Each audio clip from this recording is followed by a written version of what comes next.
All right, we are live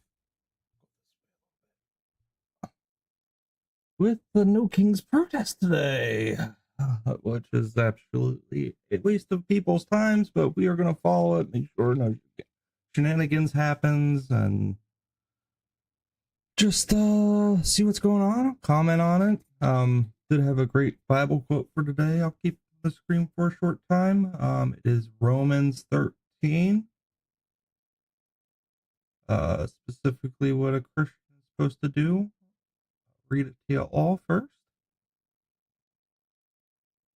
It says, let every person be subject to the governing authority, for there is no authority except for God, and those that exist have been instituted by God. Therefore, whoever resists the authorities resists what God has appointed, and those who resist will encourage judgment. For rulers are not a terror to good conduct, but to bad. Would you have no fear of the one who is in authority? Then do what is good, and you will receive his approval, for he is God's servant for your good.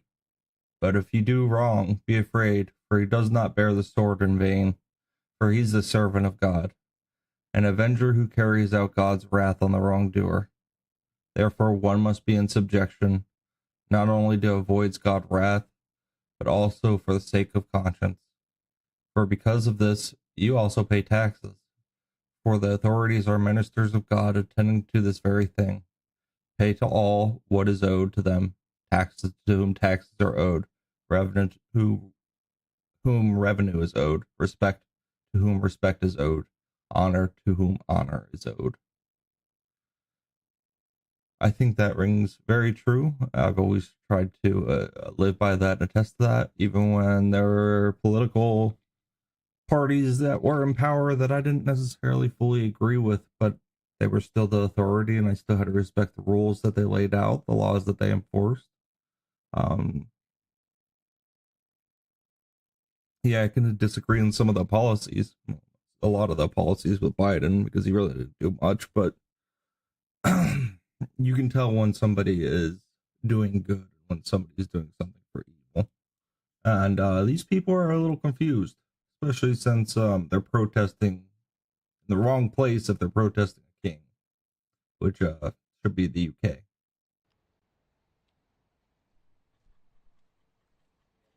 So this is Dallas, Texas. I guess they just rolled through there. That was a pretty small parade from what I saw in Texas. They have speakers going on. Bill Nye the Science Guy was up there. They're acting like they're under threat of getting shot, and it's kind of ridiculous.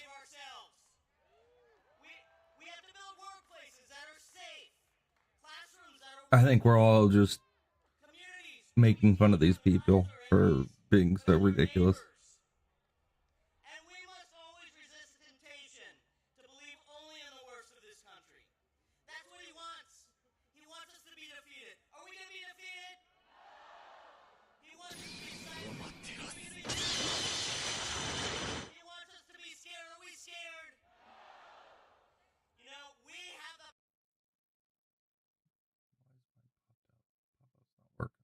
Go back.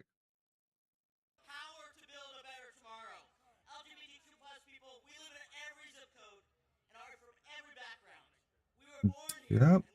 Don't force it upon everybody, though. That's my biggest issue with LGBTQ is that they force everything down people's throats. It's a sin, yes, but they're adults. They choose to live the way they want to live.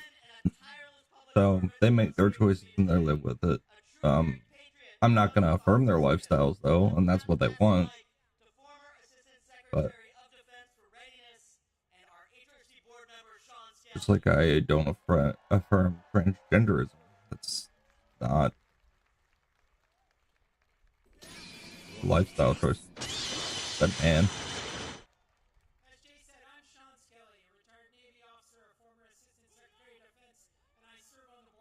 Yeah, that's a man.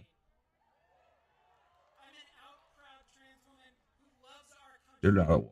You're a man. You are mentally disabled and screwed up in the head. I don't know what happened that caused you that way, but you don't need affirmation. You need actual productive care. Who have served with honor, skill, and courage. They have protected us while their own commander-in-chief and secretary of defense have vilified them and denied their right to exist. The right to exist hasn't been denied, but they are considered a mental health crisis, not. This administration targets these brave Americans because of its wanton campaign to drive me and all of my transgender brothers and sisters out of our Well, they don't belong in the military. This person is screwed up in the head, thinking that they're owed. that they are inventing. This wannabe autocrat can't allow transgender Americans to serve honorably and successfully in our military, which is the highest regarded institution in America. Yeah, which requires All transgender Americans, already some of the most at-risk and you to be vulnerable mentally people in fit. this country, to Keep be that. their autocratic other. The people to be feared, scorned, and blamed because of their shameless lies, hateful lies that they tell about the danger that trans people supposedly bring to our society, and somehow upset the utopia that the dear leader promised us is around every corner. The American people respect those who put on their uniform, who protect them, and serve at the risk of their lives for people we don't even know.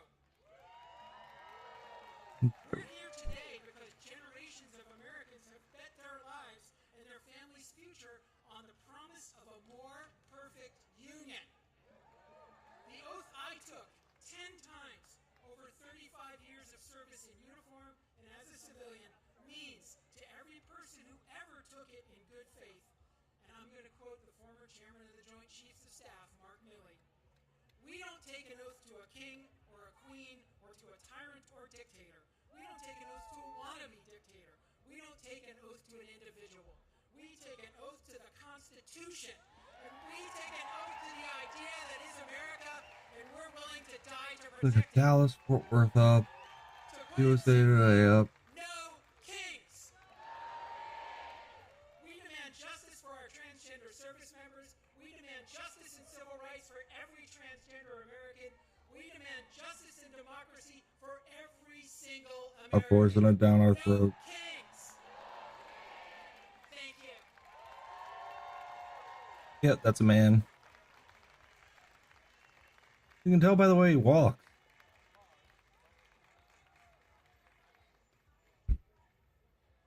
I love the bulletproof glass. They're just so Nene Taylor, Executive Director So of overreact. Wildest Dream, and Kaya Chatterjee, Executive Director of Free DC.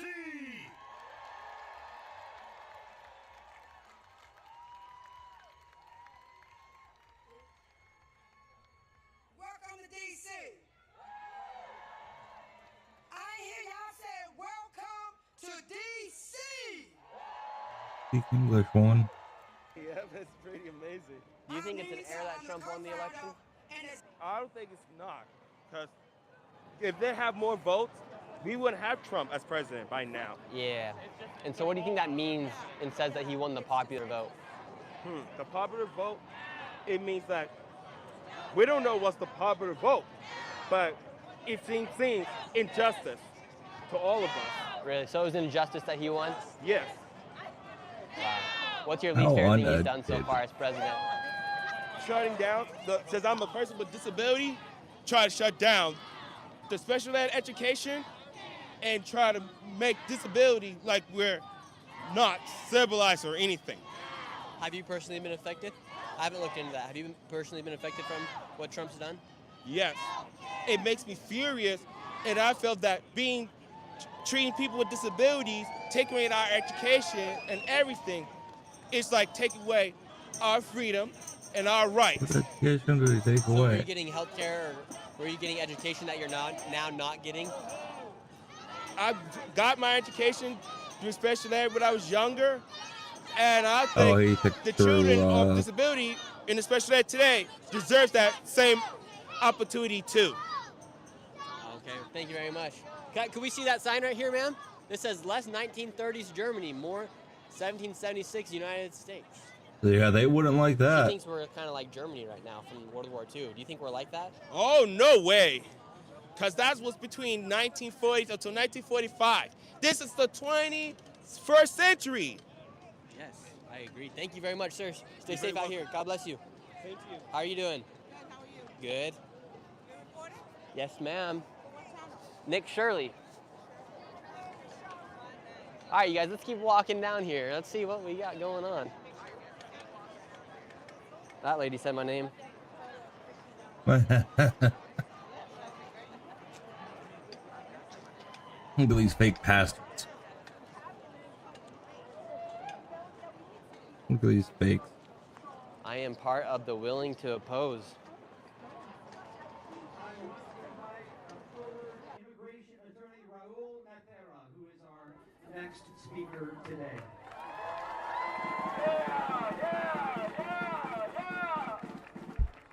Where's this at? This is Dallas.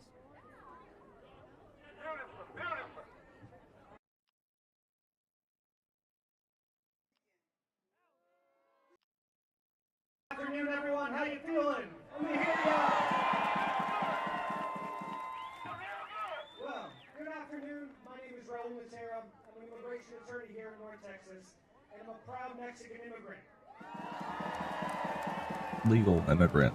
Let's clarify that. I'm a proud Texan, and above all, I'm a proud citizen of what I still believe is the greatest country in the world, the United States of America.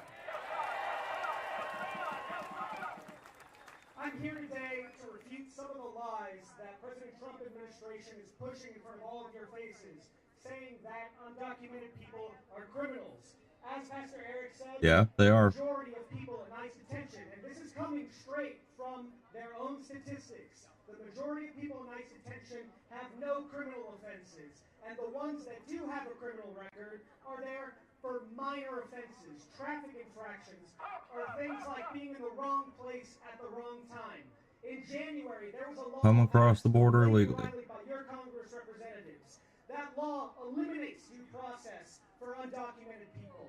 That law now says, exactly, that's the right response. That law says that if you are undocumented and you are accused, just accused of theft, you are ineligible for a bond, and you are going to rot in immigration detention until you get your court date.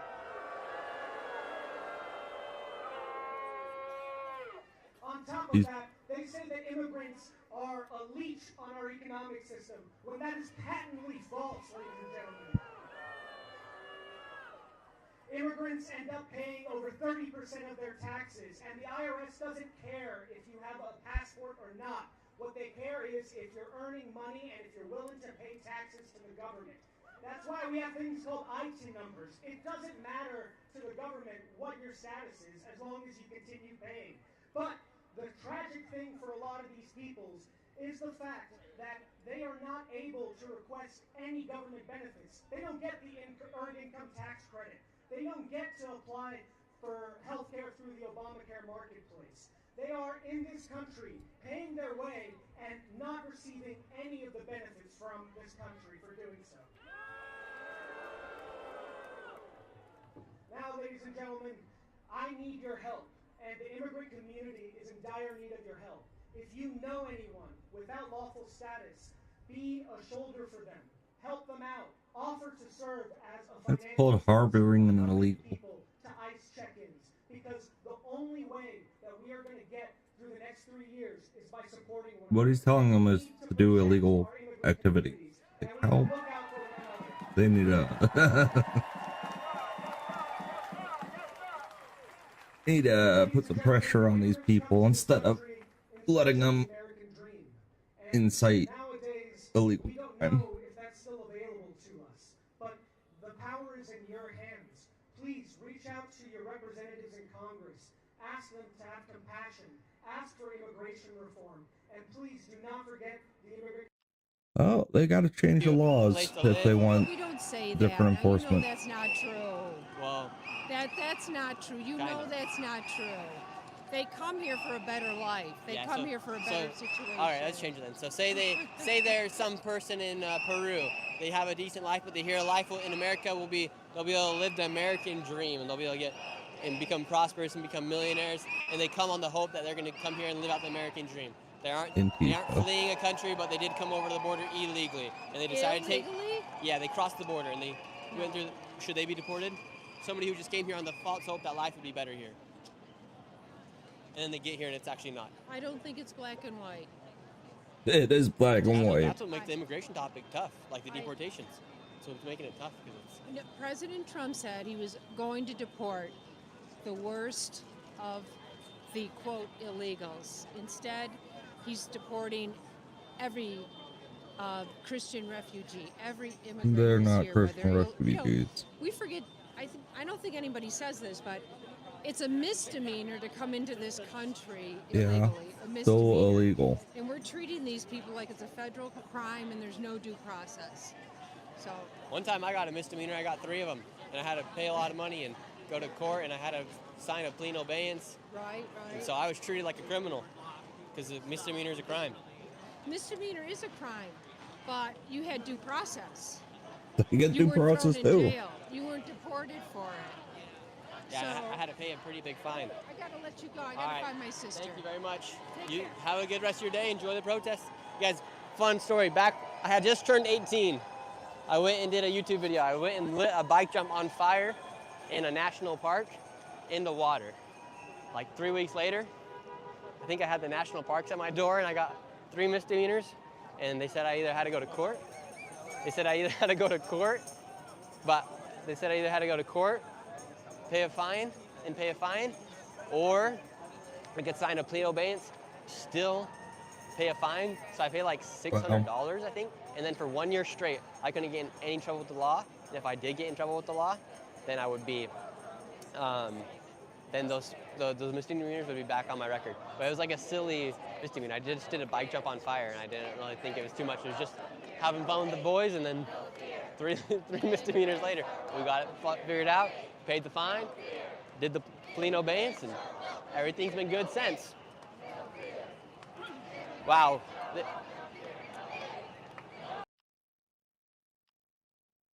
Here, this is over Khan Yunis there in Gaza. As you can see, they are doing some work to clean up some of the rubble as the war has winded down, at least for now. Now, President Trump has Probably also searching for issued a strong IEDs warning too. to the Are Hamas they terror buried in group, the "Stop roads?" the killing or be killed."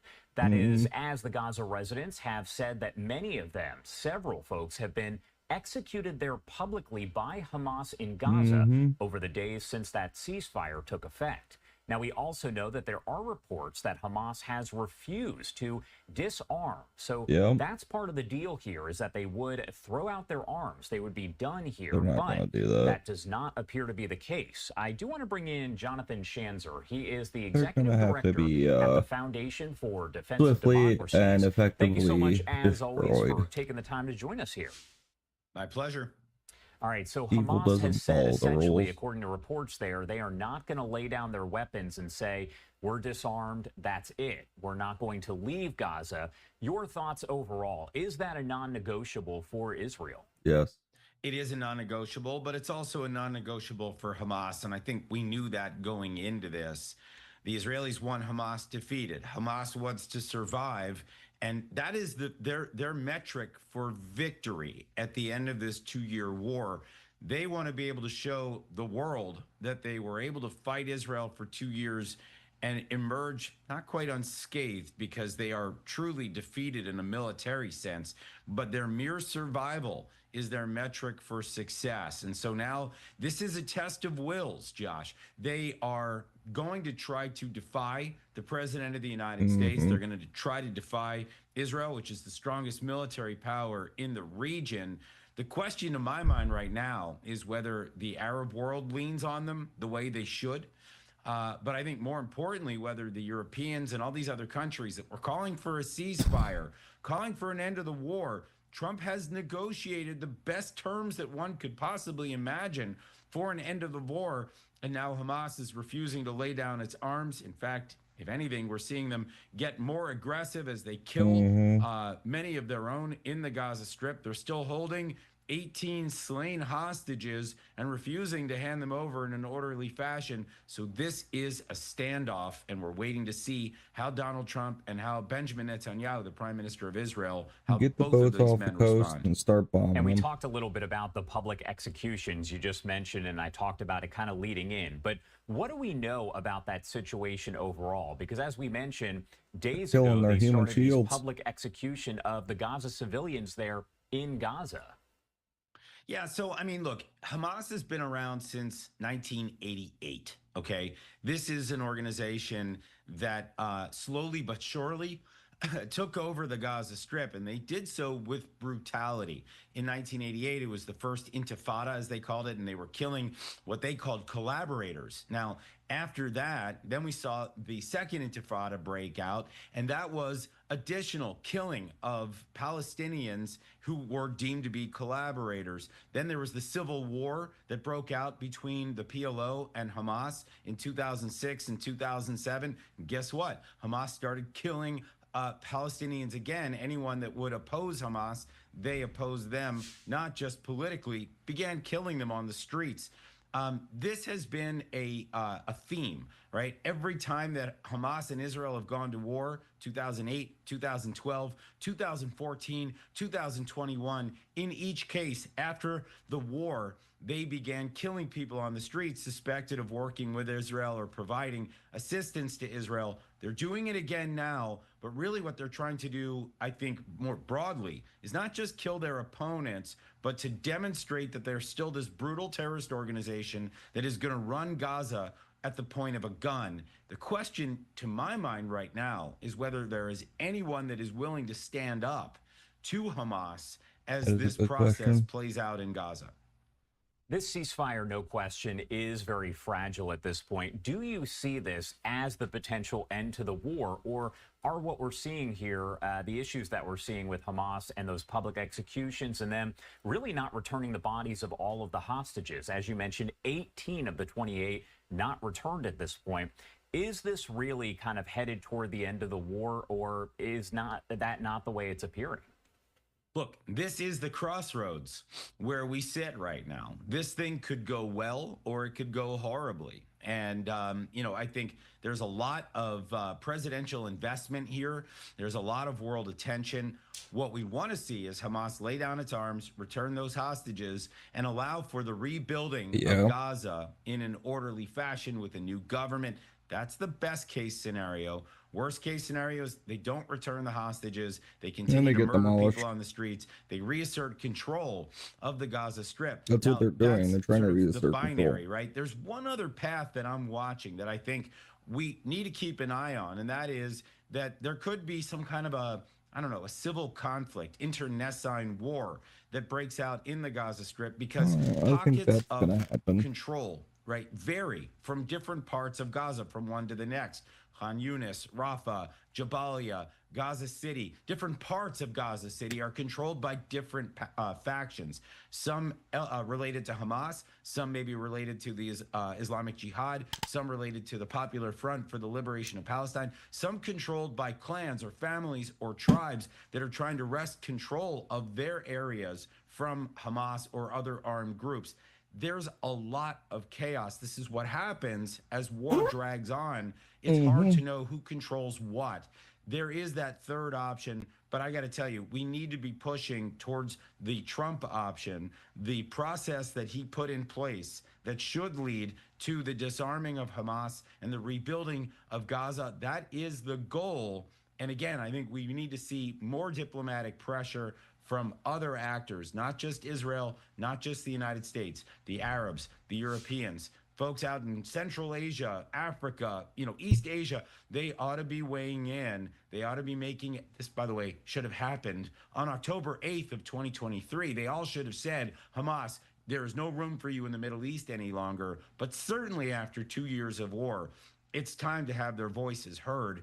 I'm just not seeing it right now. That concerns me. And that's what could lead us down the path of either chaos or more Hamas rule. Neither one of those is a good option. When we talk about the 18 hostages, their bodies that have not been returned at this point, we know that it was part of the deal that they be returned. And President Trump did mention that on Truth Social the day that essentially Hamas didn't return them all as the ceasefire went into effect. Is it possible, does it appear to be the case that they really do not know where those remains are? It's unlikely, but possible. I mean, let me just say this, that the Hamas hostages or the Israeli hostages, rather, in Hamas hands, that's their most valued asset. They have nothing more valuable than that because that is their leverage with Israel and the international community. So it's possible that there are hostages below the rubble that they can't get to. It's possible that there are a handful that maybe people lost the sort of chain of custody as top Hamas commanders were killed and people lost the sense of where these people were being held. But the vast majority of them, I don't think that 18 of these slain hostages are have been lost. I think it's possible that maybe 2 or 3 that they don't know the whereabouts, or it's going to be hard to find them underneath the rubble. But I am not buying it from Hamas right now that they just don't know. I think they're buying for time. They're trying to strengthen their own hand, trying to figure out whether they're going to be able to get away with slow rolling everybody, with delaying all of this. I think that is what they're trying to do because it's in their interest. Josh, you got to remember again, this is a terrorist organization. Come Monday, we'll find out. Since 1988. No one within this organization, thinned out as it is, defeated as it is, nobody wants to just lay down their arms and say, okay, well, it's been real, guys. We're really happy here. We've had a good run. Now we're just going to pull ourselves apart, drop our weapons, and go quietly into the night. That does not sound like a brutal terrorist organization. That sounds like, a company in America that's gone bankrupt, and they know what the rules are, and they just need to, okay, guys, we understand the rules. That's not what's going to happen here as long as Hamas has a say. They're going to try to remain in power. They're going to try to remain armed, and they're going to try to keep fighting because that's their ideology. So, again, we need to see more pressure, whether it's military, political, diplomatic. We need to see the world start to squeeze Hamas, not just Israel with bombs, not just Donald Trump with words. There needs to be a groundswell of support for the end of the war. It needs to be supported worldwide. My last question for you, you touched on this off the top, but how has Hamas changed over the past 2 years since October 7th of 2023 there? How have they changed? It appears that their leaders are all gone overall. So how have we seen that shift happen? Yeah, I mean, they've been absolutely eviscerated. I don't think there's any other word for it. All of the top leaders in Gaza are gone. Okay. Yeah. Almost all of the top commanders are gone.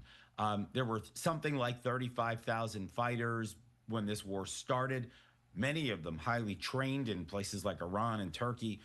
Most of them are gone too. There are somewhere between 2,000 and 7,000 fighters left, most of whom have been recently recruited, young men in tracksuits that probably had never even picked up an RPG or a Kalashnikov before the war began. So they're not trained. They're not ready to fight long term, and they're certainly not going to win against the most sophisticated army in the Middle East. So this is an organization that is destroyed internally. There are political figures abroad in places like Qatar and Turkey and Iran. These are all countries that should not be hosting Hamas. Let's just be clear about this. But they are still there. But even there, I got to say, there's maybe about 8 or 10 figures that I can still recognize. And I've been studying this group since the 1990s. It is not what it was. It is a shadow of itself. It is not able to win in the traditional sense. They don't have rockets anymore. They don't have the ability to breach the fence and to attack Israel. They are defeated. They are just not willing to admit defeat because they believe, as I said, I don't know that they ever will be. Their continued existence is evidence of victory, at least for them and their adherents. That's their strategy now. We need to disabuse them that this is a strategy that is viable.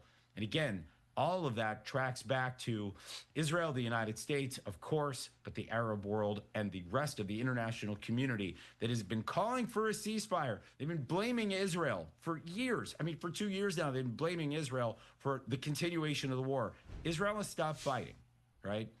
The United States has come in. They've brokered this. They've leveraged, the United States has leveraged all of the political will that it was able to accumulate. They're leaning on Israel to not fight.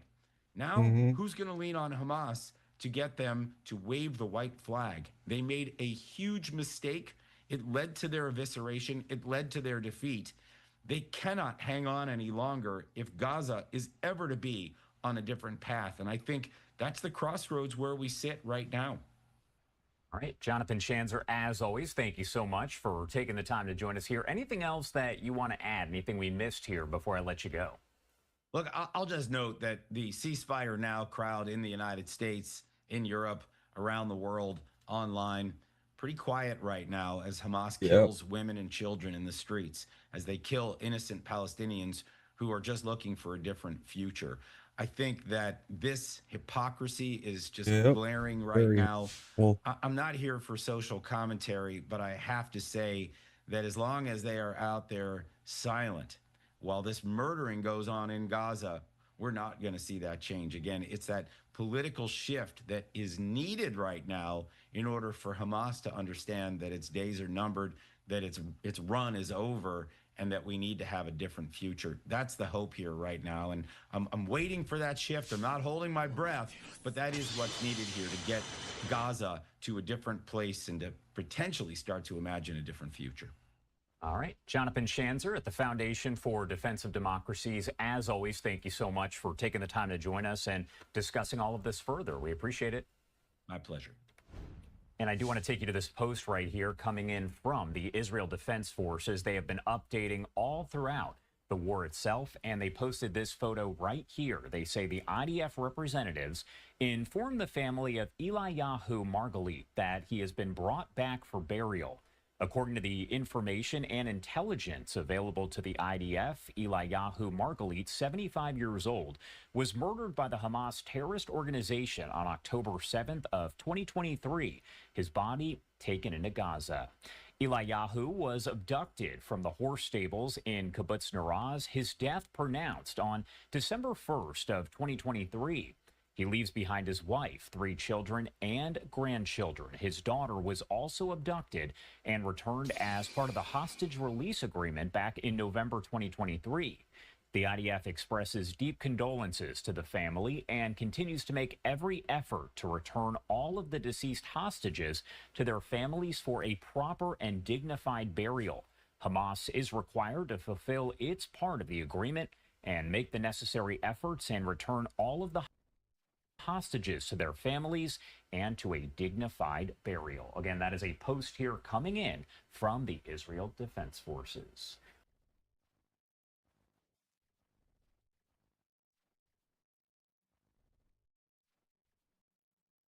The hope and optimism surrounding the ceasefire in Gaza is being tested this morning.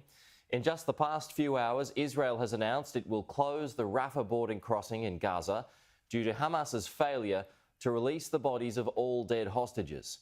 According to Reuters, the terror group will release the remains of 4 more hostages today, but claim they don't know the location of all remaining bodies. The decision by Israel is being met with criticism because it will limit the amount of aid heading into the enclave.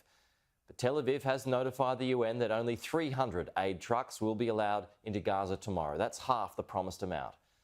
Donald Trump has called on Hamas to release all remaining bodies this morning. Posted on Truth Social, all 20 hostages are back and feeling as good as can be expected. A big burden has been lifted, but the job is not done, he said.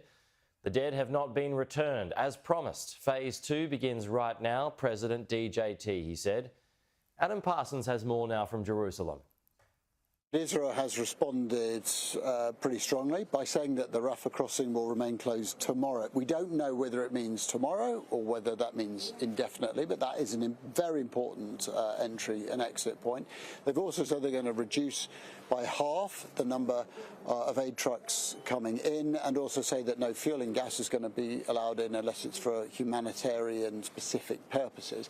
These are pretty swinging decisions to take. The question is whether or not they are a token, or whether these are signs of a significant change of heart.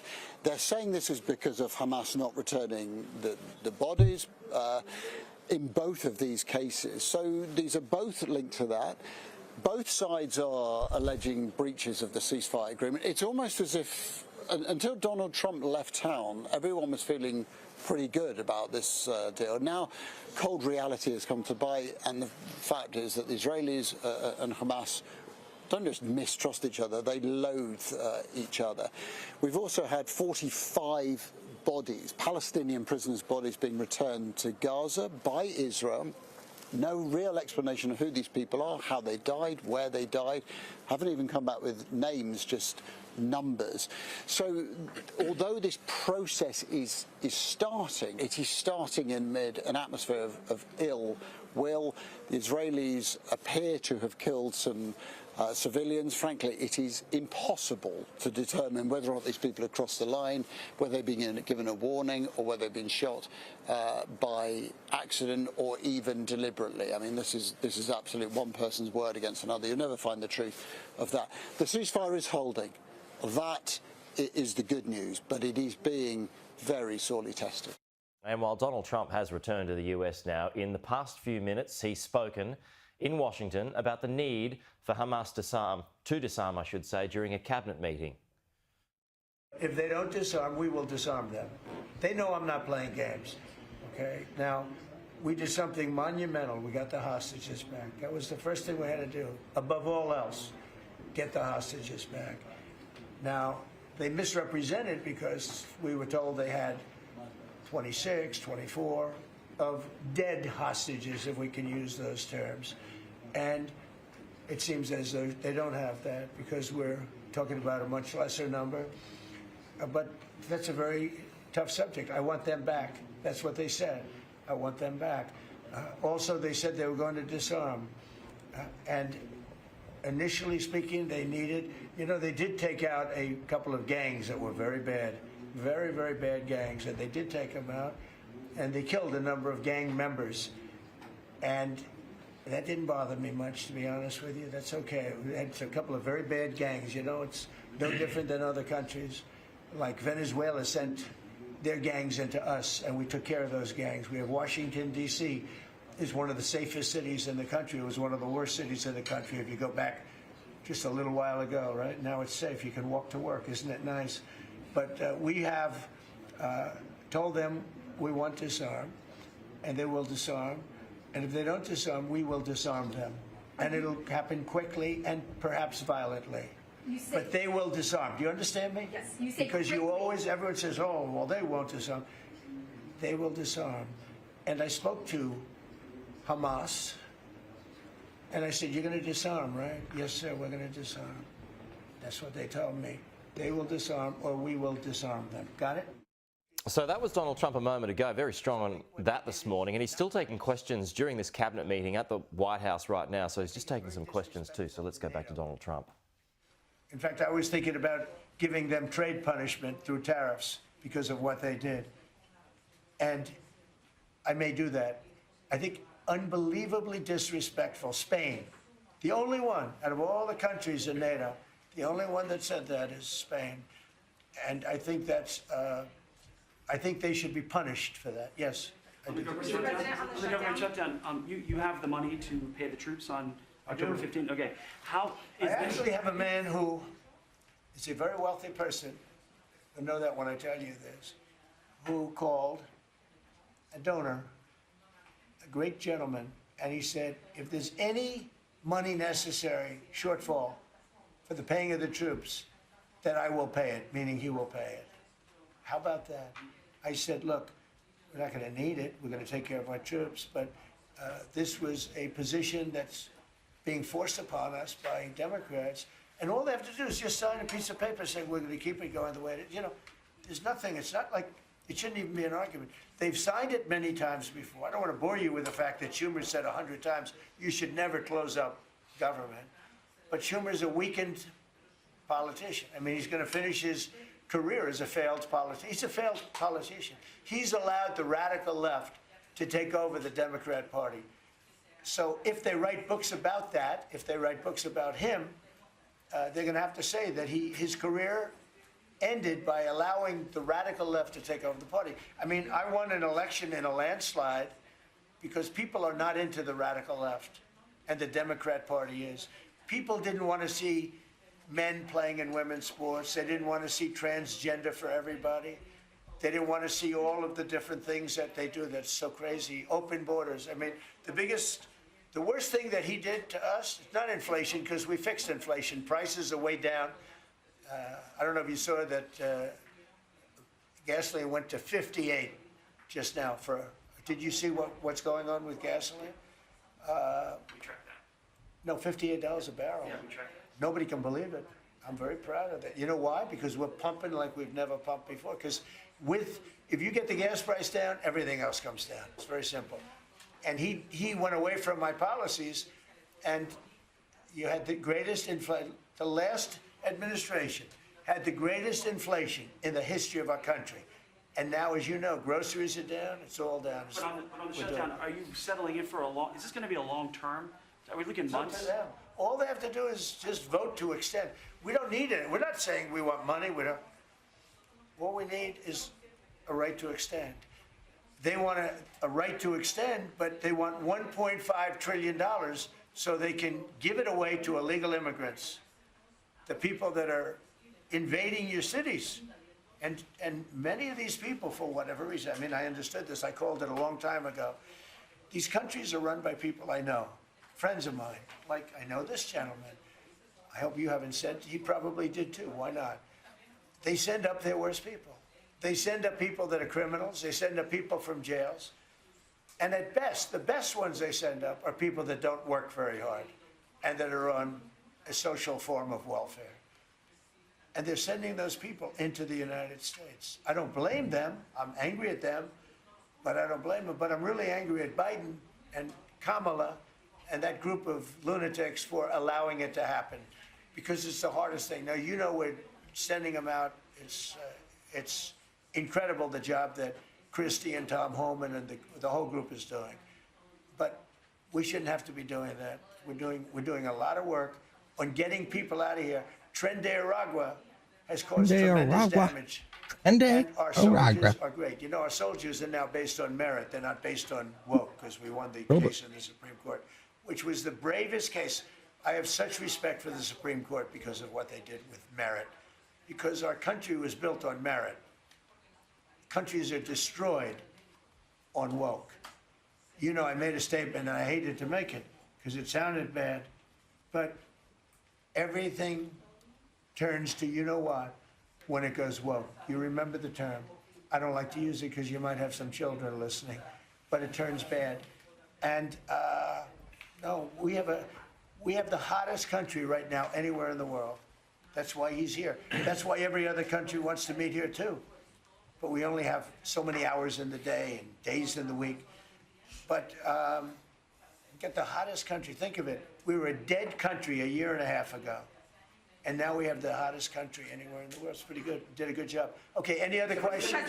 Mr. President, would you like to visit Argentina soon? There is an invitation for that. What does that mean? Do you like to visit Argentina soon? I do. I would love to. I'm just a little busy. I would love to. Sorry, I'm keeping an eye on X as well. I'd like to be like Biden. I'd like to go to the beach. You know? My legs are not quite as thin as his. My legs are slightly heavier. My arms are slightly larger. My body is a little bit larger than his.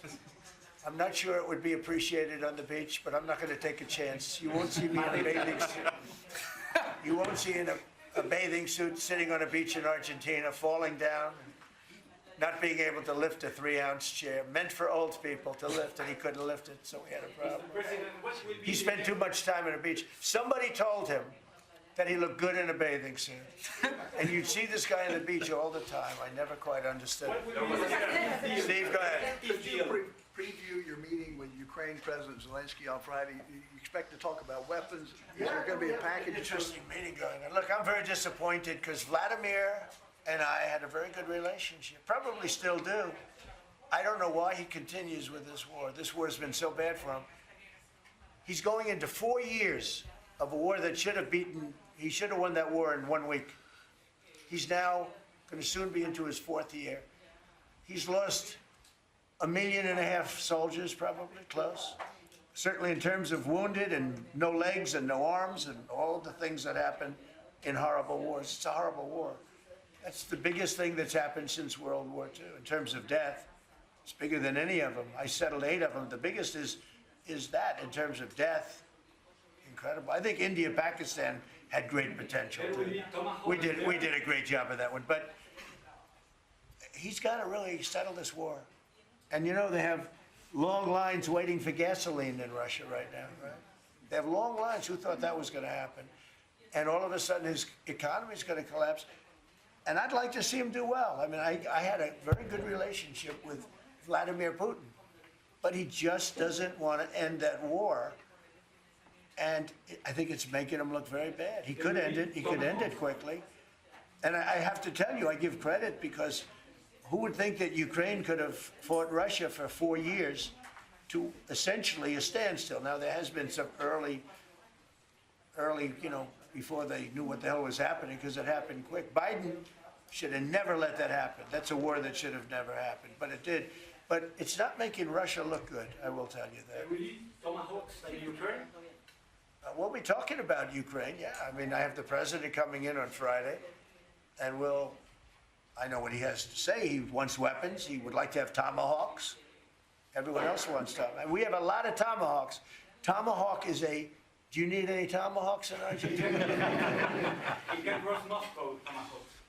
You need them for your opposition, I guess, because see, in this country, they'd use tomahawks for the opposition. I don't do that. I'm much nicer. The Democrats would use them if they had the chance. They're sick people. Go ahead. President, are you worried that this plan with Argentina can fail? Anything can fail. Anything can fail. You never know. That's why I say Putin should do something about the war, because so far, I mean, it's turned out to be very bad for him. But anything can, so this plan can fail, sure it can fail, but it's got a better chance, I would say, Scott, it's got a better chance of success than failure. And if it's successful, it's an unbelievable success. It can transform your country into greatness. It's got a great chance. We'd like to give it a chance. Anything can fail, but we'd like to give it a chance. Protests. Look at these people. The resilience of LGBT immigrants holds the key of unconditional love. Thank you. Love to you. Love to you. What's going on? Isn't this crazy? They want to talk about fascism, but they won't let me speak. Sounds more like fascist than I am, Mrs. Gucci. We could. I'll trade you some glasses for those Gucci ones. I would like some real ones. All I got is fake ones from Canal Street.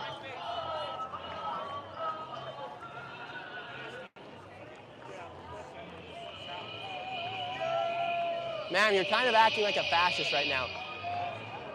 Where are we at now? I believe we're almost at 14. How are you doing, sir? Good. Who's that guy? Now we got people all selling everything. Look, I think we hit like the gathering spot. We hit 14th Street. This is where the protest is. Look at those people. Now they're going to go down the avenues. Doesn't this go to Washington Square? Union Square Park. Or Union Square Park. Union Square Park. F Hamas.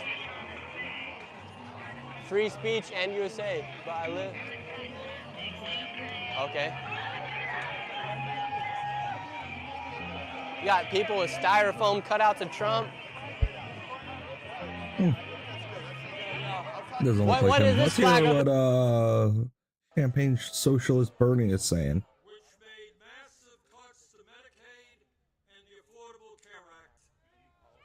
15 million low-income and working-class Americans are going to lose the health care they desperately need to stay alive. My friends, studies suggest that when you throw those 15 million people off of the health care they presently have, 50,000 of them will die unnecessarily every single year. 50,000 Americans will die unnecessarily every single year. But that's not all. As a result of that same terrible piece of legislation, over 20 million Americans are going to see on average Boom, boom, boom, boom. Why don't you take down your mask, ma'am? We're making her shake. You can't keep up, huh? Sorry, sir. These people are making me run. They're making me run. They're going to start losing their breath. Today is a beautiful... already pay by far the highest prices in the world for health care. Millions of Americans are going to see outrageous increases in Oh, it's pouring in Dallas now. which they cannot afford. Free and Road Socialist Organization. You can look us up on Instagram at National Alliance DFW. All right. So, as a socialist, I believe that history has a lot to teach us. I want to talk about what I learned during the George. We all know the answer. We all know the answer. It was to give $1 trillion in tax breaks to Mr. Musk, Mr. Bezos, Mr. Zuckerberg, Mr. Ellison, and the rest of the 1%. $1 trillion in cuts to Medicaid, and the ACA $1 trillion in tax breaks for the 1%. That, my fellow Americans, is what this shutdown is all about. And let me be as clear as I can be. No, I will not vote for a budget that throws 15 million Americans off their health care.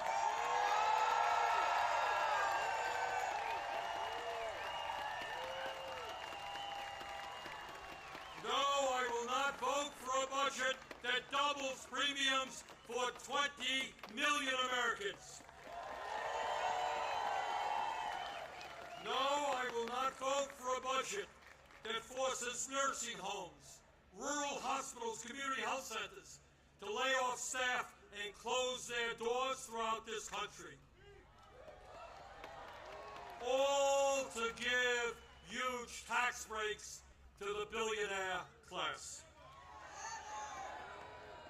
So today, right now, I say to my Republican colleagues, come back from your month-long vacation.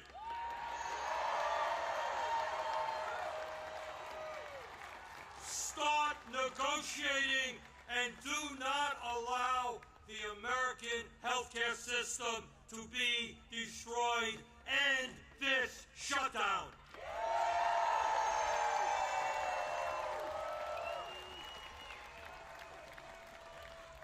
My fellow Americans, we are the greatest country in the history of the world.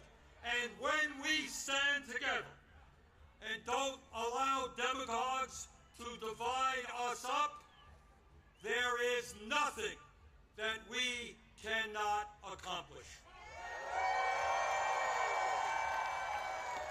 Bernie, Yes, you have gotten rich off the backs of the people you're a vibrant democracy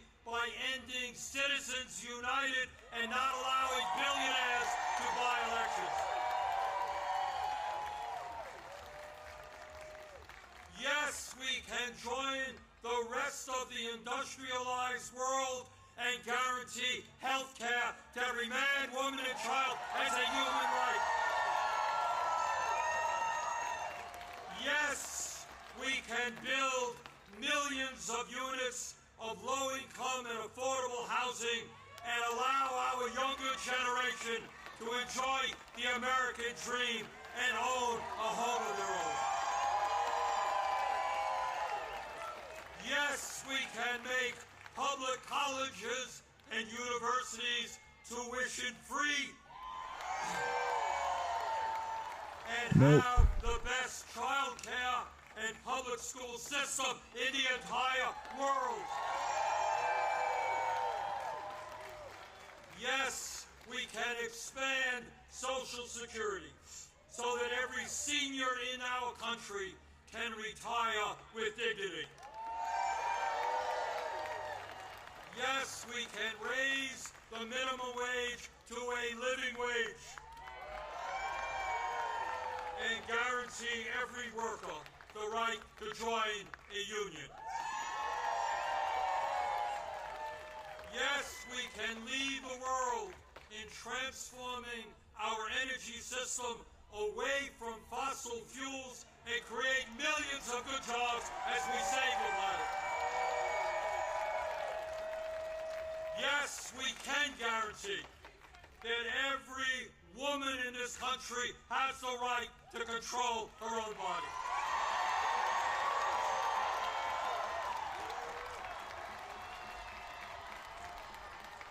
Yes, we can have a foreign policy that guarantees that never again will American taxpayer dollars be used to starve children in Gaza or anywhere else. Oh, what a joke. Bernie is just a joke. I can't stand this man. He needs to retire. His old hunchback. Bernie, solve the problems. You can mention the problems, but you can't solve them. Back the bitch. Well, you're rich, Bernie. Have never ever had it so good. At a time when What's his value again? are paying an effective tax rate lower than a truck driver or a nurse. Yes, the top 1% and large profitable corporations will pay their fair share in taxes. I think they do. They pay more than almost everybody.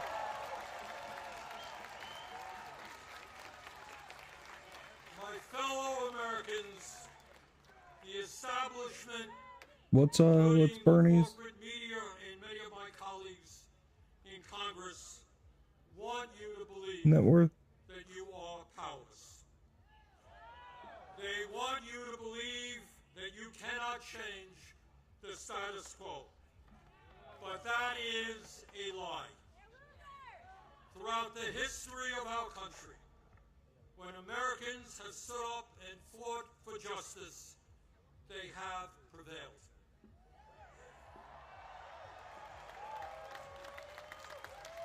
When the founders stood up to King George, they were told it was impossible, but they won.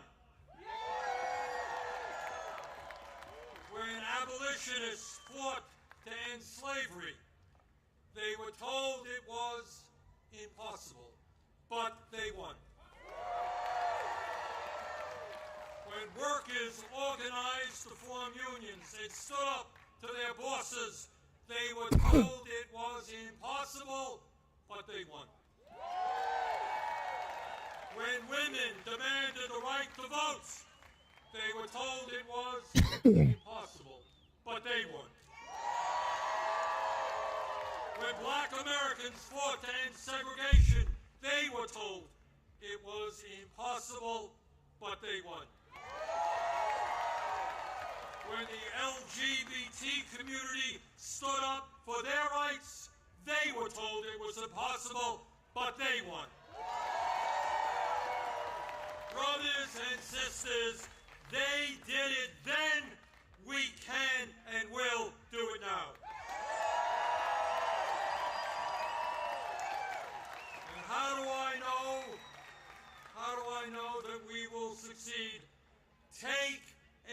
at this huge crowd right here in our Yeah, nation's capital. Bernie should tax himself. Why doesn't he put that millions and millions of dollars he's made, sell some of his properties he has?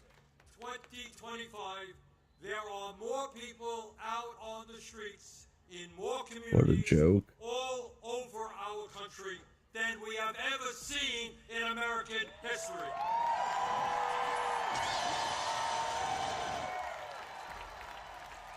Brothers and sisters, this is not the end. This is just the beginning.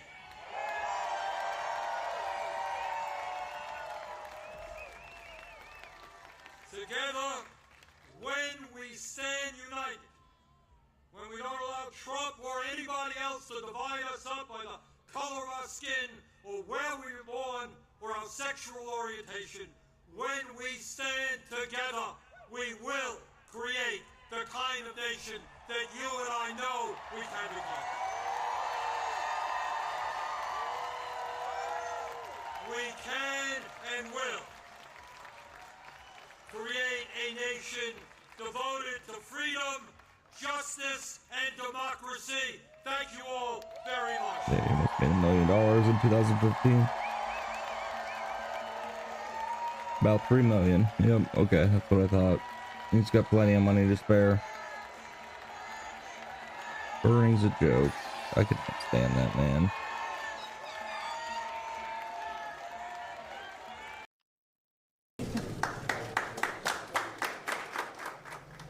You might not know it, but these are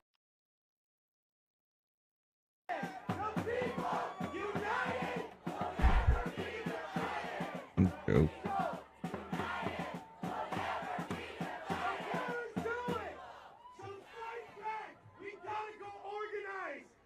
That's the thing. At 5 a.m.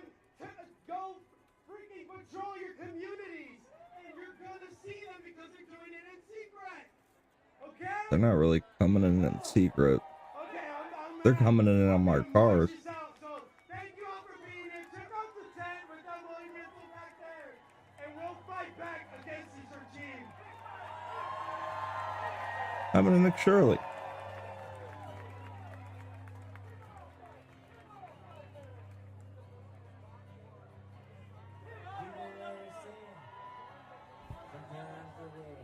Hi, y'all. My name is Patty Big. Hold on.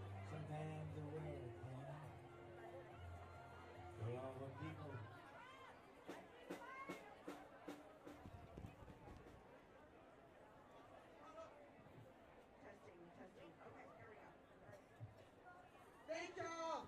My name is Patty Big, and I'm here as an activist for the Dallas LGBTQ community.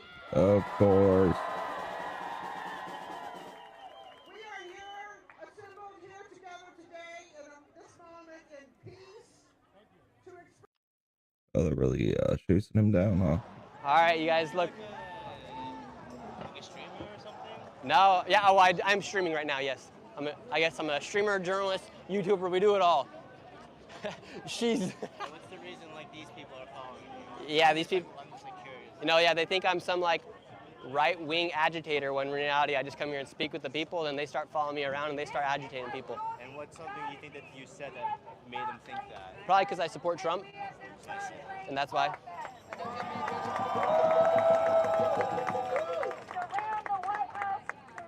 What's up, everybody? Looks like they're. Let's see. That's harassment, technically. There she is. How are you doing, sir? Look, they just get so close to the camera people. Wow. How are you doing? I don't want to talk to you. You can talk to him, though. Okay, yeah. No money. Wait, what's your shirt It's say? Nick Shirley. Yes, sir. It's Nick fucking Shirley from fucking YouTube. Yes, God that is me. fucking damn. How does it feel to be in New York, my guy? I love New York. You love New York? I love New York. All right, that's cool. Have a good day. Thank you very much, sir. You too. Wait, why me, ma'am? Fuck you. Why? You're a fucking fascist. How am I a fascist? I can say what I want. Yeah, let her You say it. police me. Don't police her. Don't police her. Good. And why F me, ma'am? What makes me a fascist? You're a fucking fascist. How? Say it. Your shirt tells me everything I need to know. Awake Get is out the of new my woke. face. You get out of my face. I have a question for you. What's up? How do you feel about people with masks ripping people out of their homes aggressively? If they're illegal here, ICE has the right to go and do that. But you think it's okay to like hurt people and rip them aggressively? Well, they should listen to law enforcement. Sure, I agree, but we should treat people like we want to be treated. Yeah. Don't you agree? I agree. Okay, so we shouldn't be abusing people. Well, if they won't abide by law enforcement, if they won't peacefully go in and let law enforcement do their job, law enforcement will take measures in their own hands. But it's not law enforcement, it's people with masks. It's federal agents. That's law enforcement. It's not though, it's not the is same. law It's enforcement. giving money, it's giving money to people, right? It's giving They work for Homeland Security. It's giving an They work- incentive to people with a certain ideology. That all law enforcement shouldn't all have the same ideology. Yeah. No, it's, That, I know he that's is. I that know same he reason is. why in Chicago PD they stood down and they didn't go and support federal agents when they were getting bombarded by a bunch of people. If our law enforcement all has the same ideology, law enforcement doesn't have the They same should ideology. enforce you're the giving people laws. an incentive. Hey, all these people, whatever, they're far right, okay? New York City. They're all far right. No Nazis And you're giving them an welcome in incentive New to do York whatever they City. want to take immigrants out, Get the to people that are Nazis out illegal of New immigrants, York and City. abuse If them. they're here illegally. Even if that's your opinion, things Get should the be done the Nazis right out of way. New Yes, I agree. Peacefully. I agree. So if somebody asks for somebody's documentations, or if they ask for them and say, But "Hey, you we're can't, here," You can't just assume someone. You can't just ask anyone on the street. I don't ask for your documentation. Yeah, and they're not just doing like that. you shouldn't ask for other people's documentation. They are. Look at the videos. I went and did a Please ride-along look with at the ICE. videos. Look at the videos. You will see that Go what watch you're my- saying go watch is my not YouTube true. video. I know your Go YouTube watch my videos. YouTube I video. do watch your YouTube videos. Okay, great. Thank you. Okay. I appreciate that. Yeah. Thank you so much. Have a great Please, rest of your day. Speak the truth. I appreciate the Watch your conversation. videos. I appreciate the I conversation. appreciate the conversation. I don't Will not shake your hands. Oh, okay. Wow. But okay. I believe in the freedom of speech. I believe in people expressing their opinion. You have the right to do that. But people, you should also expand your view. Watch the real videos of what ICE is doing. It is fucked up. All right. Thank you very much, sir. Look at this guy. New Kirks. Have you smoked your Kirks today? Fuck you, pig, you Look heard? at this guy. Fuck you, His shirt- pig, you heard? Fuck you, pig, you heard? Get that fucking shit out my face. Look at him. Soft ass. You're the one advertising and celebrating the death of an innocent man. Soft ass nuts. You heard? Drama queen. You heard? Wow. Yeah, then stop following me around. Look at these people right here. I'm not saying you, but look at these ladies right here. They're the ones following me around. I'm not worried about it. Oh my word, man. Harvard, by the way. How am I ignorant? Wow. What am I supporting that's really bad? Like what? She has nothing. Look at this group. How are you doing? What do you think about today, ma'am? This guy's over here celebrating the death of an innocent man.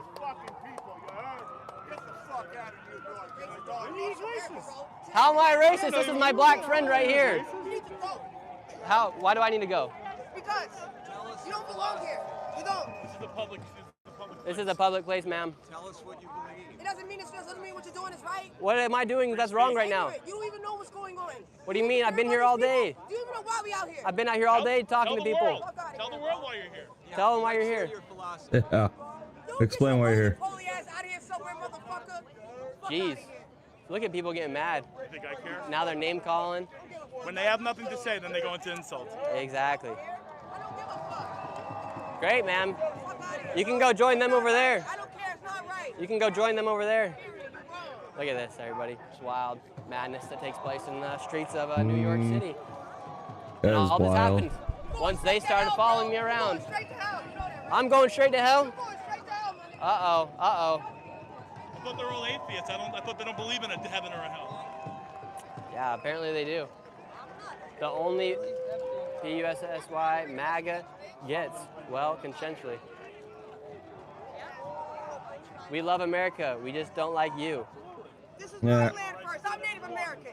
Cool. Fuck you. Cool. This is my land first. Cool. I'm Native American. I was here first. Really? Yeah. It's about the people. It's the people's land. Congrats. It's the people's land right here, motherfucker. She is ignorant, man. She keeps coming back. She keeps coming back. She keeps coming back. I'm just standing my ground right here. I can stand right here. You're in for a nasty surprise on Judgment Day. Really? Wow. Look at this. Look at this. These people, And then they man. run away. That brought up some real courage.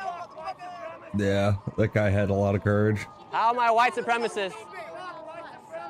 How am I a white supremacist? When I'm surrounded, I got a Latino guy right here with me. My friend right here, he's also black. How am I a white supremacist?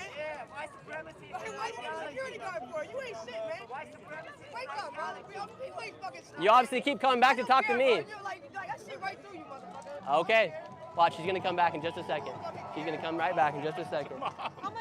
How are you doing? She's shocked she's on TV now. You're on TV. On the internet. On the internet. Very nice. Look at this. This is madness. Yes, my name is Nick Shirley. You can go ahead and subscribe. We're on a mission to hit 1 million subscribers. What do you think about being on live YouTube right now, ma'am? Emily. No question, no answer. All right, let's keep going around. How'd you get here so fast? It's called an airplane, sir. No, I thought you were there today, unless you just posted it today and I was wrong. But, Oh, I posted a clip today, yes. okay. Hey, doggy. How are you doing? Really? Trash. Why am I trash? You are trash. Tell You're me, trash. tell me. I'm not going to Tell tell me. myself to you. You're Exactly. garbage. You're trash. If you're going to name We call, got the majority, not you. actually, we won the popular vote. How you doing? Look at him. I do like the Nazi outfit. Or not the NASA outfit. NASA outfit. I'm sorry, they just keep yelling Nazi out here. It's just NASA. Yes, everybody's sorry. My bad. Yeah, these people are acting more like and genocide in Gaza. Yes, I support that. Yeah, it's Hamas committing the genocide now. You gotta take the lens off if you're gonna take a photo. There you go. Hey, Good get on the job. megaphone and speak. Oh, you want me to? Go ahead, yeah, They go.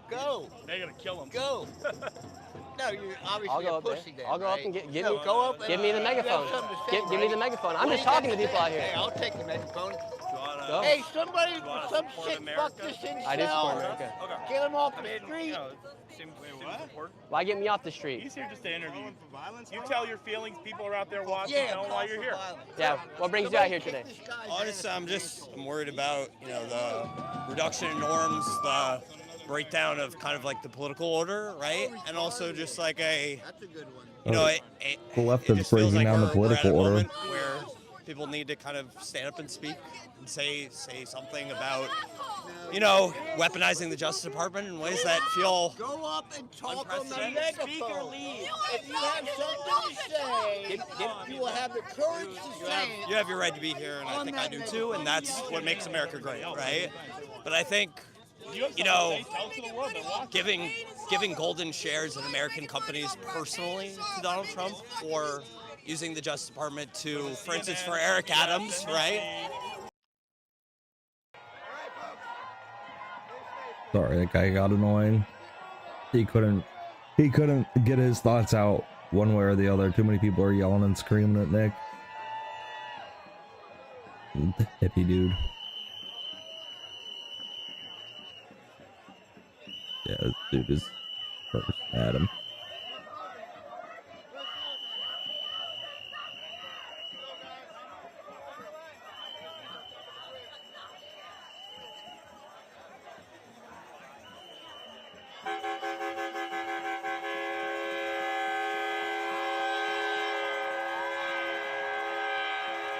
They're counter protesters.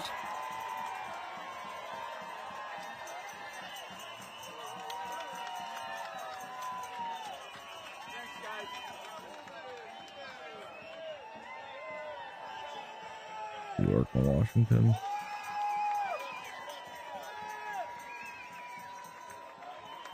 No, they're just reporters, I guess, in a way.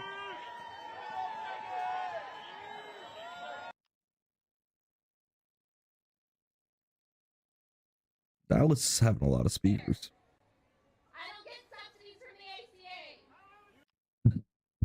Excuse me.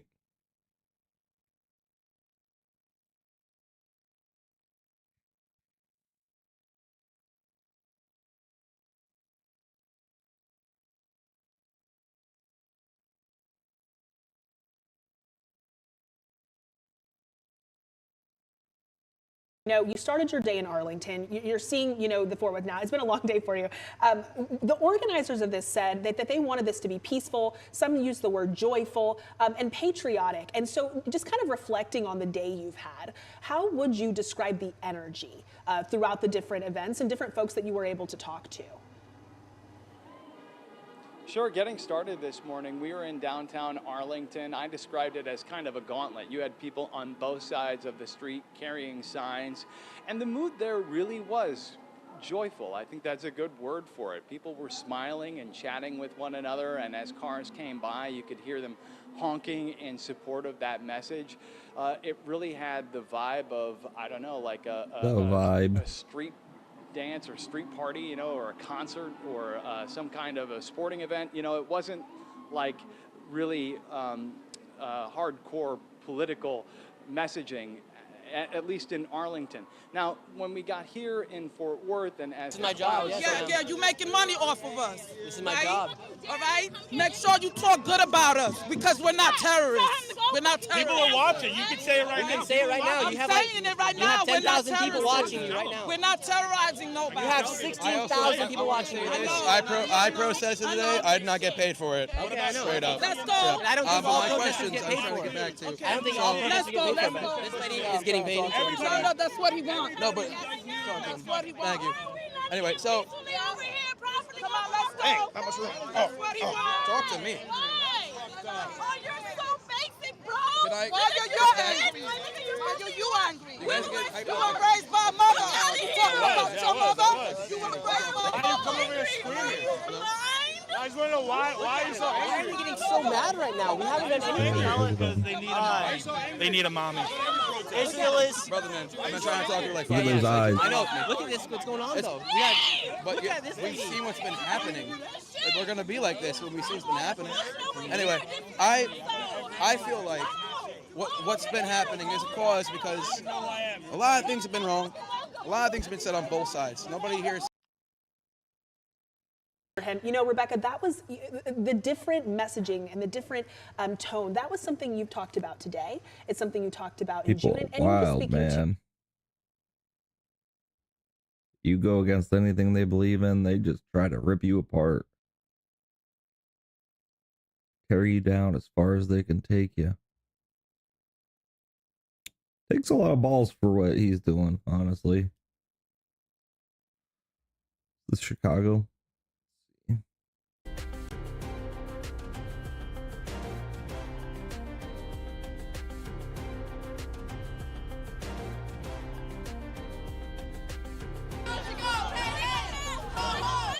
Donald Trump has got to go. What? You fucking devil worshippers. Go! Welcome here. Go! He's making it. This is America. It's beautiful. This is America. It's beautiful. This is the modern day America. Freedom of speech, freedom of religion. Yeah, man. That's what it is. Yeah. Say what you want. The world is watching, guys. There was a gentleman. You don't want kings? Say why. Say why. My name's Nick Shirley. But we'll win the war. The war on freedom. Wow, you guys. You have something to say? Say it.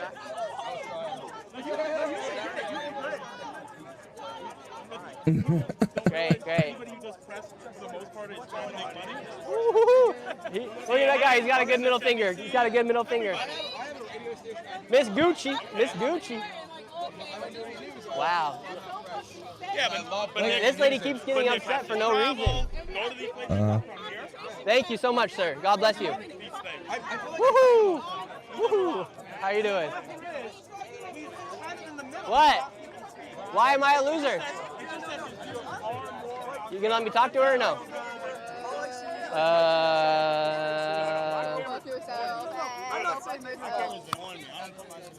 Go fuck yourself! Like, I don't know what you want me to sit here and tell you. Like, go fuck It was nice meeting you, man. It was nice to meet you too. Take care. God bless you. America first, baby. Yes, sir. Then you have this guy right here who is celebrating, calling these the new Kirks. Have your smokes. Have you smoked your Kirks today? I've been watching you since 2024. Hey, that's what's up. Early 2024. Thank you so much. I appreciate it. Can I get a photo? Yeah, let's get a photo. Yes, sir. Good man right there. CNN is getting paid. CBS Alright. is getting paid. I'm not mad. What makes you so upset with us being here? They're trying to That you had block. to come all the way over here because you're just so weak. You're so weak. Get the fuck out of here.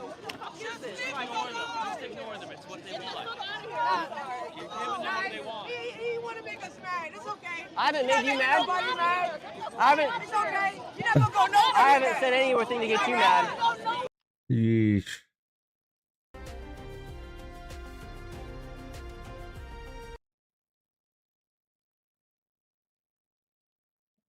They're hiding their faces. They're so scared. Look at that woman. Look.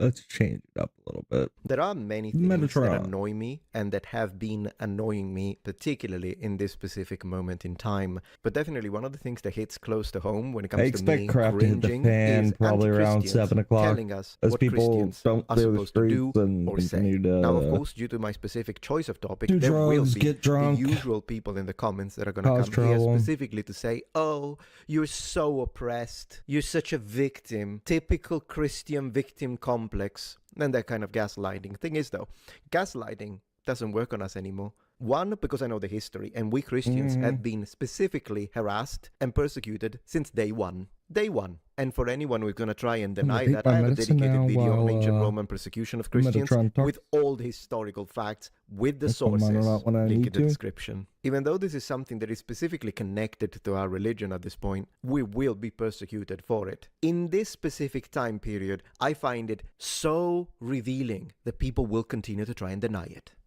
Why? Well, first and foremost, because they, the radical, leftist, militant, atheist type, I like being specific, will deny it because, one, all they care about is persecuting you anyway, so they want you to not be able to complain about their persecution. But the reality is that it doesn't fit into their oppressor-oppressed dichotomy.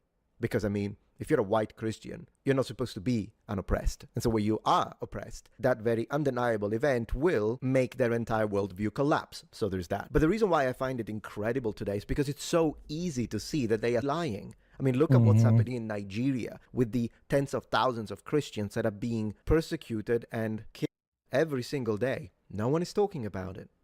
No one is talking about it. Do you want to go tell them that they're not being persecuted specifically for their faith? What about the Christian children that are being targeted? What about those? No, they'll tell you it doesn't happen. They have the goal to tell you that this is a Christian victimhood and it's not happening. And they will laugh at you. No, they will deny it to your very face in front of empirical evidence. Because the reality is that they love it.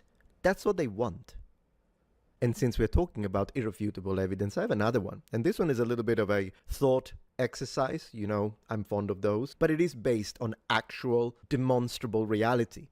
Think about it this way. I watched a few videos from left-wing content creators that have been pushing the idea of Islamophobia is bigotry. Exact words. And you will find this kind of philosophy, if you really want to call it that way, all over Reddit. Blue Sky, oh, they love it. It's clearly nonsense, but let's have a closer look at this from a logical perspective. Leftists tell us that Islamophobia is bigotry. Yet, I have never, ever heard a leftist say that Christianophobia is bigotry or Christophobia. And yes, that's a term. It is a term. I didn't make it up. Christianophobia, Christophobia, anti-Christian sentiment, also referred to as Christianophobia. Christophobia is the fear, hatred, discrimination, or prejudice against Christians. Can we remove fear from phobia, please? Because that's the etymological origins. But in the political context, we should, and culture wars, we should remove fear as one of the interpretations of phobia. Because yes, if I have arachnophobia, it means I have fear of spiders. None of the phobias that are used in the political sense mean being afraid of. Personally, like for people to stop using this when talking about phobias within the culture war, because I mean, come on.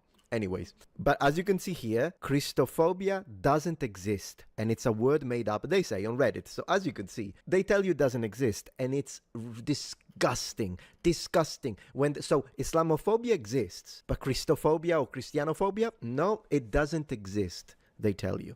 It doesn't exist. Reddit is hell. Not the first time they do this, by the way. You know what other thing they say doesn't exist? Racism against white people. They tell you it doesn't exist. But racism towards anything that isn't white, oh yeah, absolutely. They told us that white people don't exist. White people don't exist. Yet, all they talk about and complain of is white people. I have a dedicated debunking video on that. And if you are a new viewer and you haven't watched that one, you have to watch it. You're gonna love it. And I mean it. It's this one here. White people don't exist. Culture, politics, and social construct from 2 years ago. You gotta check it out. I annihilate them from a logical perspective with facts and linguistics as well. You're gonna freaking love it. I'll see you in the comments of that one. I'll monitor it for the first couple of days. They also told us that white people have no culture. There's no such a thing as white people's culture, and so on and so forth. So this is a pattern. It's always rules for thee, not for me. It's always when you do it, bad, but when I do it, it doesn't exist. I also want to show you one thing though. I'm on my X account, right? Look at this. Islamophobia. No problem. System has no problems with it. And Christianophobia exist. Look, it marks it. All right, let's see if I do Christophobia. Marks it. So Islamophobia exists according to this. Can we add this term, please? Because it absolutely exists as a phenomenon. And this is ridiculous. This is absolutely ridiculous. What if I write, I guess I have to write it, anti-Christian sentiment. This one at least it doesn't mark it red. But it's ridiculous. Of course it exists. What are you on about? Do you want to tell once again the children that are on the floor now, a few meters under the earth? Or the people in Nigeria? Yeah. Discard, I guess. There is a post I made a while ago, August 27, that I wanted to share with you. I say just yesterday one of my haters was trying to gaslight us under my post about Christianophobia. I stated the fact that anti-Christian sentiment is never called out by the people who consider Islamophobia bigotry. He said, open quotes, Christians are not experiencing any hate in the West, close quotes. To them I said, say the names of the dead children in the Catholic school, you liar. Say their names. No more gaslighting, no more lies. And then I showed this disgusting piece of scum over here.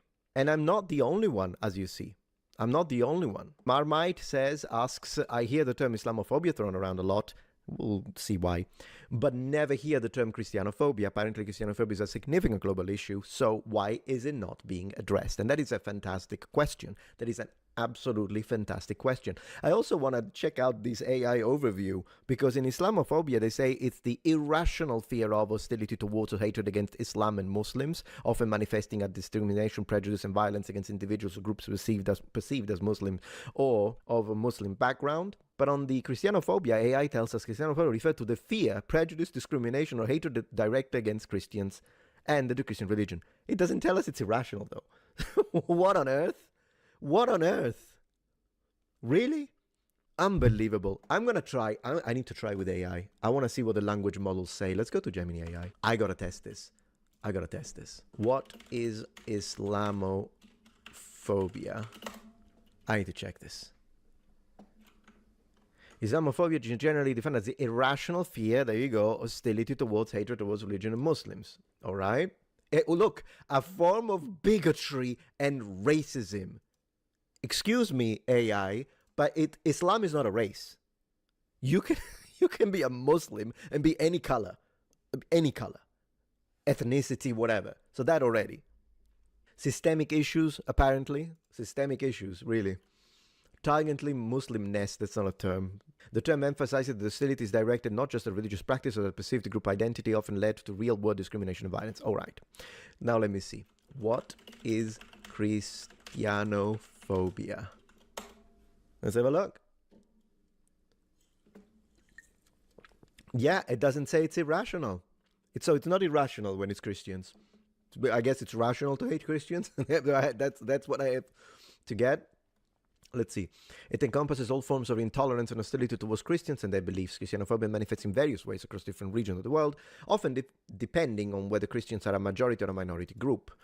Hate crimes and violence. So look, even this, like, are you trying to say it's not systemic? Or like, whatever. Hate crimes includes physical assault.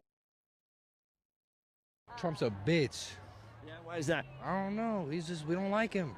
That's the word around here. Any particular reason why you don't like him? No clue at all. I'm just going with everybody else saying. Trump's a bitch. Yeah, why is that? I don't know. We don't like him. That's the word around here. Any particular reason why you don't like him? No clue at all. I'm just going with everybody else saying. Trump's a bitch. Yeah, why is that?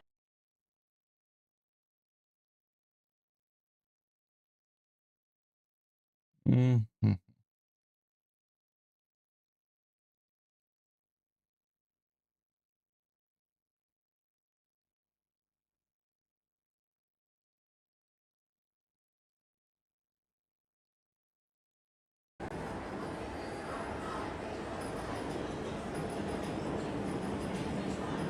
It is huge, and I managed to get to a high point to get a good view, and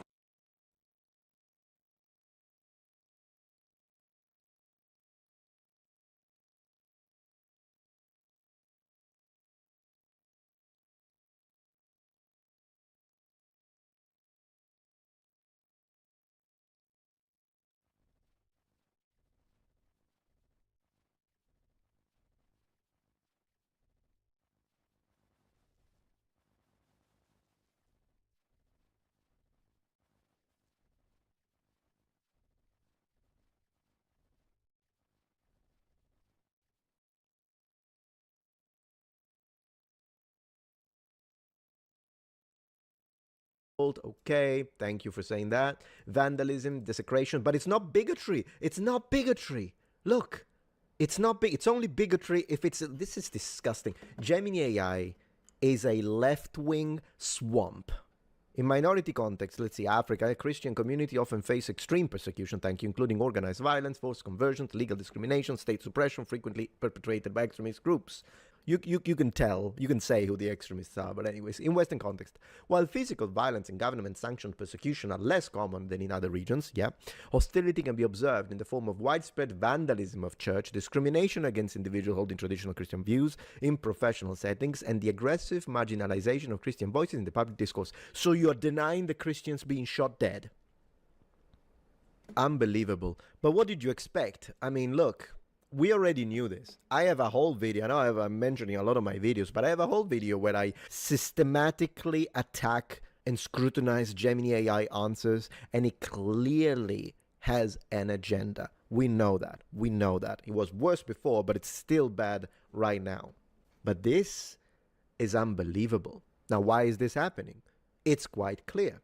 Because the only reason why leftists are so strongly in alliance with the Muslims is a matter of power balance redistribution and voter projection analysis. That's what it is. So they get in a lot of immigrants. These immigrants tend to be Muslims. They want these immigrants in so that they can be quickly turned into citizens and they can start voting for the left. That's all there is to it. It has, make no mistake, it has nothing to do with caring about minorities and whatnot, although then again, if it continues this way, it definitely will not be a minority in England, I can tell you that much. But it has nothing to do with that. It's just about, well, if we let them in and we kind of support them, then they will vote for us. That's all there is to it. Islam goes against almost everything the left pretends to defend. Feminism, for instance, is a great example, but I'll make a dedicated video for it. How you can be a left-wing feminist and support Islam and say that complaining about Islam is a form of bigotry, even though, in comparison, the most conservative fundamentalist Christian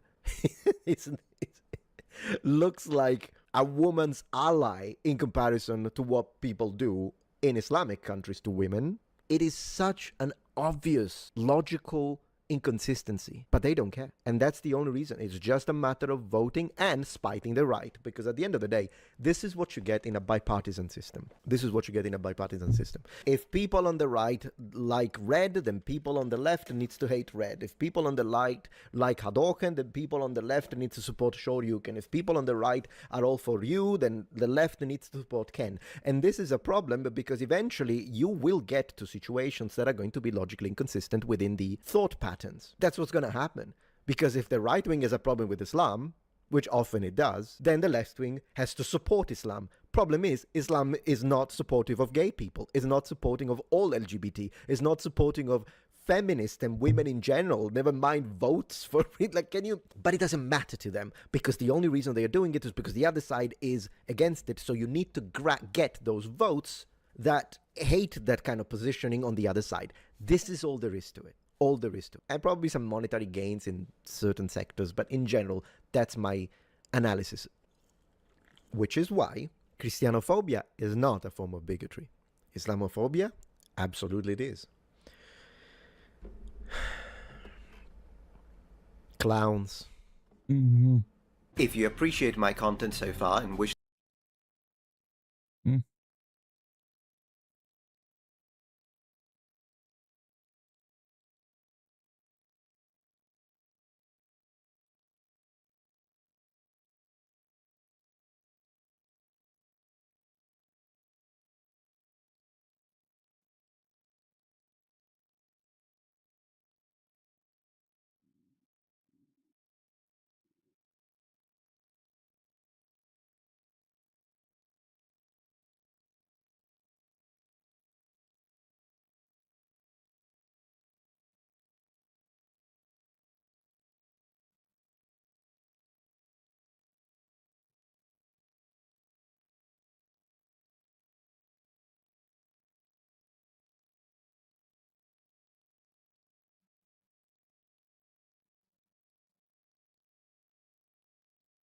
That's why you don't know what the definition of fascism, because and you finish high school. What's your definition of fascism? Fascism is nationalistic, militaristic, pro business regime, anti-democracy.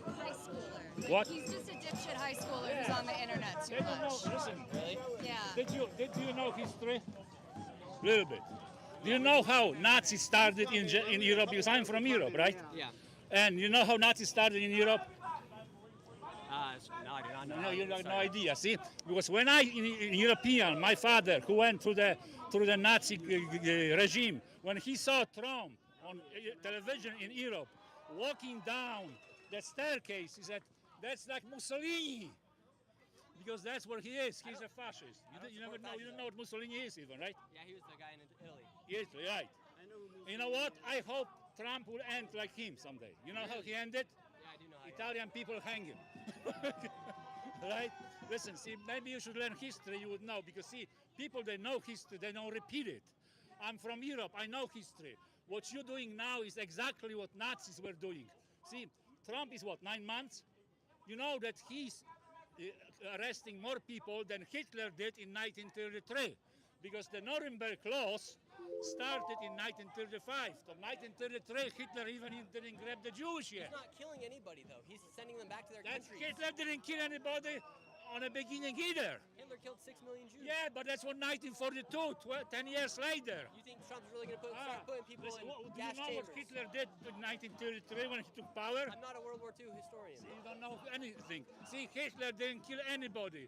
Auschwitz didn't start in 1940s. No, the Kristallnacht, they did kill people. 9 months. Trump's been president for 5 years at this point. Listen. Trump did more damage to American people than Hitler did to Germany in 9 months. No. First 9 months. That is a complete lie. Did not even have to leave their. Anyway, we got a statement from Emaru that I want to read about this TwitchCon incident. So it says, "Hello everyone, I'm okay and thank you all for all of the kind messages. Sorry I cannot respond to them all. Yesterday, a man who assaulted me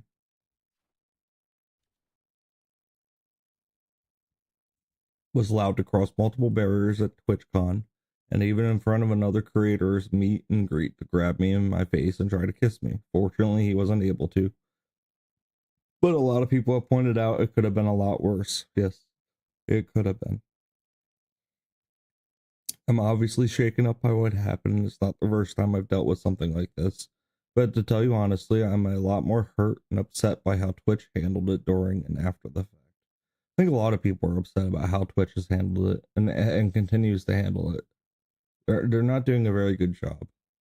They're trying to save their optics like they're keeping everybody safe, and they're not. Like I said, I don't understand how he was allowed to make it to me in the first place. The security in the clip who racked it is my own security guard. It's true my favorite and usual security guard was banned for holding a stalker's arm to bring him to the police at a past TwitchCon. However, there were at least 3 or 4 other TwitchCon security staff in the area who did not react and let the guy walk away, as you can see in the clip, since they don't even appear in the frame. LOL. The woman who is walking me away is my own personal manager, and behind the booth, the only 2 people who were checking on me and comforting me were her and my friend. None of the TwitchCon staff came to ask what had happened or if I was okay. That's horrible. That just makes me even more angry at Twitch, which is why their policy and some of the things that they've been doing, like inviting a streamer that got banned from Kick onto the platform for because he was he said to kill all Jews. Nah, that doesn't fly with me. And then they have this diaper furry pedo guy on the front page, ban him for not even 24 hours and then unban him. Like, no, the guy doesn't belong on Twitch. Twitch isn't a fetish place, and if it is, I'm not going to be streaming on it anymore. I'll stream on Rumble and Kick and YouTube. Staff can't, none of the TwitchCon staff came to ask what happened or if I was okay. My friend who was present told me Twitch security were also behind the booth afterwards, joking about how they didn't even see what happened, and immediately laughing and moving on to talking about something else, which is ridiculous. These people need to be fired. Twitch needs a complete overhaul. I mean, I don't get what's going on with the CEO, the leadership, the moderators, the developers. Like, all those people are too woke, too lenient on certain groups and then too strict on others. They don't enforce the rules equally across the board. And then they are very, very strict about something that's very minuscule about somebody else, like Tectone. But they'll let a guy going around saying he wants to see capitalist blood running in the streets. That's ridiculous. So if no one was checking if I was okay or if I needed anything, and they let the guy run away initially, I have no idea what anyone hired to keep the event safe was doing. LOL. Yeah, they were just mooching money. That's what they were doing. In Twitch's statement, they said that the guy was immediately caught and detained. I'm sorry, but that is a blatant lie. He was allowed to walk away from my meet and greet, and I didn't hear he was caught until hours after he attacked me. And I felt like this only happened because of my manager pressing for it, not because TwitchCon staff present thought it was a big deal. I have a lot more I want to say, but I will say it on stream later today instead of writing a book on here. Thank you guys again, and sorry you all had to see that. This is definitely my last TwitchCon, and it saddens me to say, as a 10-year off and on attendee of TwitchCon, I think other creators should seriously consider not attending in the future. I do not feel cared for or protected to even bring my own security and staff. I can't imagine how creators without those options would feel. Stay safe, y'all. Everything is going to be okay.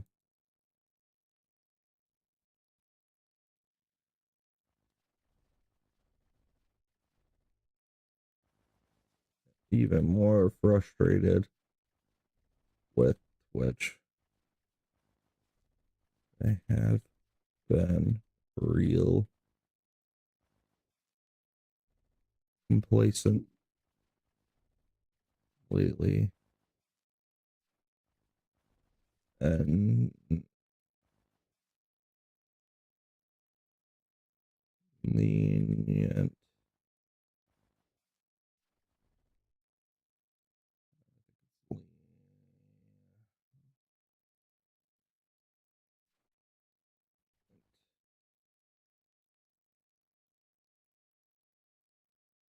to a fault.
I'm glad you're safe.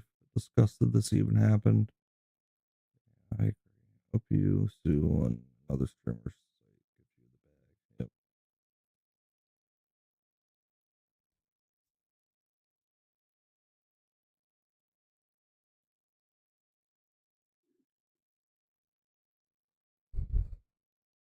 Yeah.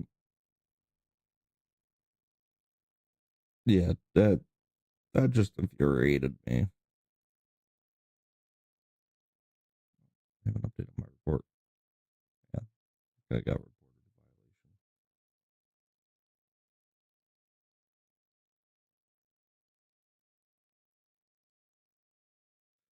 violation. Dina followed me. Thank you for the follow on X, Dina. That's appreciated.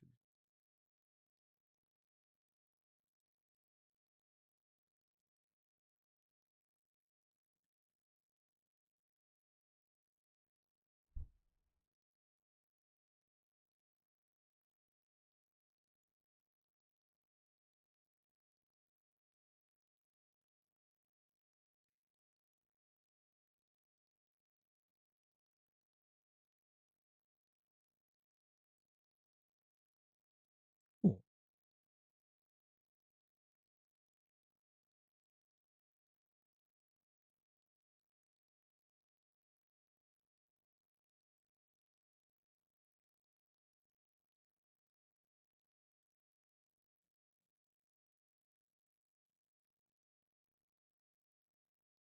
No one commented on them.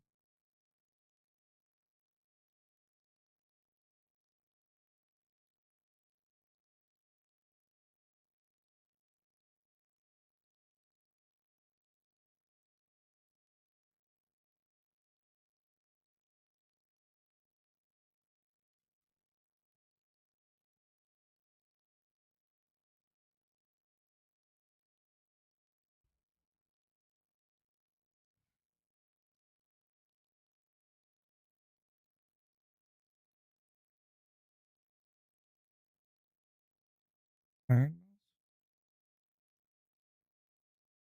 Oh, that's cool. Thank you so much for coming to see me on day one of TwitchCon. I'm so lucky to be able to meet you all and get to chat. Love you guys. Thank you all for all the love and support. Would not be here without you guys. That's pretty awesome. I like how they set it up for Iron Mouse.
Better bring your A+ game. Brock's takedown of Owen Jones is an entertaining and informative read.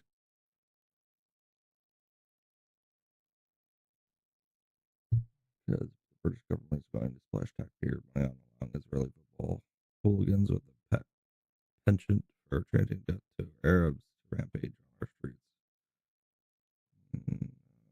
Expect police to come forward with a plan to lift the Tel Aviv football fan ban early next week.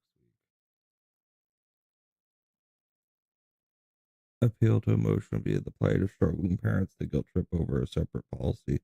False equivalency between routine event policing cost and direct aid to families, implying zero-sum budgeting where securing public safety diverts from welfare.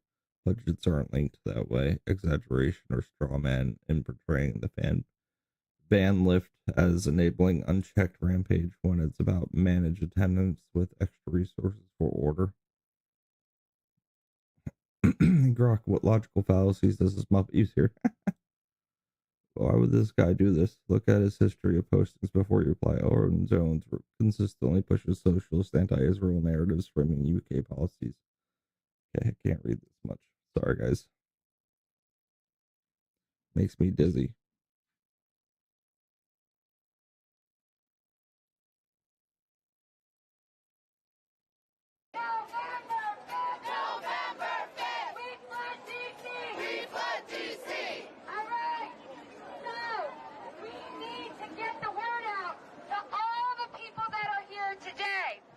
We have a bunch of palm cards that we want you. We have 30,000 palm cards.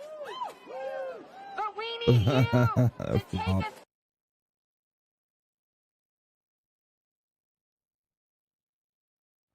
Waste of time day.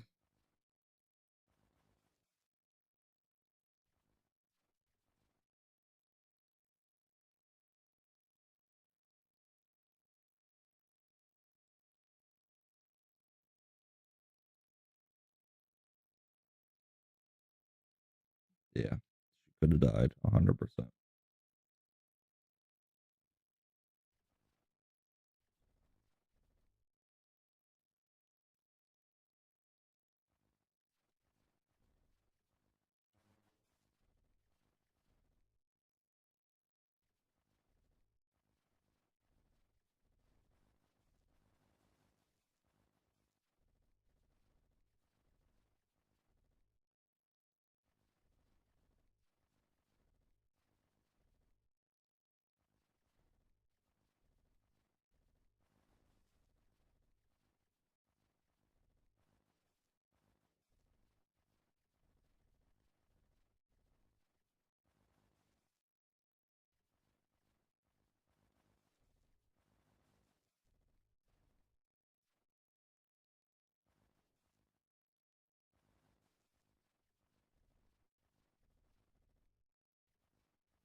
I'm gonna get some beef jerky.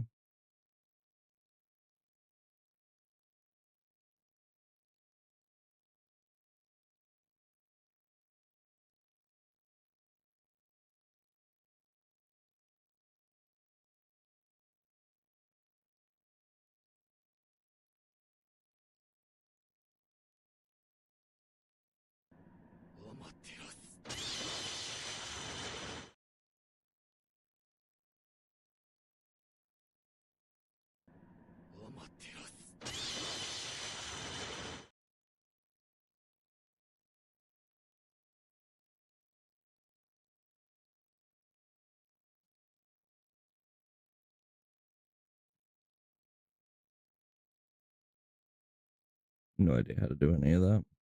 Be awesome though.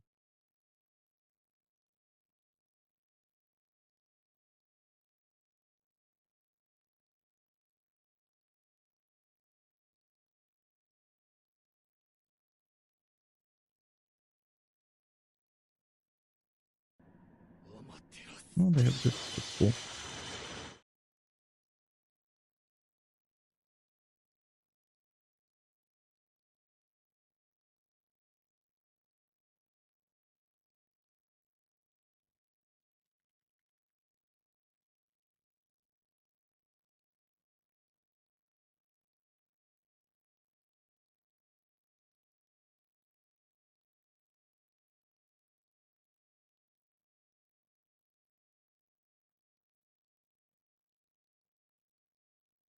That'd be a cool game to try out. I'm actually looking forward to it.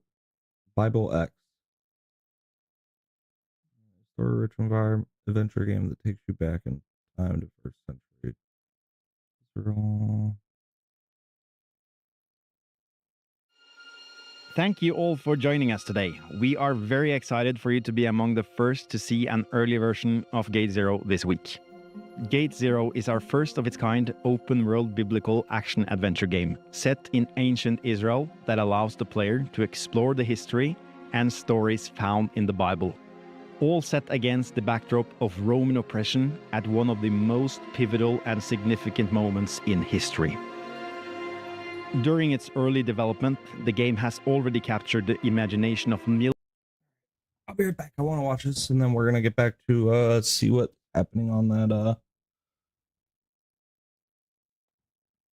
that waste the time protest that's happening today.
Volunteer voice acting for them. I think I could do pretty good if I wanted to voice act for these people if they needed it.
And achieved significant success, including amassing a large grassroots following on social media with over 500,000 followers and more than 75 million views of our content. A Kickstarter campaign funded in 79 hours with over 300,000 raised by the end of the campaign and over 6 million euros raised separately via donations. Cool. It is 2072. And the world is controlled by the United Futures Initiative, or UNIFY. Their method is simple. Control all history and information, filtering the past to shape the future that fits their vision of progress. Their motto, Unify is truth, Unify is history, Unify for a better future. You play as Max. After a time travel accident, Max, a rebellious teen, is stranded in ancient Israel. Max doesn't care about the Bible or religion. He just wants to fix the time machine and get back home. Yet we see Max's view shift as he encounters what Unify is doing in the past.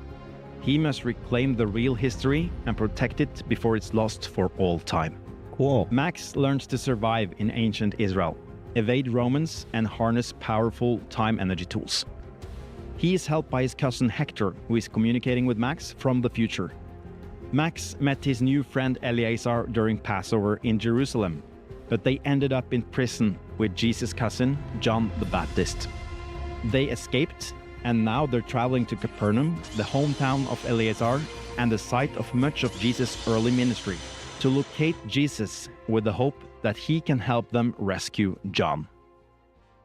We're going to show you an early build, so let's jump right in.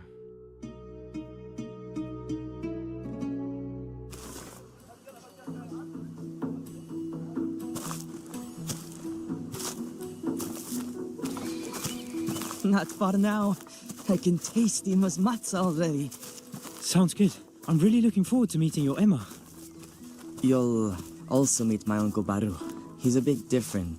He's weak. He can't walk and seems to have lost all hope since... Since what? Something that happened a few years ago. To be honest, it's a bit sensitive, so I'll leave it at that for now. If my Ema were here, she'd say his soul is more sick than his body. And there she is, Capernaum. Really beautiful. May not be perfect, but it sure beats that Machaerus prison. And John's still there. I'm really worried about him. Yes, but Jesus can free him. That's why we have to find him. And if you find him, Max, you'll also find unified corruption.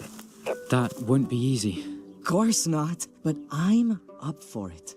It's spring in AD 28, so Jesus should definitely be somewhere near Capernaum.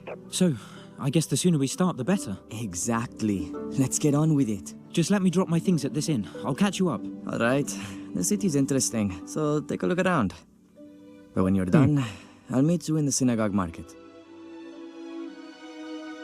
Welcome to Capernaum, the city where Jesus performed many of the miracles described in the Bible, and the place where much of Jesus' ministry was based for the last 3 years of his life. We are in a Jewish land that is situated on the edge of the Roman Empire that stretched all the way from Britain to where we are now, Capernaum in Galilee. Mirroring the oppression that Max experiences under Unify in the future, Israel and the Jews are also occupied and oppressed by the Romans.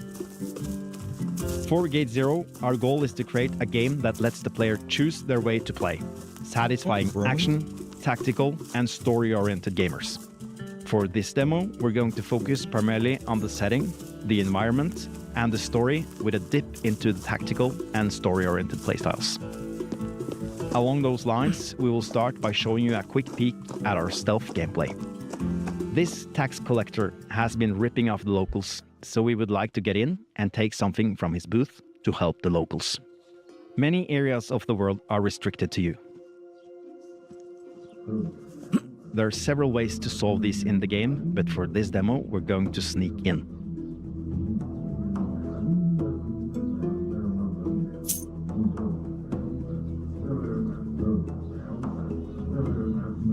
There are also many tools you can use as well to distract and mess with the guards. This will make the stealth experience feel diverse and up to the player to determine how they want to solve each situation. Throughout the open world of this game, there are many ingredients and resources you can explore to find and gather that will be used for crafting as well as upgrading weapons and tools. That couldn't have been an animal. Great job, Max. There's some sneaking. Rumors about healings have spread like wildfire in Capernaum. Here, events unfolded that would go on to shape the core values, laws, and worldview of the Western civilization in the future.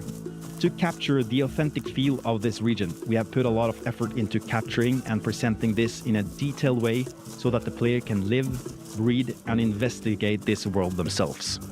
It is built using the latest version of Unreal Engine 5 by experienced developers with backgrounds from games such as Red Dead Redemption, Assassin's Creed, Grand Theft Auto, Maneater, and more. You can talk to people along the road to gather information you might need.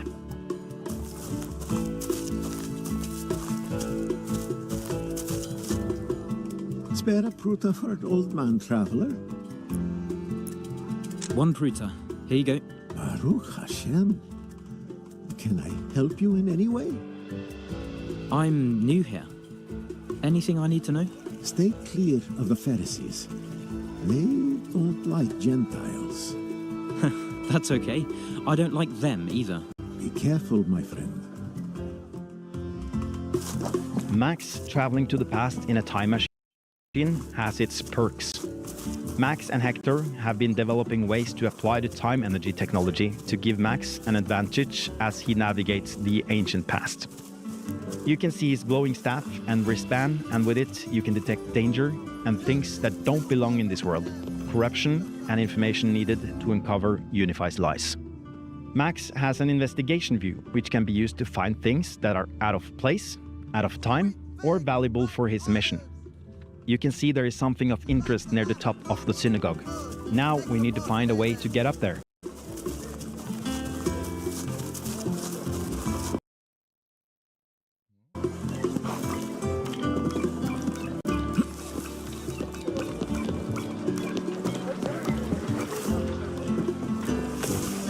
Yes, peppers a little. The item you need to reach peppery. is far Good, up on the but- roof of the synagogue. Fortunately for us, Max has developed some skills navigating the danger of his world in the future, evading the forces of Unify. He's naturally a very athletic young man, and those abilities have now been enhanced with time energy technology. Among these skills, Max can do an Eon jump to traverse longer distances.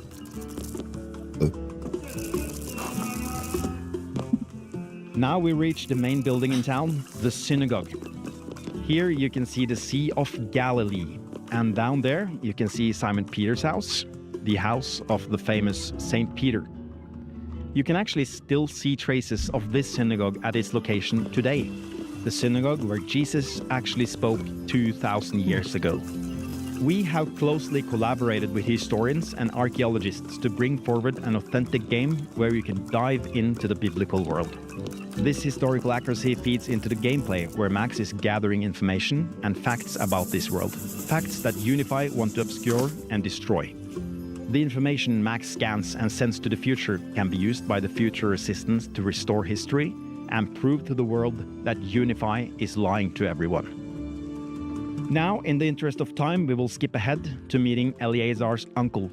He was introduced earlier by Eleazar as someone who is a bit different. He cannot walk, and he has lost all hope since something that happened a while back. Oh, they have Bible verses and everything in the game. That's cool. Anyway, my uncle lives here. Come on, let me introduce you. Shalom, Uncle Baru. Ah, Eleazar. Shalom, my boy. I want you to meet my friend Max. We met on the way to Pesach. Shalom, sir. I've heard about you from Eliezer. Greetings, Max. I hope my nephew isn't trying to recruit you. No, Uncle. It's not good for you to get worked up, and... Anyway, Max has only just arrived. Maybe you can look after him for a while I help Ima prepare dinner? I'll be quick. Just leaves him alone with his uncle. Do you mind me asking why you said that? About recruiting? Listen, Max. Don't get involved with the Sicari. It never ends well. Eliezer said you used to be one. I guess not anymore. Look at me. Not much used to the resistance, am I? Nor to anyone else, for that matter. He said there was some kind of incident. Incident? Well, I suppose that's one word for it. Was it when you were in the Sicari? You're pretty inquisitive, Max. Sorry, but I hate people being oppressed. And as far as I can tell, the Sicarii hate that too. That's not the point. The incident you mentioned was horrible. So, when I say it never ends well, I speak from hard experience. I guess it's a hard thing to bear. I must have been through a million if-onlys since that day. And what's your conclusion? If only I'd not been involved with the Sicarii, none of this would have happened.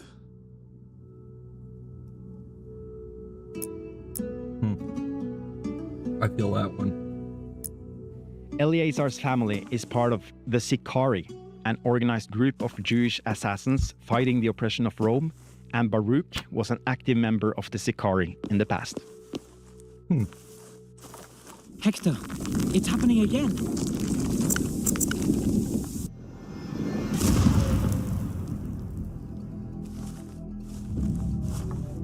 They've taken the whole thing. What are they up to? Don't know. See if you can find out. Are these paw prints? Looks like some kind of trail. It looks like Unify has taken something out of the timeline. We'll once again use Max's investigation view to see if we can find a clue about what happened or where to go. Looked like it went into the house. Ah, there you go. That's good, Max. I'm going in. Unify don't have the power to erase history, but they can hide it, corrupt it, and obfuscate it, so that people in the future don't know the real history. Unify remove That's information from the yeah. timeline and keep it hidden somewhere out of time and space. This is a place we call the Eon World, ripped open by Unify's attempt at time travel. A place where time and space are corrupted and the future and past collide. They now use this place as their conduit to the past and to hide things they want to take out of the timeline. All right, I'm in. I like that. Wonder what we'll find this time. There's some kind of corruption ahead. Looks like Unify disrupting the timeline. What's going on here? Careful. Looks like a massive corruption of something. It's too dense to get a reading.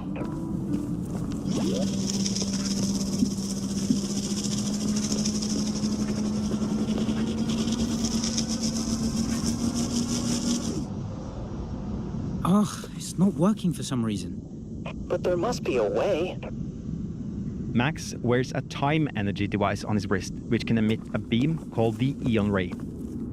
The Eon Ray can be used to, among other things, destroy the corruption found in the Eon World.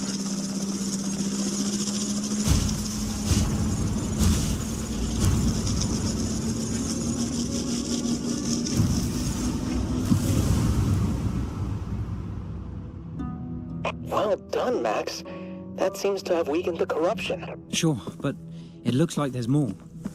The Eon World presents the player got with some varied elements types of like, gameplay, including stealth, puzzles, platforming, as well as action-based ways for the player to undo Unify's Destiny, corruption what and am I restore thinking the of? true timeline. These areas can be thought of like the dungeons from Fallout or the shrines from recent Zelda games. The player will face some of their biggest challenges here. There's danger here. Remnant. Stay alert, Max.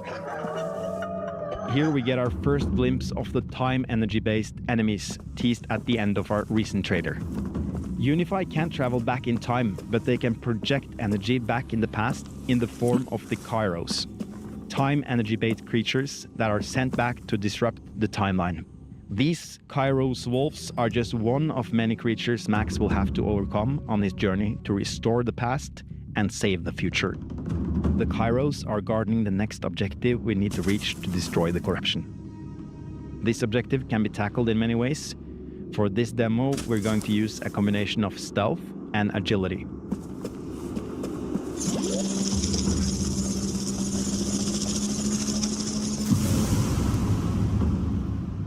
Yes!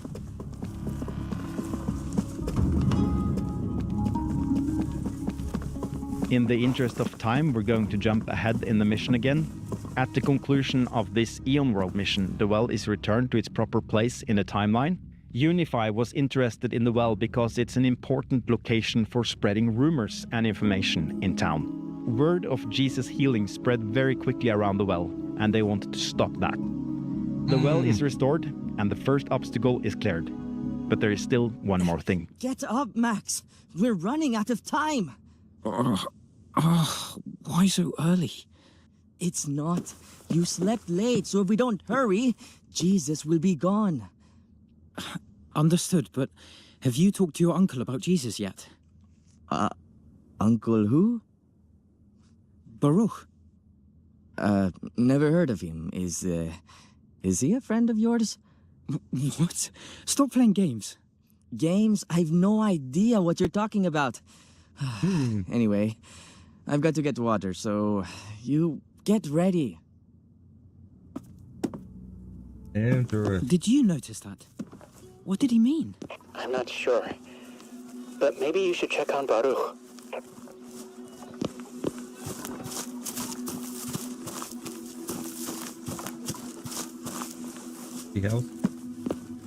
Hello? Baruch? Are you here? Baruch? No sign of him. Look at this place. Covered in dust. That's odd. You're right. Looks very different. Keep your eyes and ears open. Where's he gone? Either he was paralyzed or just a good actor. No, he was paralyzed, all right. Well, let's ask the others.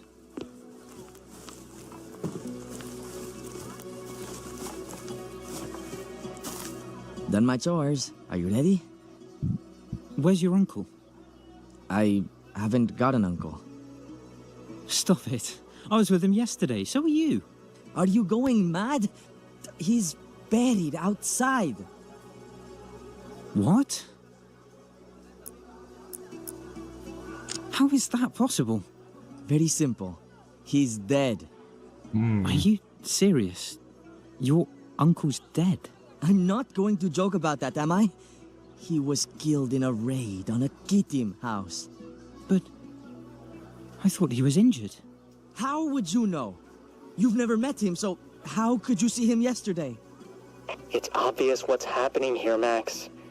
Apologize and get out of there. You're right, I don't feel too good. Must be something I ate. Perhaps I should get some fresh air.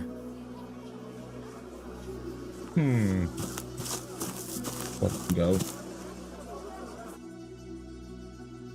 Now let's move on to where Uncle Baruch is. Before everyone suddenly denied Uncle Baruch, Eleazar and Max had gotten the idea that Jesus can actually heal him. But now he's missing, and we need to find him. He's dead, apparently. Buried. This is the place. Okay. Is there corruption here? Unify can not only take out wells, houses, and information, but they can even take people out of the timeline by trapping them in the Eon world, erasing the recent memory of them and making it look like they died. And this is what they did to Uncle Baruch.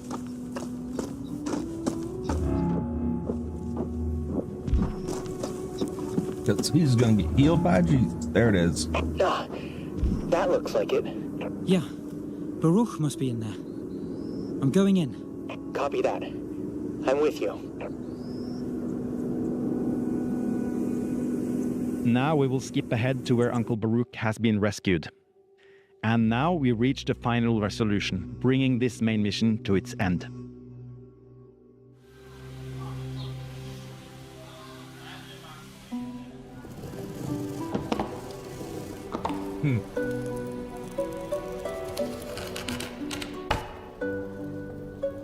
Welcome to my friend's house.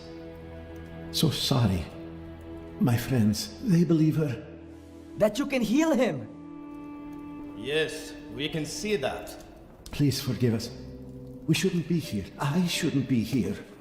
That's true, Rabbi. He's got a past. Friend, your sins are forgiven you. My sins? Forgiven? Forgiven? Forgiven? What about his legs?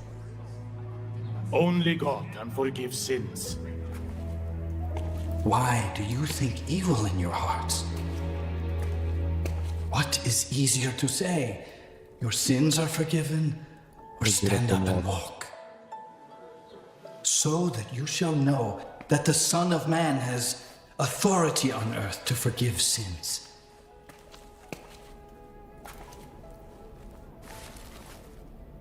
I say to you, stand up. Take up your bed and go home.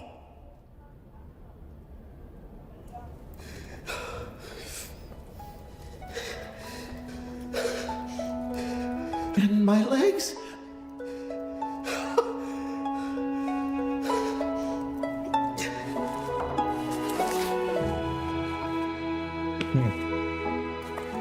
So, you can forgive sins. Miriam, he's healed. What?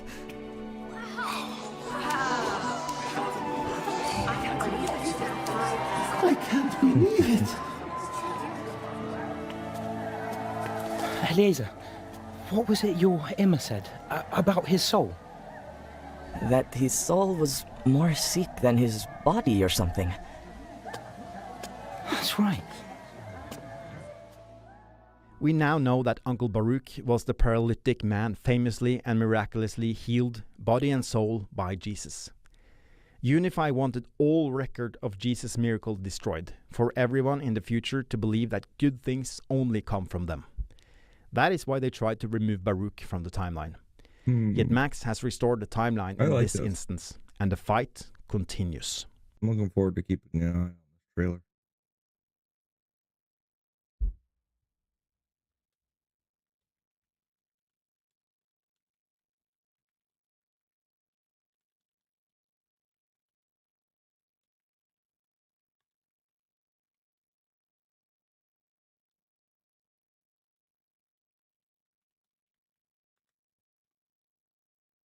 Cool.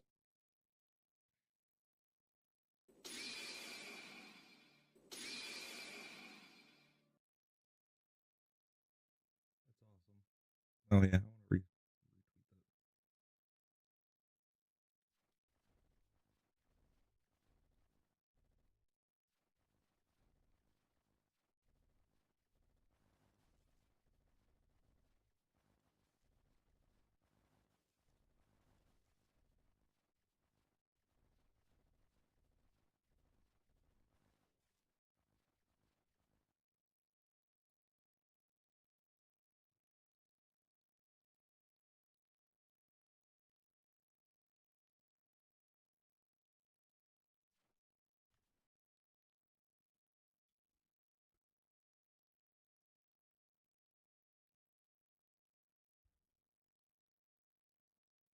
Female streamers Twitch.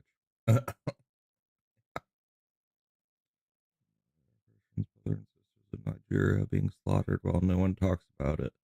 When I mentioned on my channel, people scream in the comments announcing their departure and saying unsubscribe. Because how dare I talk about religion and politics? And there are the same people who call me a racist because I said Cleopatra was not black. But when I defend and love the Christians in Nigeria, they have a problem with it.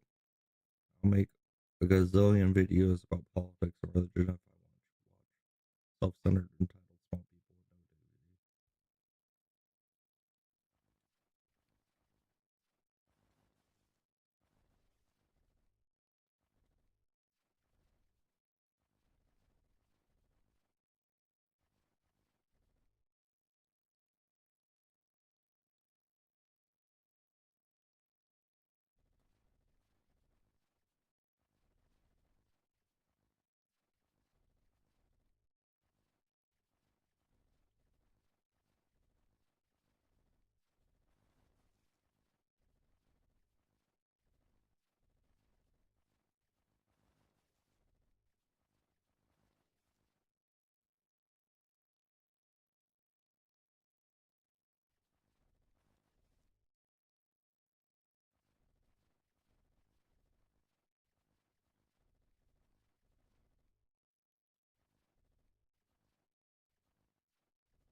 Amen. Okay. Protest. What's going on?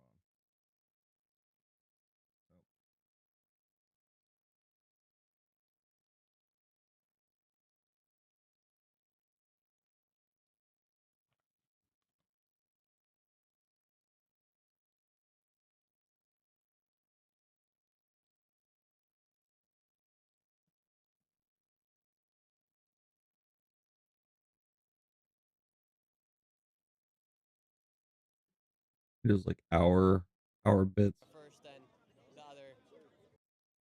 Form of relying off of feelings and all of this stuff. It's just.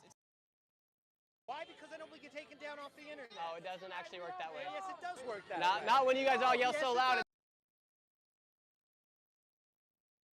Let's see if someone breaks out. See this shit? See, this is the shit these lefties do. This is what they do. This is what they fucking do. Shut your mouth, bro. Fucking come out. Fuck out of here. You run your mouth to a man. Shut your See that shit?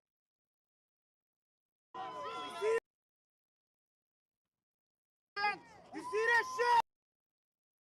Back News? up it. Did you watch Fox News? Okay, you know. Okay. Wait, since you Listen, one of the propaganda people. No, maybe just kill them, right? That's what Hitler is. Propaganda channel. Fox News, which is basically billion. High school in America. That was wrong. What's He wrong said with your 75% education? of And the Trump, was and the Trump. 1.5 billion. All right, let's keep moving on, everybody. Dude, what are you doing? You're welcome, sir. Hello, my How are you doing? Thank you, I appreciate that. How are you? All good? Oh, everybody.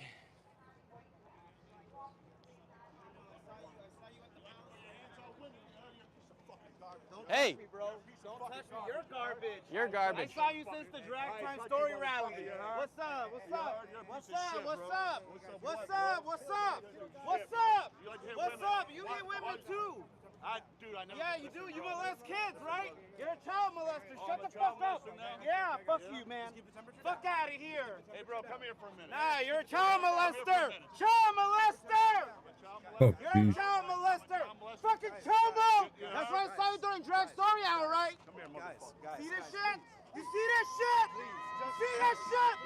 You see that shit? You see that shit? See that shit? See that shit? See that shit? Are you? Yo, see that shit? See that shit?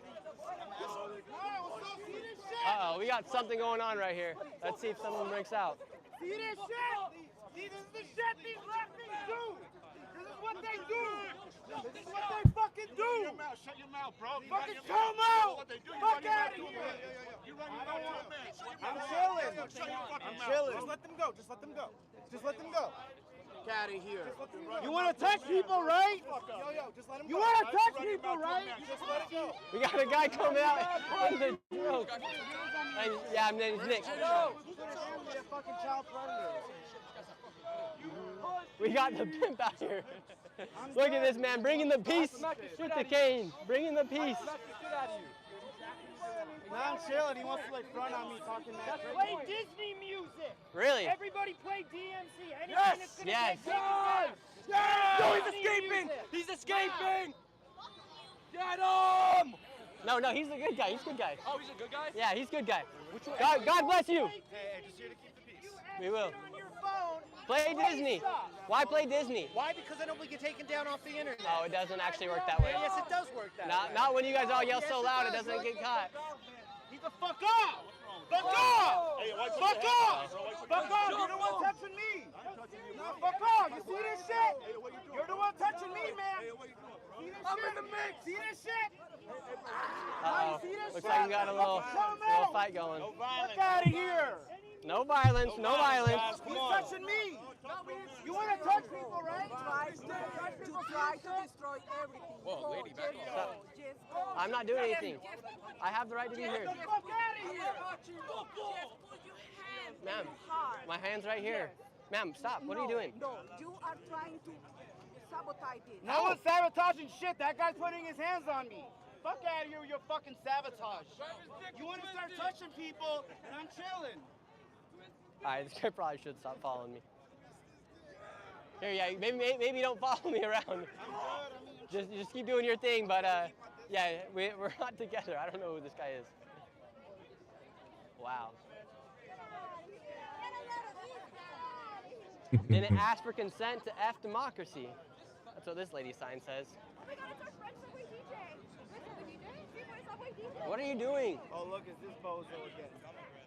Get the fuck off, bro. Look at this.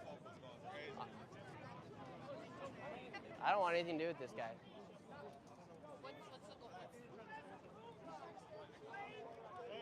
Look, now this guy's saying just play Disney music. And then we have this guy who looks like, you look like the guy from Queen. The guitarist. You know who I'm talking about?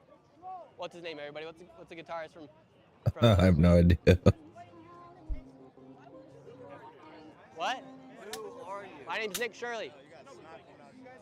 You got some snot coming down here. Dude's doing coke. Boozed Yeah, up we're talking to people. people like you, seeing what's going on. All right. Yeah, what's your message today? What brings you out here today?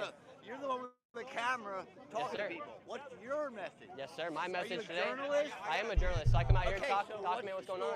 Why are you here? I am here today to talk with people about the No Kings protest here in New York City. Talking about what they're out here protesting today for. Are you in favor of the No Kings protest or are you against it? He's making money off of you. I'm for it. Give a shit. I'm for it. I'll let Bill come out. I agree. Everybody should be He's able gonna to make the protest. same amount of money whether I talk or He's not. not gonna make the same amount of money. Oh, okay. He's getting views because She gets paid to protest. You know that? You know that she gets paid to protest? I'm just saying you're giving your money back. Why are you here? I'm just asking you, why are you here? To show people what's happening here at No Kings protest in New York City. Okay. That's what I'm here for. So And to ask people why they're out what's here. the most interesting thing you found? The most interesting today was probably when they started following me around with. So people following me around. That was people follow when things me got around. really interesting. And then People we also follow had some me great, around, but I don't put it on. also had some great conversations with some people as well. Okay. How long would it take you if you were friends with Jeffrey Epstein? I have to shout. Yeah.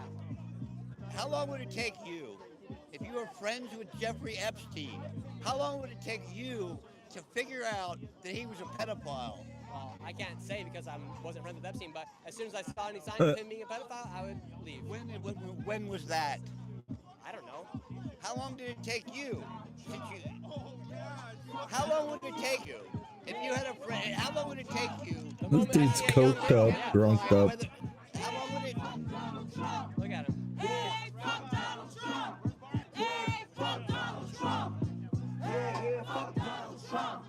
Anyway, how long would it take you if you were a person? The moment I would see somebody.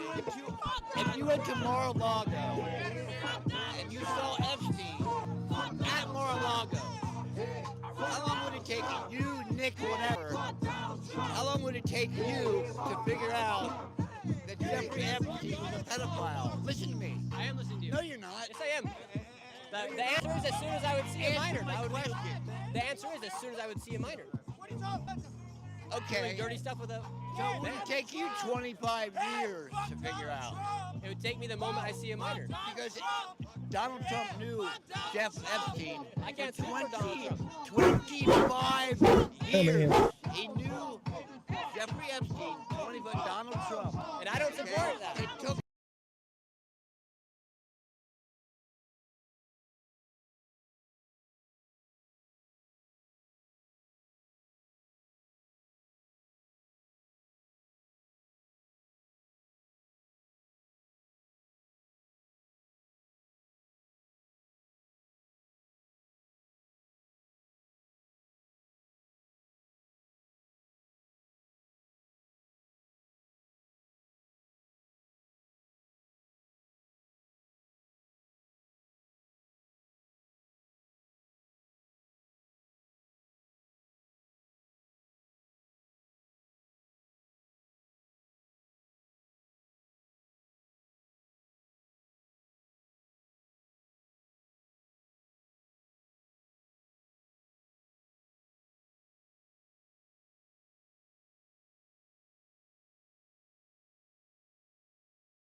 him. Look, now we got people dancing.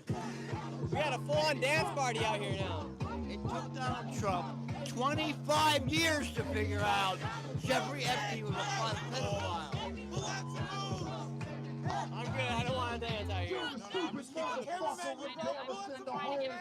I don't dance. I don't dance. Look at him.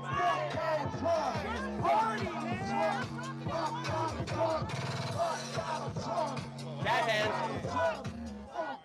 What's up? What's up? Having a good day out here? Thank you. What's good? What's good, bro? How you doing? Young legend right here. Yes, sir. Okay. That's what's up. Have a good day.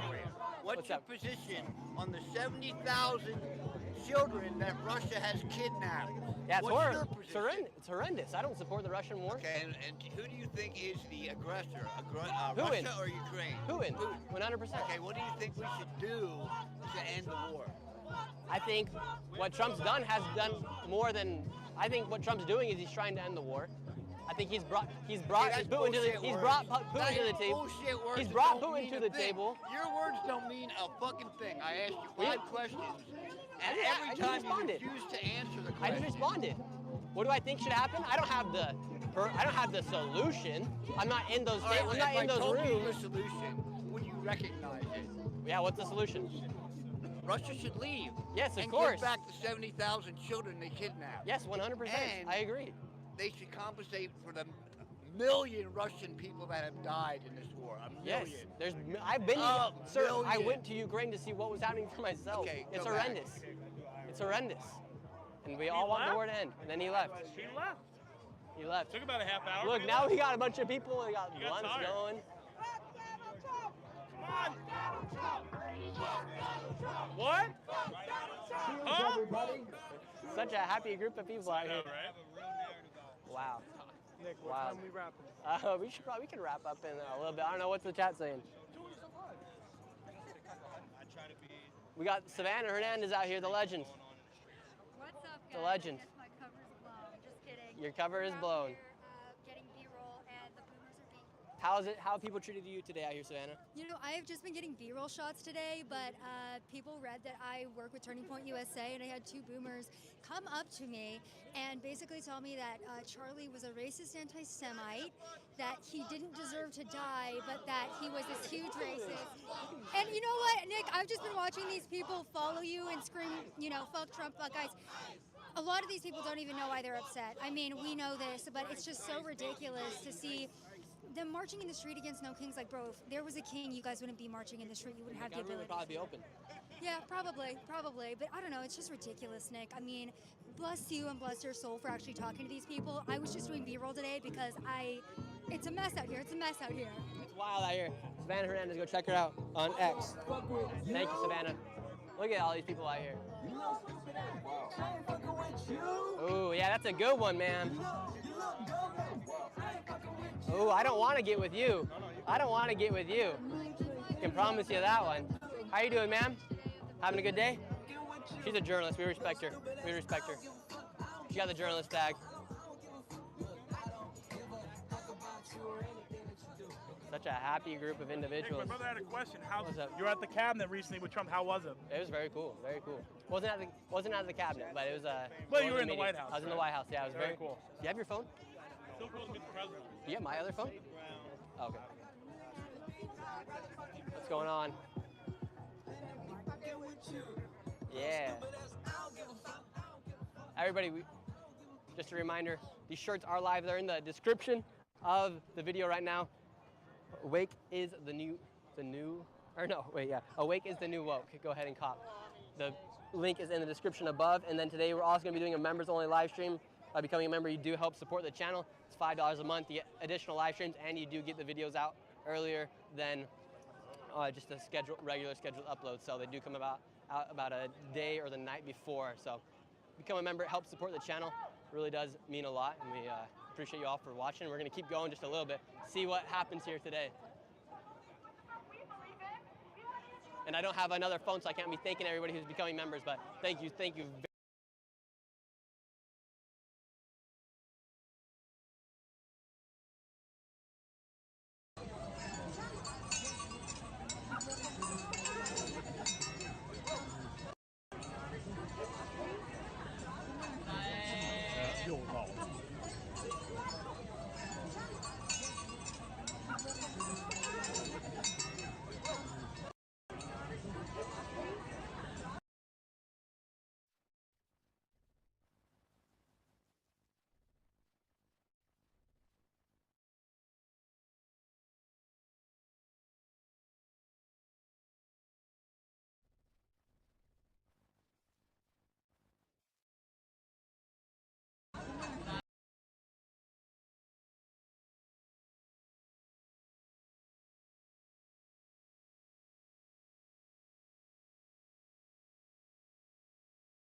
Very, very much. It does mean a lot.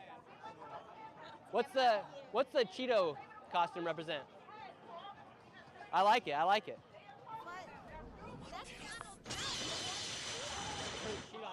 I haven't heard that one before. I haven't heard that one before. Woohoo! But you have the orange on the fingers. You got the orange fingers. You gotta have that orange residue on the fingers. You gotta have that. Let's see. Anybody else we are interested in talking to today? How are you doing? I like the Bitcoin. We gotta get Bitcoin back up. We need Bitcoin to go back up. Go, Nick. Keep it up, bro. Thank you very much, sir. I like the hat.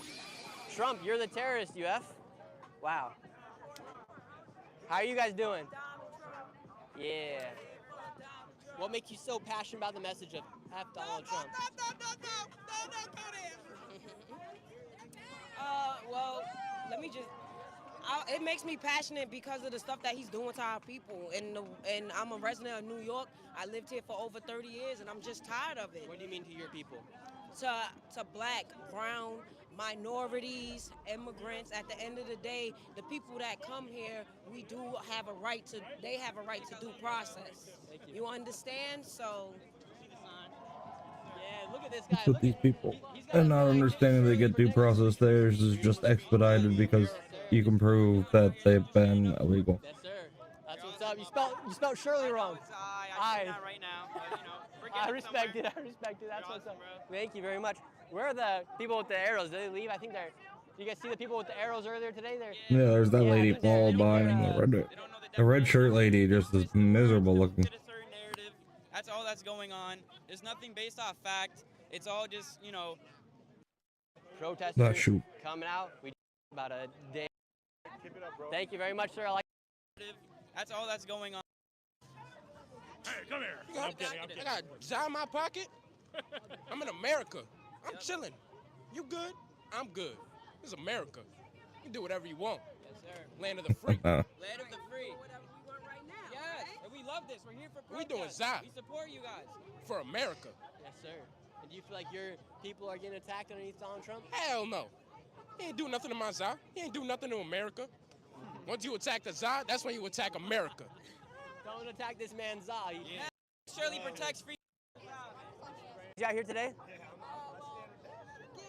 Okay, great. What brings you out here today, and what's your favorite pin you have right here? Oh, shit. You have a lot of them. You say, I love vaccines, autism, abortions, homosexual. What makes you love abortions? I support a woman's right to choose, or a person's right to choose what happens with their body. My favorite pin You have here- South Park on here, I do have South Park. Black Lives Matter, Palestine. Yeah, I've been collecting for a long. Oh my God. No. Wait. You got a lot of them on here. Education is a right, not a privilege. Up at MetLife Stadium during the corn concert. I was there. You were there watching them? I wasn't looking at him, but I saw them get it. I saw them dragging him out, and that was. You have the Soviet Union logo right there. And then is this the Satan symbol or something? Yeah, that is a pentagram. If we were to talk specifically about Satanism, I'll talk about how Yeah, why do you support Satanism? Satanism is not a religion. Satanism is an atheistic movement to support religious rights for all. It's basically just like spicy atheism. And something else as well? Oh, I don't know. We don't believe in Satan. It's just it's a symbol. That Like, yeah, that's kind of It's just a lie. What's your sign say? This is Kick your local fascist. Yes. People out here are calling me a fascist today for. I don't think you're a fascist. Yeah, thank you very much. I appreciate Why would they? Because I support Donald Trump. I voted for Donald Trump. They're calling me a fascist for that reason. Is it okay if I ask a question? Yeah.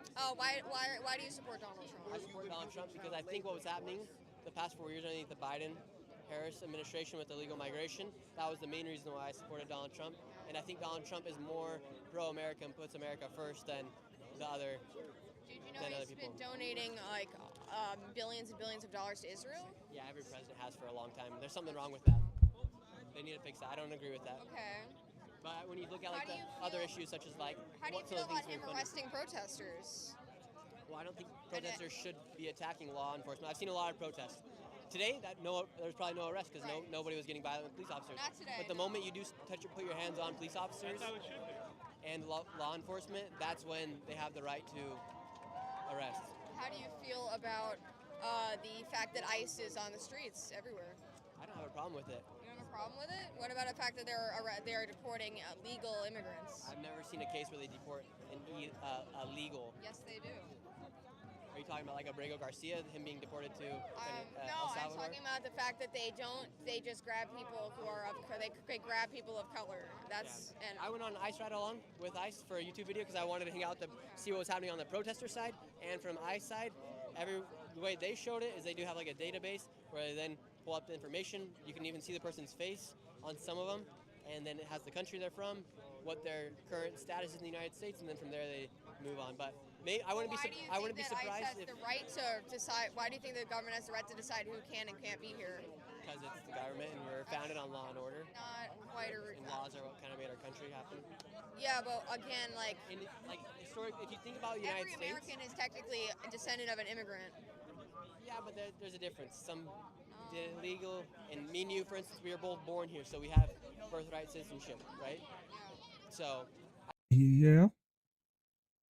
These people really don't understand laws, do they? They don't look at the laws or they just listen to their party's talking points. They don't listen to anybody else's point of view. It's kind of sad, really, that they have their own fishbowl and they just stick in it. They don't communicate with anybody else or get any other opinions if they're altered to them.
If you have issue with the law, you might as well just petition to get the law changed instead of blaming it on Trump. All he's doing is enforcing the laws.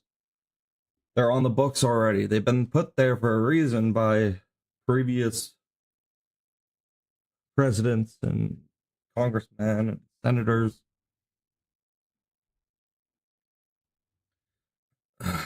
Things have been in place for a reason, and I believe borders are a thing, and they should be enforced, because you never know what's coming through or who's coming through, or especially if you're not monitoring the border like Biden and Harris did. They just let anybody and everybody go through, and barely. That's why drug trafficking was probably, I think, at the highest it's ever been from Kamala and Biden. Kamala didn't even visit the border once. How did she know what was going on down there? I think when it comes to this current issue, we have Relayed notifications. as far as the country's never faced an issue like this, where you had upwards of anywhere from 10 to 20 million come in. You saw mass immigration. Well, our country's been built on immigration, from the start. Yeah, and it was doing great. It was doing great, but then you bring in a lot of people and a lot of things start happening. So you had mass immigration. Now you're gonna have mass deportations. It's not quite. I would do a little bit more reading of history books, but I respect your opinion. I respect yours as well. And thank you for having a cool and nice civil conversation. I appreciate it. If someone tries to get aggressive, please flag me down. My job is to be a human shield, basically. Okay. So just let me know. Thank you. Well, God bless you. Have a great rest of your day. Great person right there. Civil conversation. Let's show you guys just what's happening over here.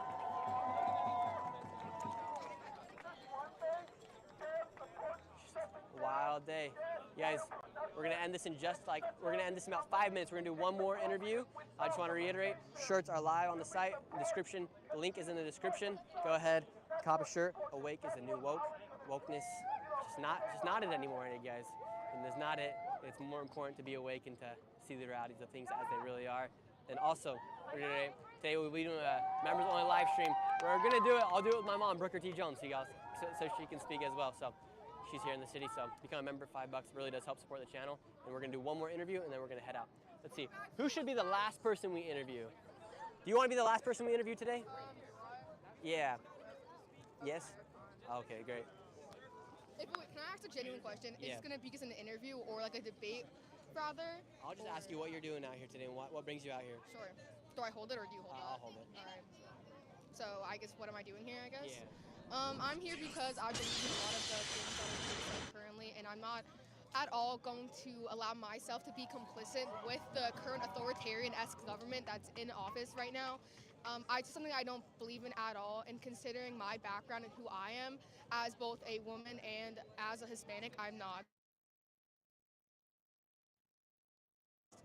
Okay, earlier today I think you were one of the people yelling F you, getting all mad at me. What was up with that? Why do you think so many people just got mad by my presence here today? I think that people are gonna get mad regardless of like what political stance you have, but like I don't want to like maybe directly offend you or anything, but if you're coming to an event like this knowing that you hold separate beliefs and you're doing what you're doing now by streaming and by interviewing people and maybe antagonizing people, obviously people are gonna get mad at you, you know? You don't poke the beehive and then get upset when the bee's coming at you, you know? Yeah, you got a good point there, and I don't come here to poke the beehive. I just want to talk to people, and some of your people came out and started following me with the sign that labeled me, and that's what attracted the crowd. So it was kind of like they tried to de-escalate it, but when they did that, they just escalated it more because then they're trying to infringe on my rights of being able to speak with people, and so therefore you have to kind of stand up to them. I mean, I really don't like. I think that obviously everyone here is very opinionated and has beliefs that they hold extremely strongly to themselves. I don't think you should look at me as an opposition for having a different political view than you do. I think like what we're doing right now is good. Like we're having a conversation. I understand that, but again, like for what it's worth, like you and maybe other people that have the beliefs that you have, you cannot come to an event like this and then be surprised when people are like, "Oh, why is everybody being so mean to me?" I don't think he's surprised. Like, obviously, people here are not going to be like they're gonna have the same ideas as you, and you know, like still, you can't come here and then be like, oh, why are people mad at me? Why are people so upset? Obviously, if you're gonna come here and at least attempt to like get money off of the suffering of other people, you know, obviously You're not really suffering, are you? The difference between me and another news agency being out here. There is no difference, at least in my opinion. I don't think there's any. And then people get mad at me for this is what I do for my job. I travel all across the world documenting stuff. I mean, I'm not really in favor of any news company or any streamer coming to an event like this and trying to, I guess, profit off of this. I don't agree with it whether you're you or Fox News or CNN or, you know, even just like local news like Pix 11 or something. I don't agree with it, period. Okay, well, thank you so much for coming out here today and having a conversation. Appreciate it. Have a good day. Hope you get home safe. All right, you guys. Hey, how are you doing? Good to see you too. I live on the side. Oh, wow. Is it kind of a wild day out here, huh? Right. Not that many. Yeah, well, there was a lot. I thought there was more. Yeah. Okay. Great job. Hey, well, Keep thank up you the so good much. work. Give me some. There we go. Look at this. We're going to end the live stream with this man right here, legend. Spelled the name wrong, but we still love Nick it. Shirley promotes freedom of speech and protects it no matter what. Yes, He's going to be out later tonight, and that's when all the crazies will be going. Guaranteed. All right, we can close this window. Really talk about here. Republican entities, including the late Background Charlie Kirk, GOP Turning Point Senators Private USA. Communications Your Authority colleague, Missouri Senator Eric Schmidt, joined me on Sunday Morning Futures. Here's what he said about that. Watch. It was a coordinated campaign by the FBI to go after January 6th, anybody, any Republicans. They had wide-ranging subpoena power that was likely unconstitutional to go after Charlie Kirk's organization, Turning Point USA. I was on the executive board of the Republican Attorneys General Association at the time. They were going after that organization. Really this massive sweep to try to pull in the Republican apparatus for criminal prosecution. And so you put that in the context of what happened in 2016 with the Russiagate and everything that they did there and everything kind of trying to sideline a presidency there. You then go into 2020 with the FBI involved with the Hunter Biden laptop, trying to debunk that or pre-bunk that. So this is part and parcel of an FBI that was corrupted by a lot of people, and there needs to be accountability. Now, at 9 a.m. this morning, there will be Chuck Grassley in the Senate hearing, and his opening remarks we want to listen for to see if there's new information about what they did to people like Peter Navarro as well, Senator. But what I want to get out here is whether or not we are going to see new charges against people like Jim Comey, John Brennan on conspiracy, because that's what Devin Nunes said took place here, a conspiracy beginning with Russia collusion onto the Mar-a-Lago raid, onto the January 6th cover-up. Watch this. He joined me on Sunday. Watch. It was all designed to target and take down one of your political enemies, so much so that they actually raided his home. A private home of a former president at that time. If you have intelligence agencies that are effectively working with the fake news, working with nonprofits, all to benefit one political party. And that's what you've had. So it was a conspiracy. It is a conspiracy. And so whether or not you can make those charges, I'm not a lawyer, never been a prosecutor, but I've done a lot of these investigations. And to me, really what matters is the court of public opinion.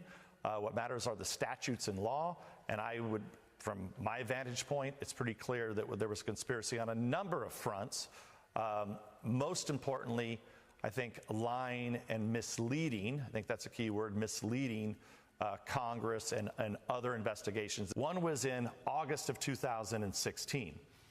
In the Obama White House with Biden and a bunch of other cast of characters there, including Comey, including Brennan, where they are told by Brennan that, hey, there's a hoax going on. That's my word. They knew that in August of 16. Now, how is it possible that all of these cast of characters that were interviewed by multiple, not only the House Intelligence Committee, but also in the Senate and Horowitz and all the way to Durham, they just had amnesia, just forgot about this. They all those years went by and they don't remember that this was a cover-up for the Hillary Clinton email campaign. Nonsense.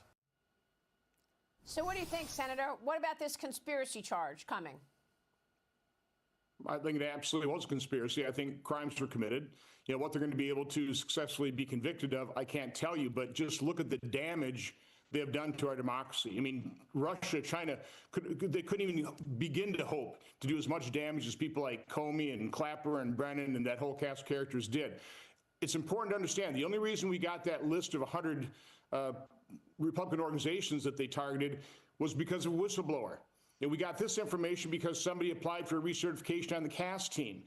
The point I'm trying to make is the partisans, the partisan deep state actors that were engaged in this, many of them are still in the Department of Justice. They are still in the FBI. They are going to continue to frustrate and cover up their own actions, and they're going to cover up for these other people as well. We have an enormous problem. Kash Patel, Dan Bongino, Pam Bondi have an enormous challenge because, for one thing, Chuck Schumer has basically blocked confirmations, but all the lawfare has been conducted. For example, Judge Troupas in Wisconsin, he's in about $1 million of legal fees because he represented the president for 2 months, and they're trying to destroy him personally. So you don't have to do that to too many people to make it very difficult then to staff the Department of Justice and FBI with people that are loyal to this president. So again, the left is relentless. They are incredibly effective. We're just seeing the tip of the iceberg of the damage they have done to these institutions and to America.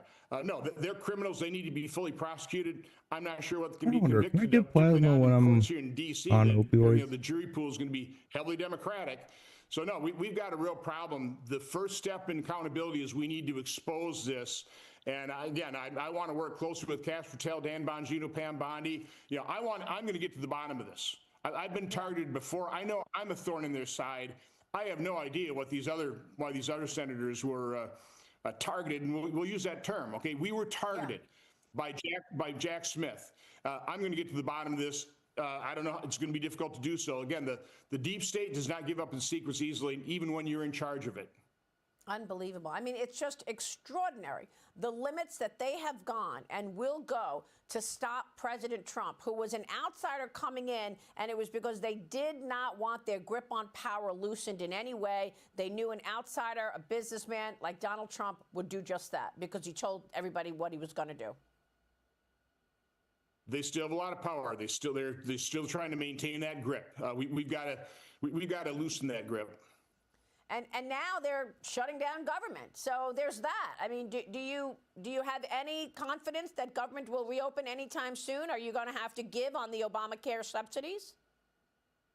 We better not. Again, the reason premiums are increasing is because of the faulty design of Obamacare. I don't know Throwing that I more money can. at it will just exacerbate the problem. So Republicans better not agree to fund, the failed I'm taking the Obamacare product. experiment. What we need to do is just pass the House resolution. Clean continuing resolution is funding levels that Democrats voted for under Biden. I mean, this is truly the Schumer shutdown. My guess is eventually they're going to have to relent because public pressure is definitely running against them right now. All right, Senator, thanks very much for your work. We'll be watching your work closely. We appreciate your time this morning. Thank you. Have a great day.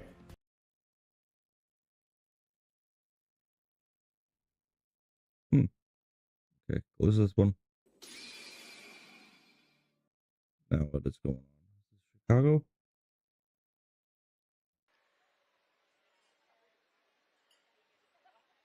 Still Dallas.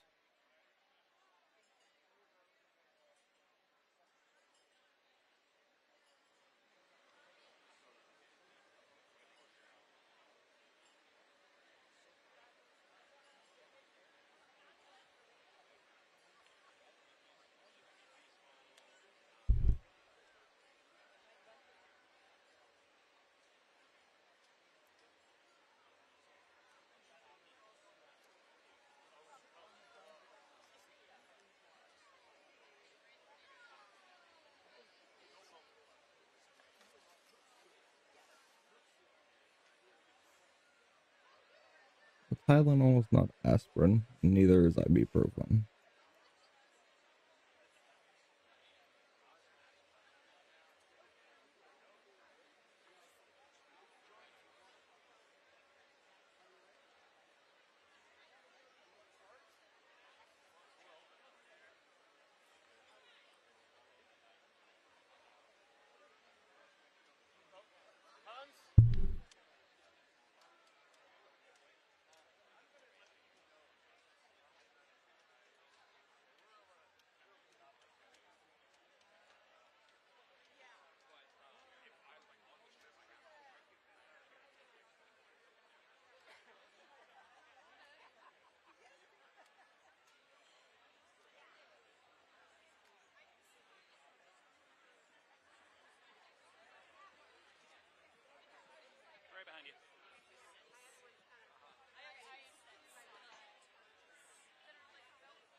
I don't think I can donate. That's sad. I wanted to donate plasma.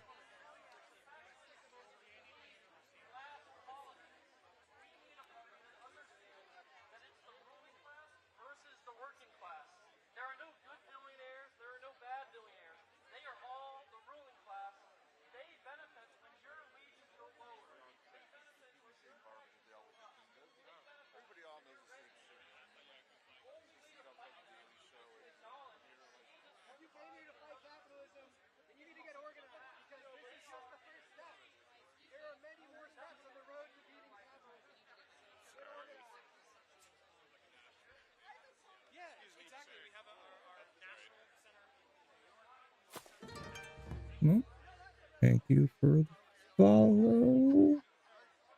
AQ3REWST Stiker. Isn't it? Well, thank you. However you pronounce your name. Alright, there's a long wait for chatting because I don't really want people to try to sell me stuff. Oh, they're putting on their flotation devices. Look at that creep. See him?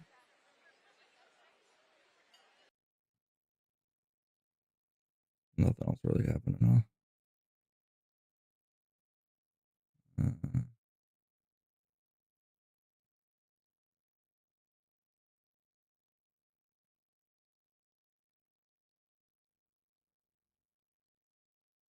250th anniversary for the Marine Corps. Cool.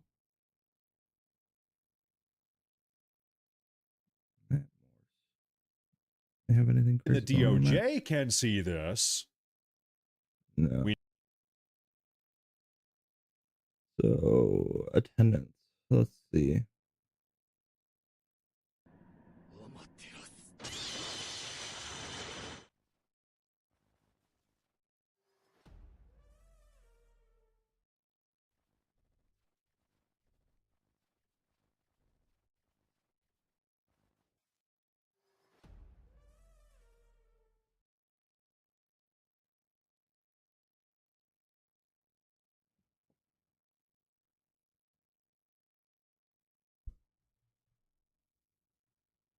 So 2,700 demonstrations across the world or the United States.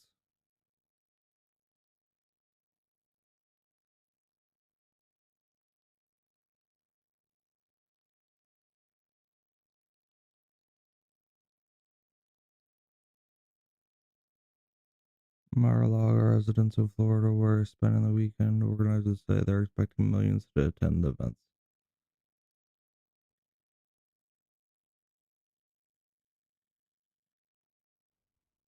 I mean, I'm pretty sure Tommy Robinson rally was bigger than any of these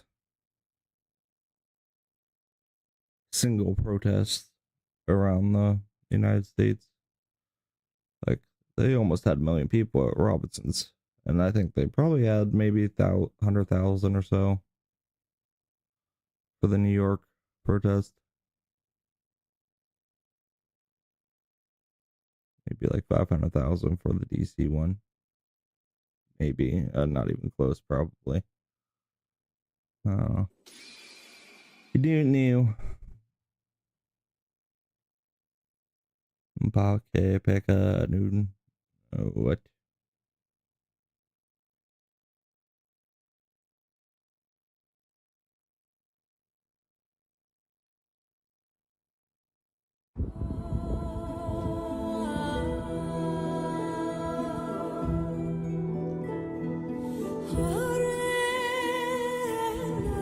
Oh, nice music.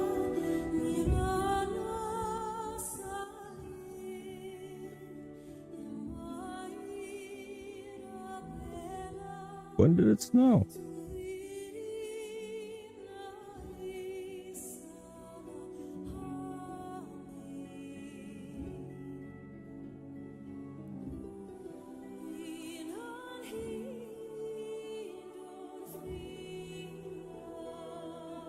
Pretty cool armor.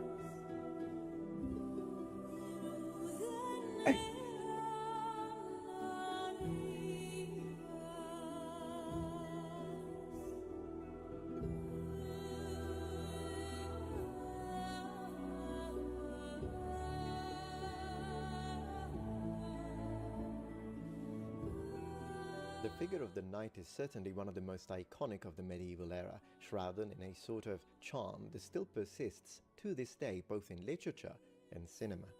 It should be noted that the medieval knight emerges with all the characteristics that make him familiar to us, following a long process which blends different elements and types of warriors, characterized by both practical and military aspects as well as economic and social ones. Owning a horse with the possibility of using it as a mount in battle was a prerogative of wealthy social classes already in ancient times, including classical antiquity. That is because maintaining an animal that, unlike cattle, pigs and goats, did not have yields in terms of food production was a significant expense. Historically, in Europe, the Yeah, first because to be they defined used as knights, at least if we want to find a sort of oxen counterpart to in Latin, plow, would be didn't the they? equites, who were members of the bourgeoisie of Republican Rome.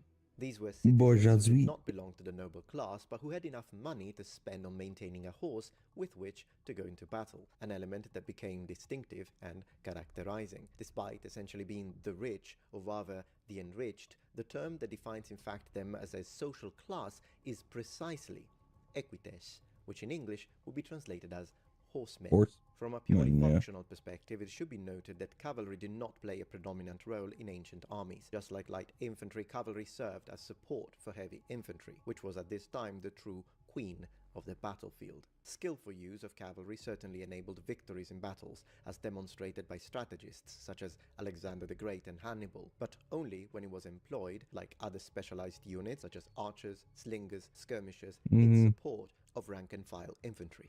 In other words, shock cavalry or heavy cavalry charges are a later development, and we'll get there. So, how did cavalry work exactly in the classical period? Well, very often Western cavalry forces until the 1st century BC behaved as reconnaissance troops, attacking enemies on the flanks or from behind, used to pursue a routing enemy, or were tasked with engaging other cavalry forces, avoiding direct confrontation with heavy infantry and preferring to harass them with javelins, or even acting as mounted infantry who would dismount to fight in battle. An exception to this would be the cavalry of the Macedonian world, whose frontal charges with a long two-handed lance, which were possible precisely because they were executed strategically in concert with the maneuvers of the phalanx infantry. Perhaps not coincidentally, from an ideological perspective, the hetairoi, Alexander the Great's mounted companions, would become one of the inspirational models for the knight of the late Middle Ages. Cavalry started to gain prestige and increase its tactical significance during the Imperial Age because of the invention of the horned saddle, a Gallic model that significantly increased the rider's stability. Yeah. This is also reflected in Roman art, where the stylistic element of the barbarian being trampled by the horseman becomes a particularly widespread iconography. There were, however, other factors that also contributed to the growing prestige of cavalry as a prominent element on the battlefields throughout the Imperial Age, such as the increasingly frequent recruitment into Roman armies of elements from Eastern Germanic populations, such as the Goths And the horse and the group. Indo-Iranian peoples, the Sarmatians, who were accustomed to fighting on horseback, but And also the the need Mongols, to act jeez, swiftly they were along the entire beasts frontier, on the horse. limes or limes, to contain barbarian attacks in a form of conflict that made mobility and speed essential and invaluable elements. There is, however, another element that must be discussed when talking about cavalry in the Roman period, and that is the adoption of a heavy cavalry model inspired by the Persian world, so-called cataphracts, a word of Greek origins that the Romans would have called in Latin clibanari. These could be considered to some extent the ancestors of heavy cavalry of the Middle Ages. In the transition between late antiquity and the A early Middle heavy Ages, blanket on due to the keep civil arrows from changes sticking in taking 'em, place in Europe that and the saw the horse. dismantling of some of the previous structures of the classical world and the re-emergence of social relationship imbalances with an archaic flavor still present in the Germanic world, the figure of the mounted warrior increasingly coincided with the private militia and personal guard of this or that illustrious personality, and the first to fit this description properly were those called bucellari, literally biscuit eaters, named after the bucellatum, the soldier's bread, or hardtack. These were fighters equipped and paid by a noble or a high official to act as their retinue and, if numbers allowed, even as a personal army, who usually enjoyed superior training. As we continue our journey through the ages, exploring the beginnings and evolutions Be of the cool figure to of the ride knight, we can horseback. say that the bucellari I did it when I was a eventually kid the once. foundation for the subsequent Went on a mounted horse fighting pony units that would ride establish themselves under the Carolingian on a farm, These but knights never were been on a effectively horse chosen since. monarchs and nobles thanks to the royal gifts of land holdings called benefices, which they would receive in But to exchange for joust their like they service. do, Eventually became nobility themselves. take those when the hits. Frankish king Charles the Bold made these lands hereditary Get by hit, decree. even We if can you say hit the that by other person. definition, being part of a monarch's or high-ranking noble's retinue, as well as fighting on horseback, are the two elements that would characterize knights in their definition during the early Middle Ages. Now let's have a look at the word knight and its etymology. The Anglo-Saxon world would use the word Knecht to define what was both a new social class and a military corps, while the German world would use Knecht, from which modern English knight derives. Knecht becomes Knecht. Knecht, Kneicht, Knight, knight. Knight. The original Germanic root has several meanings, from young man, boy, to servant, but should be understood in this latter meaning: someone who serves, who is subordinate, who is bound to someone else, namely a king or a noble. Curiously, we find the term in the name of another type of fighter between the late Middle Ages and the Renaissance, the Landsknecht.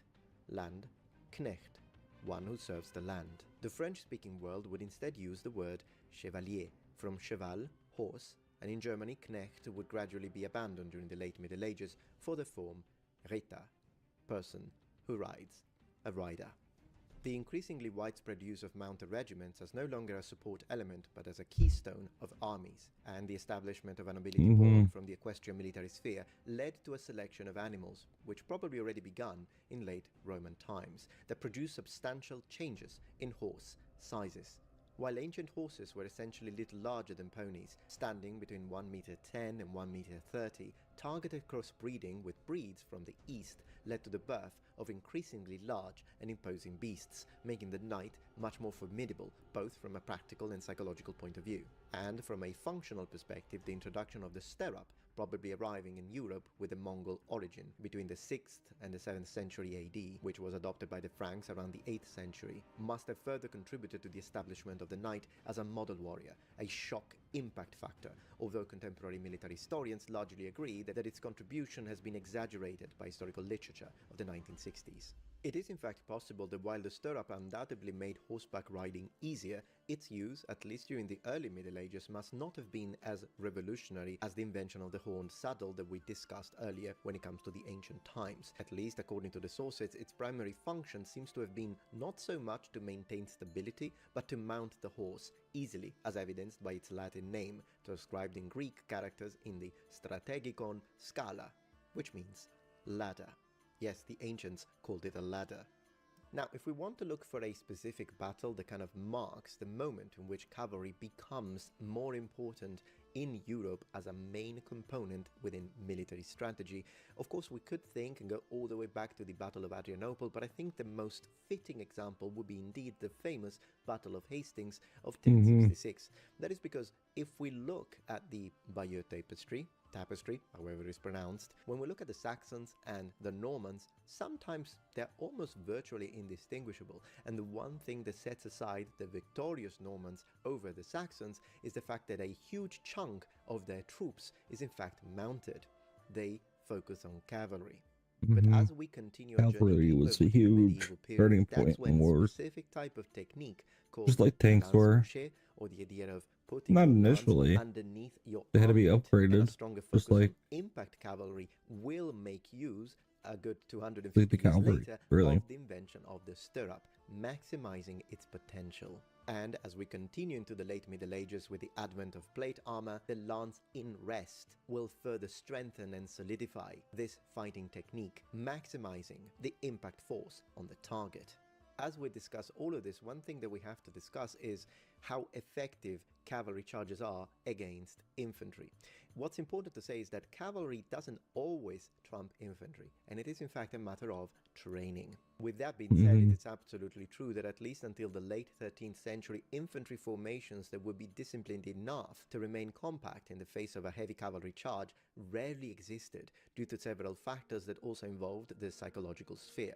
Since the time of the Bucellari, the mounted warrior was well trained. First, because the noble took care of his subsistence, then because he became noble himself, while infantry units of the early medieval period were increasingly made up of poorly armed and unmotivated conscripts. A massive shift when you think about it when compared to the Roman era, very professional and heavily armed infantry units, the citizen infantry. We will not see that level of professionalism all the way up to the modern period. This is a phenomenon that established itself at different times in different areas, but beyond some notable exceptions, usually relating to Northern Europe, see for example the Saxon Huskarls at Hastings, who were infantry but simultaneously elite troops from a high social class, we can increasingly consider it a norm for a fair portion of the Middle Ages. On the contrary, knights were better trained, also because that's what they did. It was their profession. At the same time, they didn't have They to were go warriors. land. They had a lot of time to focus To on the training, war. which sculpted their physiques increased their martial prowess, their effectiveness. Not to mention that due to the fact that they were low nobility, usually a knight would be wealthy, which means he can be better armed, with more effective equipment, which would be, of course, costly and protective. On top of that, being noble meant that they ate better. Nutrition is also an important aspect of the effectiveness of a soldier in battle. They consumed more meat more often, they were therefore on average taller and more robust. A single knight must have appeared on the battlefield as a sort of invincible tank, impervious to blows, and at the same time, deadly. If you're enjoying this video so far, please take a moment to check out my Patreon page. With as little as a $5 support, you can help us ensure that we can continue to produce high quality and high researched content. And at the same time, you get access to polls, extra videos, unlisted streams, and much more. Thank you so much. The conviction of Might need belonging to a to take a 20-minute superior break. social class, if not a superior lineage, is typical of the medieval knights of this era, as this concept develops alongside the birth of chivalric orders that are nothing more than the medieval revival of the warbands of noble warriors from ancient times and the early Middle Ages. Knights were, to some extent, conscious of this element, and it is no coincidence that chivalric narratives refer back to Alexander the Great's companions, the mythical knights of King Arthur and the Round Table, and, of course, Charlemagne's paladins. It is, however, also important to underline that oftentimes when we say men-at-arms, even though we imagine, once again, low-level, low-tier, improvised infantry units that are poor and can just pick up a couple of spears, maybe there is a billman, maybe a helmet, perhaps a piece of mail underneath or on top of their gambeson. Some men-at-arms actually fought in the manner of the knight, and they are in fact virtually indistinguishable from mounted nobility. And whenever we look at iconography, it's not that easy to know which of these heavily armored knights is actually knighted and which is a veteran, successful man-at-arms. The chivalric orders of the late Middle Ages formed by progressively incorporating various elements tied to religious narratives, and when they didn't go as far as to present themselves as genuine armed monastic and priestly orders, as a member of the upper class, the knight must also embody superior ideals, which in the Middle Ages could only be inextricably interconnected with Christianity. Themes of faith, such as the search of the Holy Grail or the defense of innocent from pagans, would prove functional to the growing opposition between the Christian West and the pagan Baltic world, but even more so with the Muslim East and Spain. Alright, noble ones, but I hope that you enjoyed this video on the origins, development and evolution of the concept of the medieval knight. This should be considered as an introductory, surface level discussion, but if you're interested in this topic, do let me know in the comments below and leave a comment, and I will continue to make episodes when we will further focus on areas where, together with the reading of sources, we can develop a more cohesive and deeper discussion. But for today, thank you so much for watching, and I will see you tomorrow for my next daily upload. And remember, the Metatron has spread his wings. Goodbye.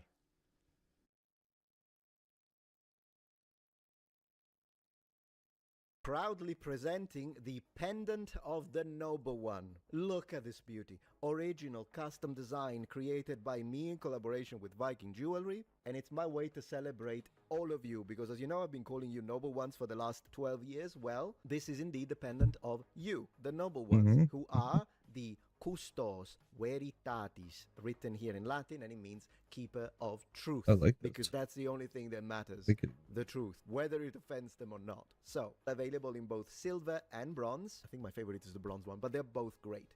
And this can be bought as a set, as we offer the original Ring of the Noble One, available in silver, bronze, and gold, the Bracelet of the Noble One, Silent Oath of Truth, and a more low-profile version of the ring for those who prefer something a little thinner, which we offer also in bronze, silver, 14-karat gold, and 18-karat gold. Use the code Noble1 for a 15% discount at checkout. And massive thanks to each and every single one of you. No white gold, and huh? thank you to my haters I for love supporting white my gold. work. Metatron, your work is amazing.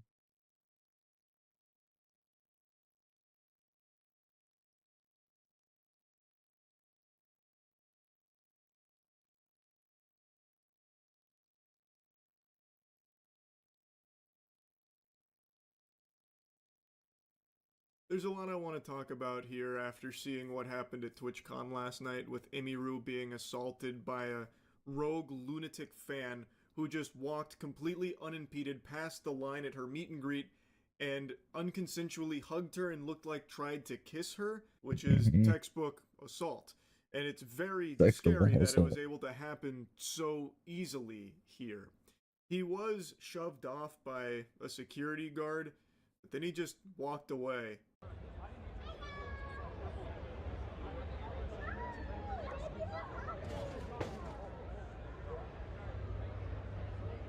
Whoa. Get out.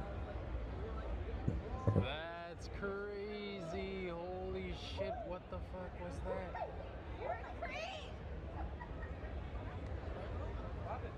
What The full clip goes on for about a minute There's and a half that longer, but you've lady now in seen yellow. the I entire assume she's one of the presence security. here for the Emiru meet and greet. One person. One security guard. I have seen a stronger security presence at my dilapidated local Winn-Dixie.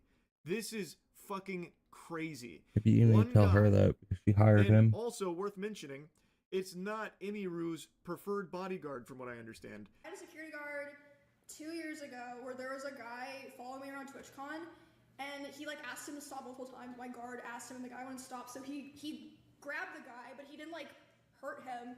He was just holding the guy until like the con security came. And then for some reason they're like, yeah, because your security guard touched him, he's like permabanned from the venue forever. But he didn't even hit him or anything. He just like held him while they waited for like the police to come. And What the fuck? And it was like my favorite security guard. I can't have him at TwitchCon anymore. Now, as I was rendering this video, Emiru posted an update to everything to shed light on everything that happened. And this bodyguard you see push that guy is someone she hired. It's not her first round draft pick or anything. It is not her preferred bodyguard, but it's who she was allowed to bring. And she was surrounded is the word I'm using, very loosey-goosey. There was like a couple of other Twitch-provided Fiverr security drones elsewhere that just didn't react at all. The only one who did something was the one she hired. We're going to be going through her statement quite a bit here, but she's giving an update to let people know that she's okay and everybody's thankful for the outpouring of support. The guy had crossed multiple barriers, even in front of other creators, to grab and try and kiss her, which he was unsuccessful at doing, thanks to being pushed off. She then says that she doesn't understand how he was allowed to get that far in the first place, and that the security that does react is her own, confirming that it's not her usual security guard since he was banned. She then says that there were 3 to 4 other TwitchCon security who didn't react and even let him walk away, which again is something you can confirm by watching the clip, that he just walks away completely unimpeded. The woman who was walking me away is also her own personal manager. It's not even event staff, which I thought it was event staff. Turns out it's not. The only 2 people who were checking on her and comforting her were her and her friend. Not even Twitch staff was coming to check on her. There's more in her statement we're going to get to in a moment, but I want to go in chunks here. So, I thought it was one security guard and then a couple of event staff that you can see in the clip. Turns out it's one security guard she brought, and then no event staff. It's just her manager and her friend. So where the fuck is TwitchCon security or staff at all here? They just let this guy walk up to her and did nothing, and even just let him get away after assaulting her too.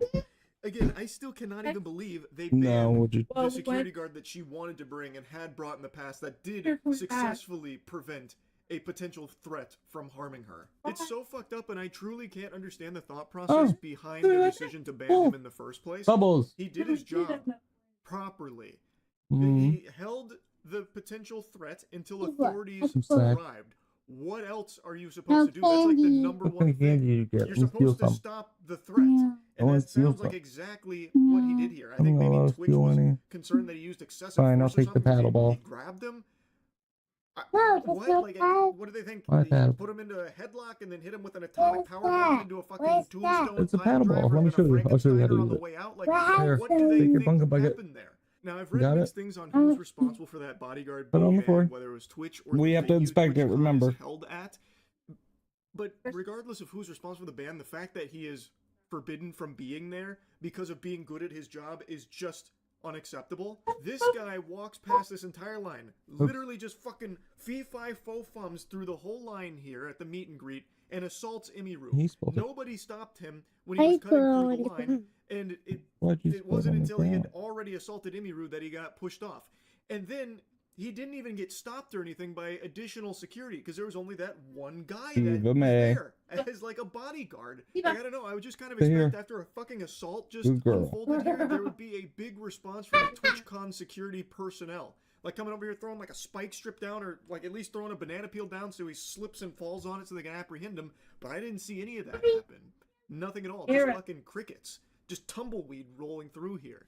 Like he just really walked angry, away. but- Apparently he did get ID'd like after this happened later because Twitch made a statement which we'll go through in a minute and it sounds like Oh, they ID'd the guy kinda and sweet. everything. But It's this is a good. complete failure on Twitch's shoulders here for their event. They banned her preferred bodyguard whom has previously you're demonstrated taking the Diva's ability seat to with your stop cup. something like this from happening. Hey, buddy. And instead supplied How was it? non-existent TwitchCon security around her meet and greet and forced her to hire a different bodyguard, one that wasn't nearly as efficient as the one that she typically uses and wanted to have present here to protect her. And just stew on this for a moment, because when you break it down, TwitchCon security literally did nothing.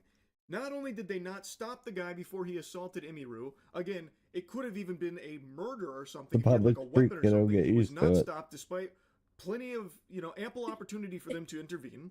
Not only did they not stop him, after it happened, they didn't even pursue him. The only one who acted at all, that one security guard, was not Before a he was for the TwitchCon dog. security guard. It was someone Emiru hired, a bodyguard she hired.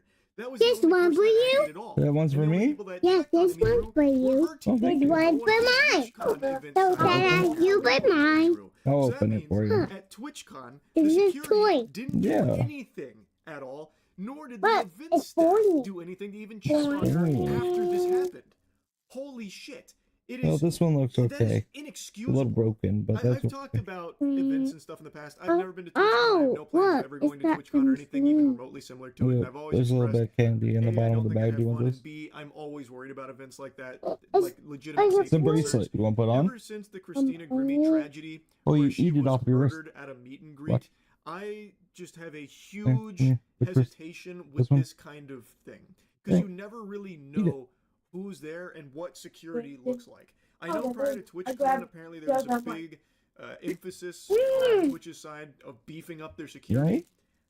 I'm not seeing that at all. The proof is not in the pudding here from what I'm seeing. It's extremely concerning that this creep was able to just walk up slowly, mind you. It's not like he charged the stage or something, with a fucking 4-second 40 where they couldn't respond in time. He slowly, calmly walked past everyone. Security, event staff, no one stopped him at all. Like shit, I got stopped more often trying to go See to the a bubbles lacrosse from before. party in college. Like they You need were paper more towel to wipe vigilant it up? about stopping people from Here, getting into Eli. a fucking party, let alone like the actual safety of the guests here at this event. It is just Paper crazy to me because this towel. guy could have had a weapon. He absolutely could have had a weapon. Like, it is Ooh, just dangerous. nice. It is dangerous, and it's a complete I like failure on 'em. Twitch's part here. You like Like your I new said, shoes? they did make a statement about this. They light up Safety and green. security of all those attending TwitchCon Spider-Man? is our highest priority. The behavior displayed by the individual Ninja involved Turtles. in the incident yesterday involving a That's high-profile streamer was completely Now, unacceptable maybe I and deeply take upsetting. them out In line with to- existing TwitchCon security protocols, You sure you want me to law have this, or do you enforcement want and it? security were on site and responded to the I incident. think I just want. In 7 business days, like where were Oh, they? thank you. Because again, in the longer clip, it's like two I and a half know, minutes, bro. and he just walks away. Like you can see Mommy, him leaving. what? And I maybe I missed it, but I didn't see anyone stopping him at any point. We Yeah, immediately there's no blocked this stuff, man. individual from returning to the TwitchCon premises, and they are banned indefinitely from Twitch, both online and in-person events. We're coordinating with the impacted creators team, and per our standard protocols, continue to cooperate didn't with any law coordinate enforcement anything. investigations. We have increased security at the meet and greet They and just let her attendee get check-in assaulted. point, and we'll have additional security personnel surrounding Up. participating streamers. No, We've sounds- RSVP'd for a meet and greet. Please Mhm. note that we are unable to accommodate +1s for the remainder of the event.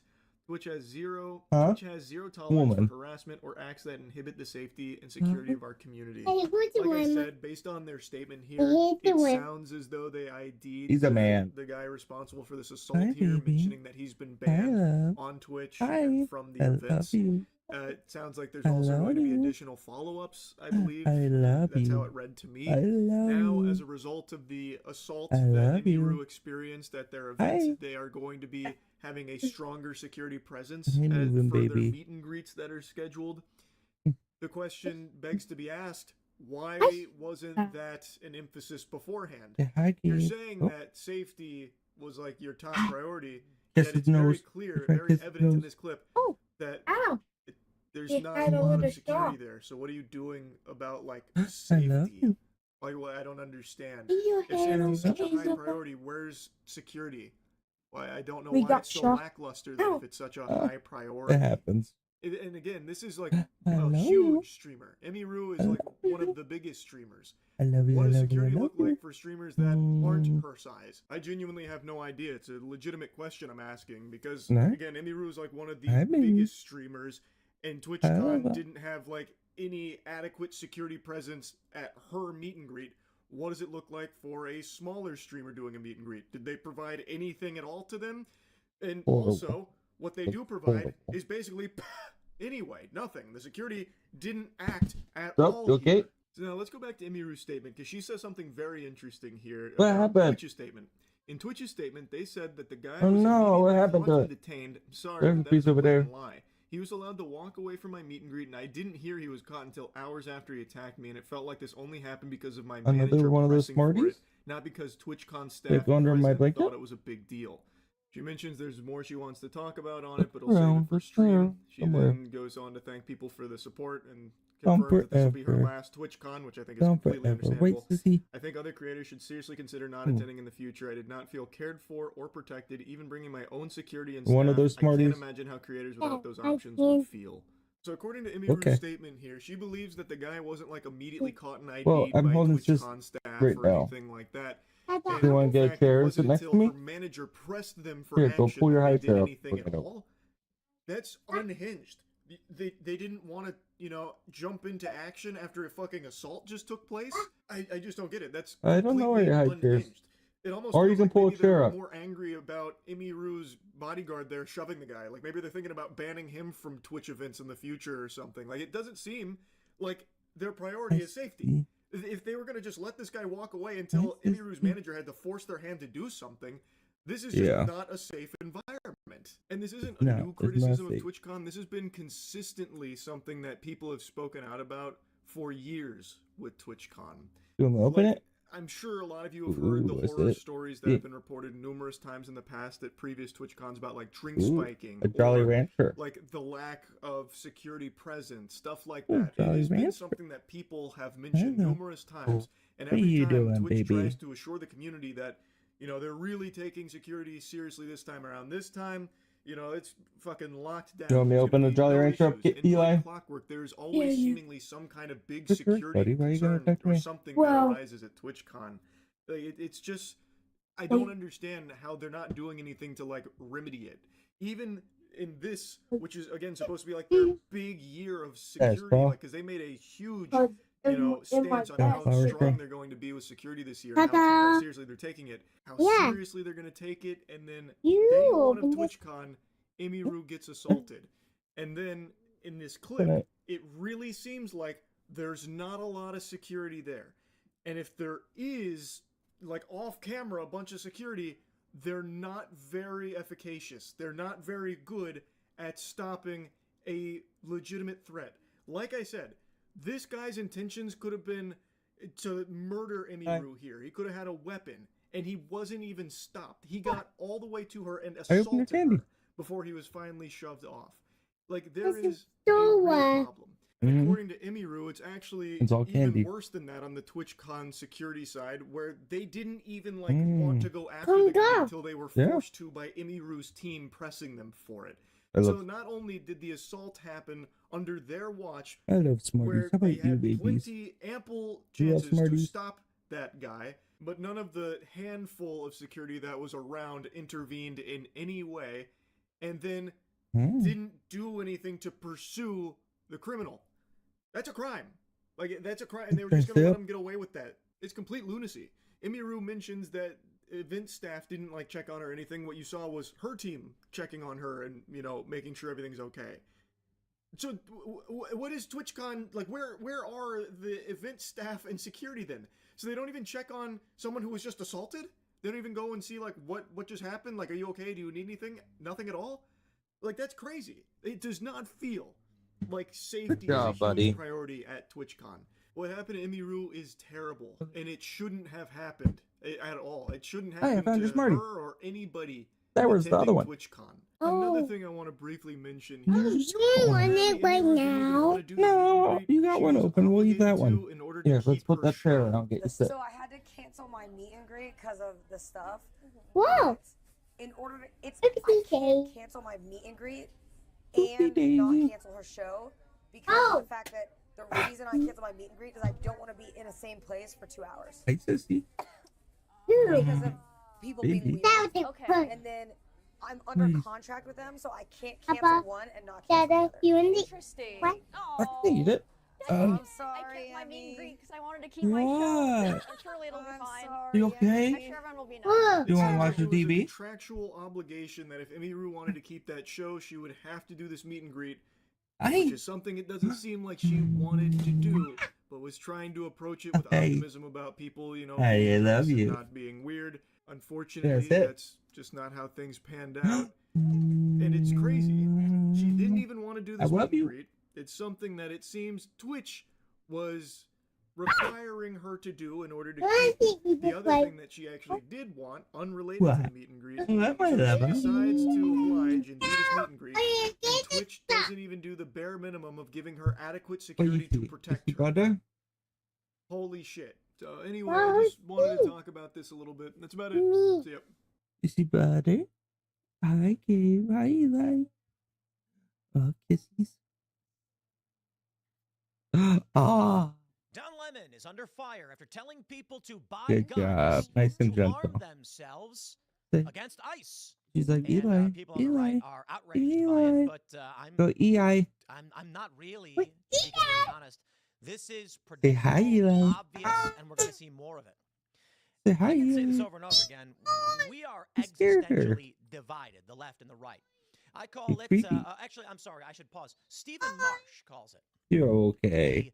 multicultural democracy That's your and brother. constitutional republic. That's your brother. And I Whoa. think it was correct and intelligent. You're bigger than him. Is the man who Go wrote get the, him. I think Go it's get called him. Next Civil Eat his War, hair. Second Civil War. I forgot the name of the book. But he's researched this, and he says he's aligned with the multicultural democracy. But he makes a good point. Did you eat There are his two distinct Did you eat brother's hair? factions, two distinct nations that exist within the borders of our country. A nation is its people. You have the multicultural democracy of America and the constitutional republic of America. Now on the right, Hi. people have forever been saying to get involved in the event of tyranny. Eli, I not am too not loud. at all Oh, you're next to surprised. the red from that out. Don Huh? Lemon, who represents the multicultural democracy, is telling Oh. his people to get armed. Yeah, she must be really sensitive to it. Ooh, we'll take it. Now, yeah, so I guess I would say Mm. outrage isn't the right emotion. Anything. Concern You is can't do it. disconcerting to see that we are escalating to this point. But I'm not angry Oh, that you someone who views crying. us as a threat is What is that for? preparing for Just girl. conflict. What's that for? Anger isn't the What are right you emotion. doing? Hi. If we were a unified nation under one people, and the disagreements got as such that a bunch of people started buying Damar. guns specifically to kill the Yes. other, I'd be like, whoa, whoa, whoa, whoa. The issue I have right now is, like, if you came to me and said France is buying a bunch of guns, I'd be like, okay. Did we mess up your I'm camera? not I don't angry think so. about it. I'm alarmed. It looks okay right now. Just one these over Here's a here. story from Sure. Newsweek. Don Lemon telling people to arm themselves against ICE Arm sparks his- MAGA fury. Don Lemon has sparked Thank you. fury within the So MAGA that- movement, and it's so ridiculous to say within the baby. MAGA movement, to be honest. Hi, After suggesting baby. people arm themselves in case of a visit Oh, by U.S. Dad, it's immigration open. enforcement agents. Okay. The journalist Fine. and former I'll CNN go. anchor had suggested on the podcast The Left Open Hook this with one. Wajahat Ali that, quote, black people, brown people of all stripes should legally get a gun in case their homes were visited. He also added he was not condoning or promoting violence. Newsweek Look. reached out to ICE and Lemon to Look. comment on the This- story outside Hey, of normal look, business hours look at when that. it matters. Oh, perfect. Since assuming office Hey. in January, Trump I has love made you. deport Dad. undocumented I love you. immigrants a key priority. He campaigned. It was one of the, if You not wanna the lay principal down? issue. Well, some are in favor of Yeah, increased hold scrutiny. these sissy. Hi. Instead, some critics have raised concern about ICE agents' expanded authority to conduct raids, and immigrant rights Are you groups and hungry? stakeholders have questioned morality and ethics You of their hungry? actions. Shut your mouths. It's legal. There have been no known What? instances of U.S. What do you citizens being need? deported. There have been some errors, but there are errors in law enforcement You want more all the time, kisses? and they should be rectified. You need more kisses? But ICE is doing their job that was codified by Better? Congress a long time ago. They say, meanwhile, Lemon hosted a panel on CNN. This we get. What? Speaking on Tuesday, Lemon said, quote, Yeah? if you believe in the Second Amendment, if you believe in the Constitution, black people, brown people of all stripes, whether you're an Indian American or Mexican American or whoever you are, go out in your place where you live and get a gun legally, get a license to carry legally. So when you have people knocking on your door and taking you away without due process as a citizen, isn't that what the Second Amendment was written for? Let's pause real quick. No citizens have been deported, and everyone's received due process. What's the And matter? I'm going to swear. No, I'll refrain from swearing. I won't do it. But I will say to all the conservatives, shut your mouths. And I'm saying this to the conservatives. Stop posting that illegal immigrants don't deserve due process. Stop. You are wrong. You are wrong. And you are damaging the work that we are trying to do. Due process literally means the function of government by which you are due before action is taken, and everyone gets it. Now, Donald Trump didn't get it, and that's an egregious violation. You can't convict somebody on felony accounts that require an underlying crime without proving an underlying crime. You're hungry. That means there's no due process. Trump was due a process that was to determine Hey, brother. whether a crime was committed. Gabe. After the fact, the additional falsification of business records would apply. Illegal immigrants have gotten Gabe, all of their due process in every Go to him. single instance. There has not been one case where an illegal immigrant was denied their due process. There have been only a couple. Hold her a little normal. Do you know how to hold her like It's that? clear. In the case of Kilmar Abrego Garcia, She wanted to look at you. who had a pending, he had a withholding of removal. His deportation was contested, not violation of due process. That would have to be adjudicated after the fact. We've not made that determination.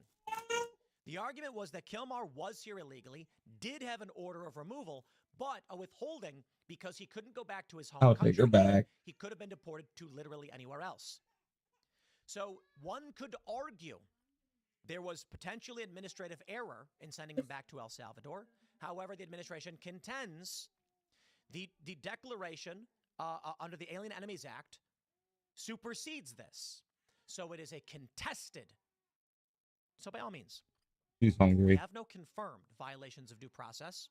We are pending adjudication on what may be one. However, Kilmar Abrego Garcia is apparently going to get deported to Uganda now because that's due process. He is going through it. In fact, they even brought him back. So if you still want to make the argument that his deportation in the first case was wrong, they brought him back. Due process never violated because we have not reached the conclusion. Just open it. But you know what? Go and say whatever you want. I will concede. Fine, Cheers. you're right. There have been a small group of They're really good. That's mine. Eat your own. for the most part, Yeah, wait, every wait, single wait. deportation was due process. That is, we have probable cause this individual is an illegal immigrant. Stop taking mine, you We have weirdo. determined this is a Take a bite. illegal status, and the process they are due is a civil reconciliation of, I know. we're sending you home. It's not criminal penalty. You're not being put in prison. You're being sent home. That's a civil penalty. Oh, These conservatives keep tweeting, Yeah. well, they don't deserve due process. Yes, they do. And they've gotten it. In every instance, save potential errors if you'd like to make the argument. So Don Lemon saying they're coming to your home and taking you away without due process as a citizen, so you should shoot them? But that's never happened. So what is actually happening is Don Lemon is basically saying the presumption is if they come to your house, they're doing something illegal and you should kill them or seriously injure them. This statement. Now, first of all, what I would say is I don't care if anybody says legally I can acquire have a it. gun. I don't care if anyone says You want me in to the have it? event there is an illegal Okay. action taken against you in violation. It doesn't matter who's doing it, right? So the argument actually, let me show you this. Brian Krasenstein says, if an ICE agent breaks into your home without a warrant, do you have the right to shoot them? First, my response is it depends on the state. Different jurisdictions have different rules. If he's making the argument that ICE agents are lawfully entering your home, citing, I think it's called like the escape principle, or what, I forgot what it's called. If someone is seeking to flee law enforcement and enter a house, police can enter the house. If police have reason to believe that there is a building occupied by violent criminals and there is a threat or risk, they can enter the house. In some circumstances, there are issues in which they can enter homes without warrants. However, we typically reject that because you never know. We don't like the idea of any law enforcement simply entering a home and then citing exigent You don't want them black. That being said, can an ICE agent enter a home without a warrant? Yes, citing, I think it's called exigent circumstances. They did it to me. Now, if his question is, an ICE agent without a warrant breaks into your house, breaks into? So the implication then is multifaceted. If there is a guy who's an ICE agent, and he's off All the duty kids and he stayed up kicks late my last door in, night. yeah, I can defend myself in West Virginia. In Maryland, you can as well, surprisingly, right? Not if he's just on your property. In West Virginia, in fact, if people trespass on your property, you can actually shoot them. It's kind of crazy. The police will tell you, don't just shoot random people because properties are big, and so they don't want, like, you wander onto someone's property on accident, you get shot. That's ridiculous. You're getting in trouble. However, if someone jumps a barrier onto an open field, of which most property is, and you give them a warning and they reject it, let me put it like this. In West Virginia, if the cops show up and find a corpse on the ground and on your property, and you say, I warned him and he threatened me, they'll say, case closed. And that is worrying in that sometimes you might get lost on an open field property and someone could shoot you. Well, you know. So when he says this, I think the important distinction is Rocket anyone, ship regardless of away. their job, has no right to break into your home. But we know what is actually underlying this statement. The argument is that, citing exigent circumstances, federal law enforcement entering your home constitutes a criminal action against you for which you can shoot and kill them. And that's what Don Lemon is arguing as well. Call it whatever you want. I'm telling you. I think I know what time it is. ICE is not overtly and overwhelmingly violating people's rights. Illegal immigrants are getting their due process. There are sometimes errors. These things happen, and they get adjudicated. In fact, with Kilmar Abrego Garcia, he was brought back. Due process was not violated because the circumstance is currently undergoing adjudication. So when they argued he was deported without due process, Stephen Miller argued under the Alien Enemies Act, the deportation order that stands is now superseding the withholding of deportation to El Salvador. He also wasn't sent into El Salvador. He was sent to prison. He was also brought back, meaning he is currently pending adjudication. So, like, when you're arrested and charged with a crime and you're in jail, they're not violating your rights. You can say, but I have a right to life, liberty, and happiness, and freedom of movement. Why are you putting me in jail without a crime being proven? Oh, you had a dream? Because it's pending. And during this process, there will be back and forth as to whether or not your rights were or were not violated. Now, Abrego Garcia is going to go far, far away. This is where we are in this country right now, friends, with Don Lemon, telling people to take up guns, take up arms against ICE because they are kicking your door in and kidnapping citizens. It's never happened. It's not happening. But the fear is being created by these psychopaths. I would argue this. If my door got kicked in by ICE, and, like, I know it's ICE, that's the argument he's making. ICE is coming for you. I am going to get on my knees and put my hands on my head, and I'm going to wait. Now, these leftists go, "Do you bootlicker?" I don't care. Your words mean nothing. I don't want to die.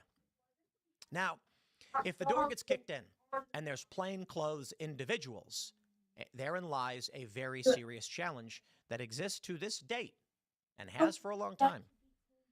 If some dudes kicked my door in and they're in plainclothes with no visible badges, simply yelling police don't cut it. Sorry, it doesn't.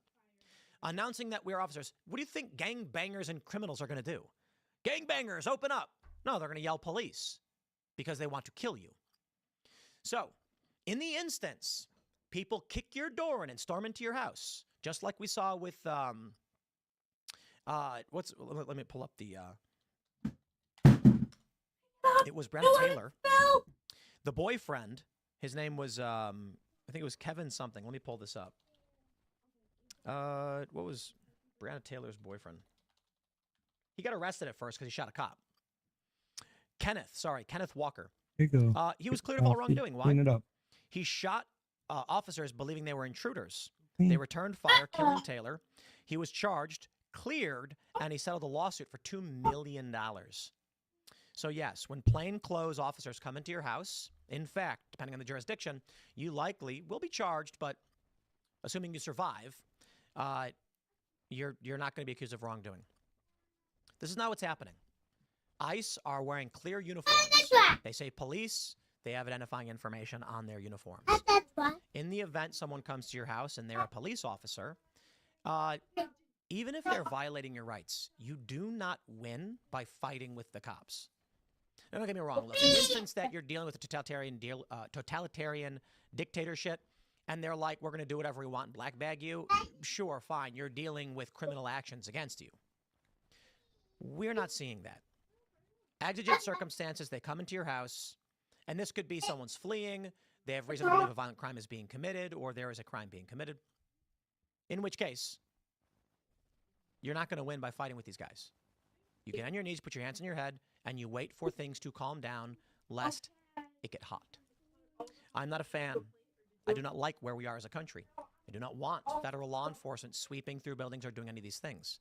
But it's a world created by Democrats by allowing illegal immigrants to flood the country for the past 4 years or longer to the tune of 10 or upwards of 20 million. So spare me the hypocrisy, Don Lemon. It's getting crazy. Smash the like button, share the show, stay tuned, more to come. Thanks for hanging out. We'll see you all in the next segment.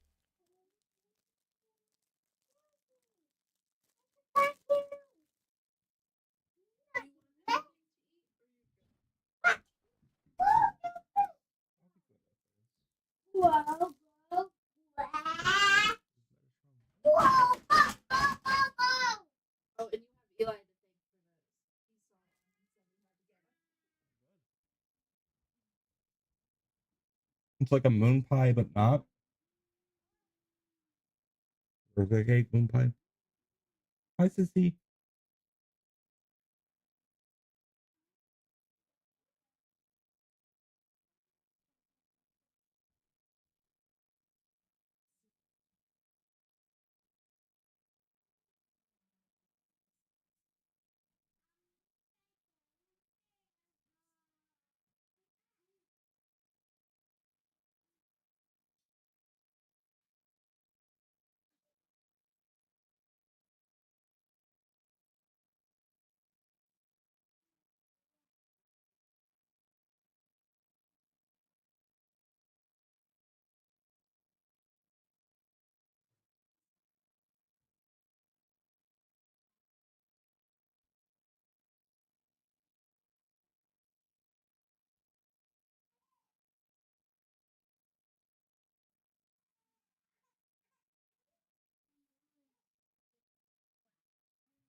Where's Metatron's screen at?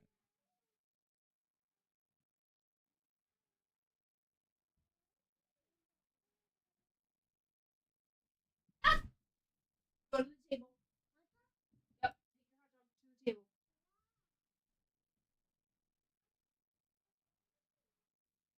hot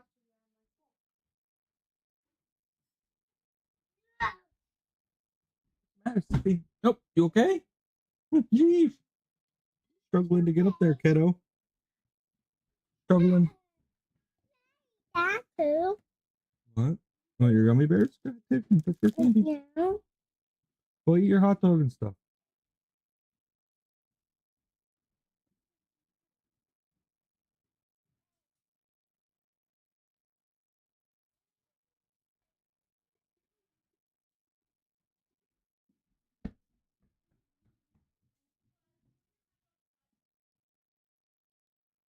Eli, answer. You want your hot dog cut or no? No.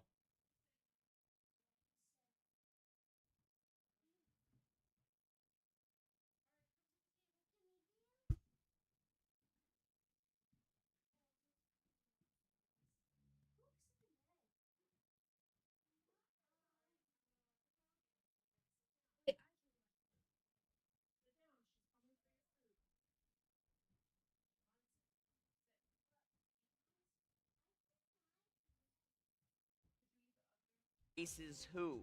Please vote now with emotes. for who will race against the winner of Hype Tower. Yeah, that's it. Pulling the rug out from those they disagree with. Yeah, sure. And Antifa came before Hitler. I mean, I feel like the problem is that really a lot of, like, just because you call yourself something doesn't make you that thing. And also, like, every time that you, like, how, like, I don't really understand how, like, for example, like, you have Antifa that's burning shit down, but this is a democratic society. So how can it be fascism if people are voting on some sort of law? Like, if people vote for something and then you don't like it and you burn stuff down, you say it's fascism. Like, I mean, it's just ridiculous. It's absolutely ridiculous. So, yeah, the Patriot Act, yeah, exactly. Nazism is an ideology, not a group. Yeah, exactly. It's just nuts. And I call myself the anti-bad guys, so therefore everything I do makes me a good guy. Yeah, it's just, it's emotional manipulation, man. It really is. And let me go back over. I'll see if I can find a few more of these here to look at, because there's been some other shit that's happened. This guy, as I said, I think this guy really, he knows what he's talking about. He's smart. Give me a minute. Am I ever gonna Twitch? I'll talk about it a little bit more after this, but let me do this. How do Democrats win back white men like yourself? I don't know. And truthfully, I'm not. Is he on kick?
If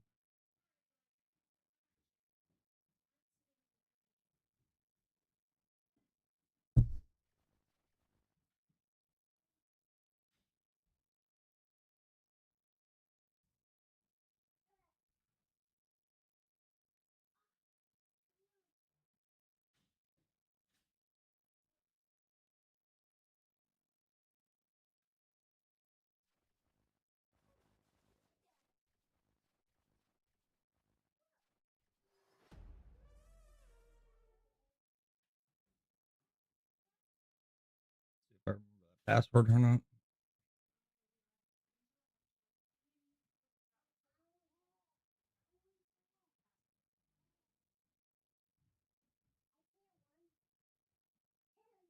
Why does it keep stopping, pausing?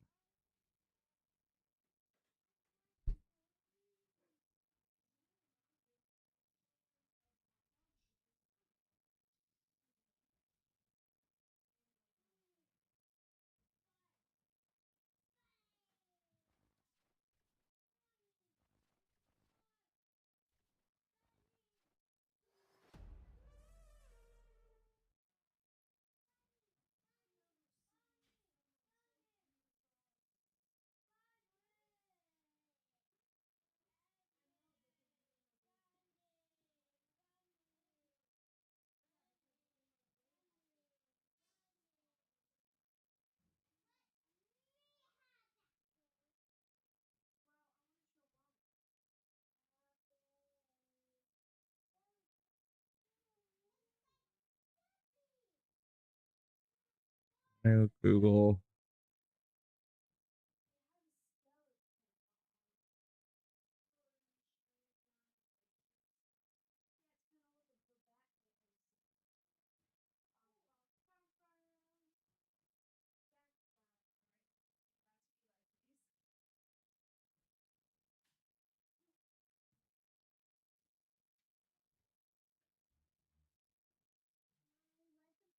But I'm signed in on this channel.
pretty sure she will. Oh, she did text. I can't read it though, but she texted something.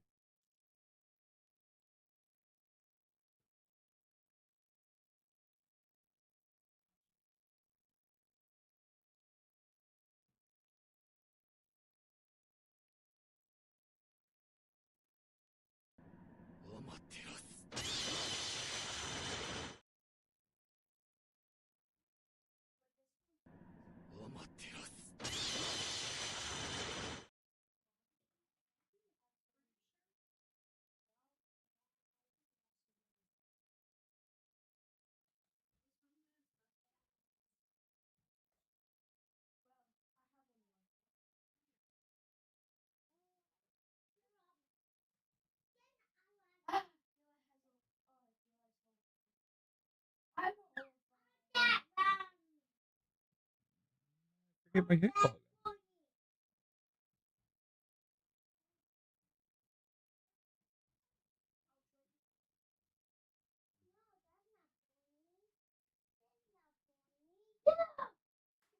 Try to.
No.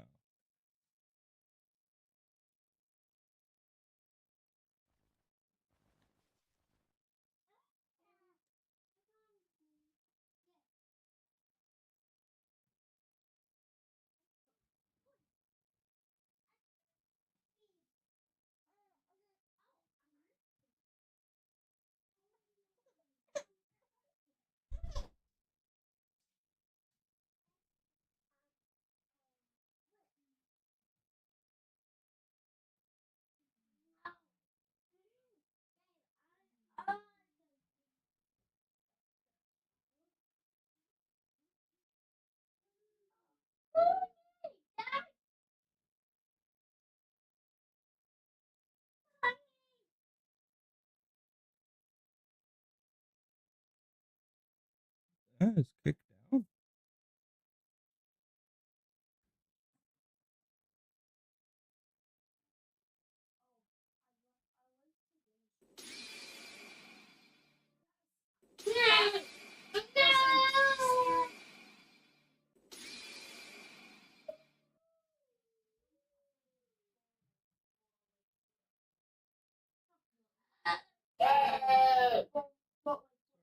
Here.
They're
getting DDoS.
Forget about Zootopia.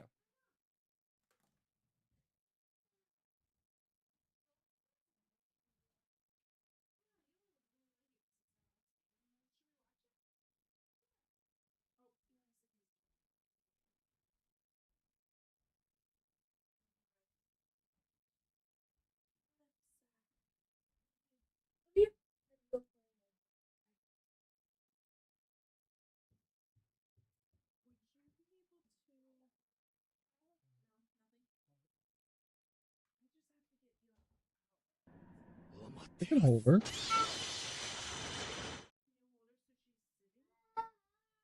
Oh, why?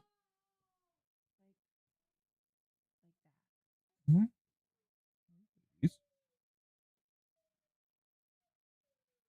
You. I just need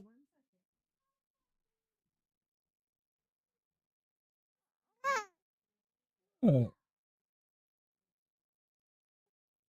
what's your matter? What's the matter? Hello. Yeah.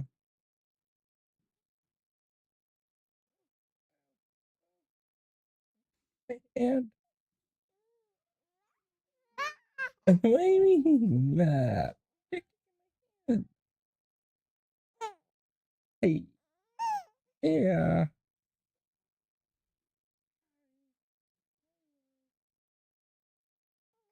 Yeah. You got. You.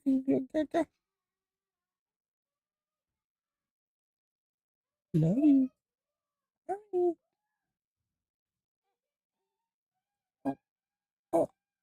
Oh. Oh. Hi. How you doing? Going anywhere? You got somewhere to go? Yeah. It seems like you're trying to go somewhere. Where you going? Oh, you're going somewhere. You're going somewhere quick.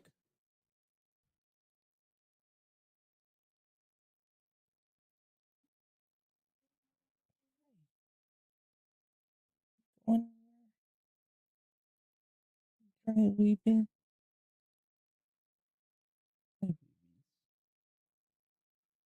Oh. Oh.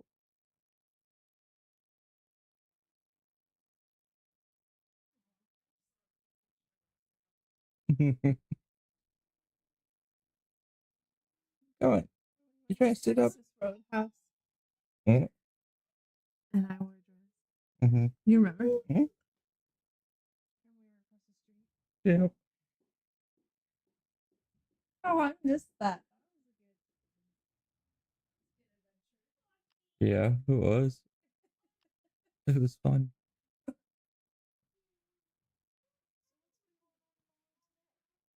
They're just doing a waste of time protest called the No Kings protest.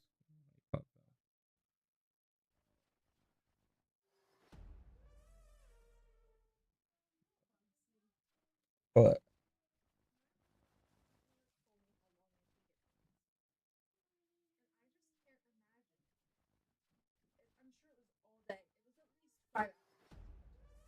yeah. Taking that kind of time They literally wasted their whole Saturday to march for something stupid.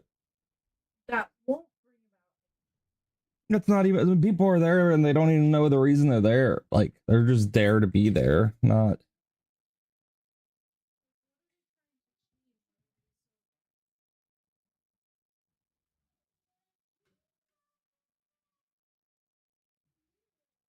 Trump. They just all hate Trump. All right, getting honey pot thing. Well, I might lose kick here if I can't get that signed in next day or so.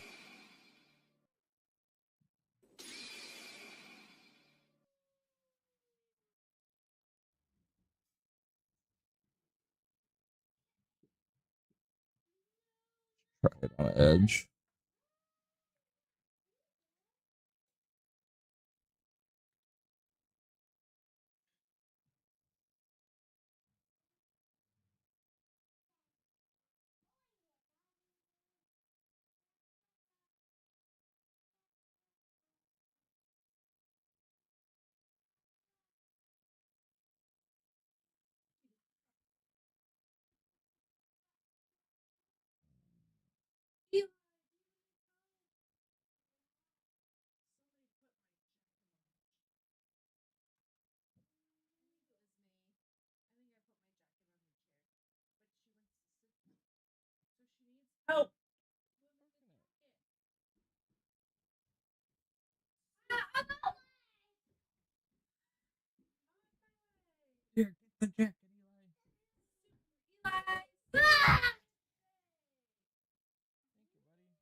Eli's like, I'm done. Go sit down. Good.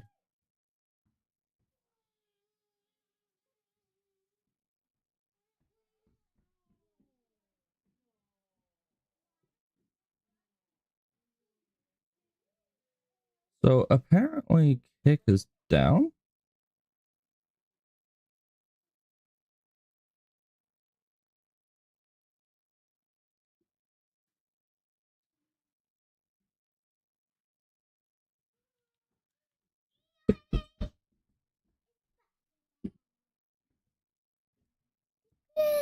Did you get a Twizzler? Eat them right now? No, I want the lemon. Yeah.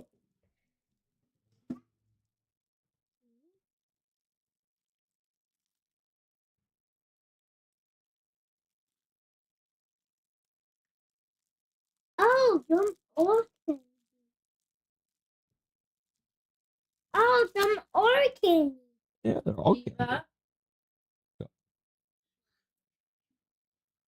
It's a cherry Twizzler. Here's your candy. What's Twizzle? Which one's Twizzle? That one's Twizzle. Hi.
Holding a fight on Kick. Is that why Kick is down?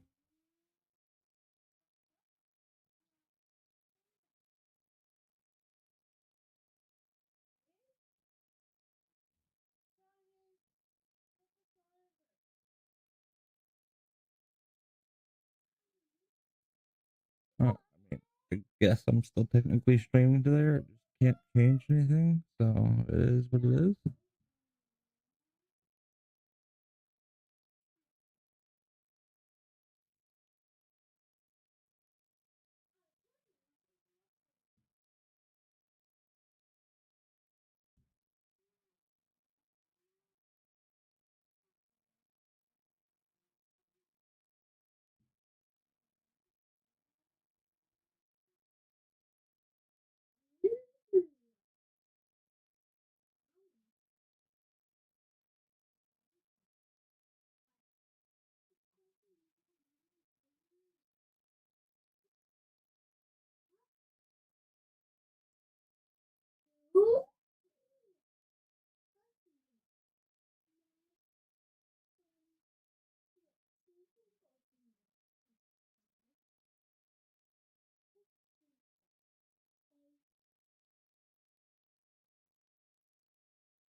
looks like Rumble alone.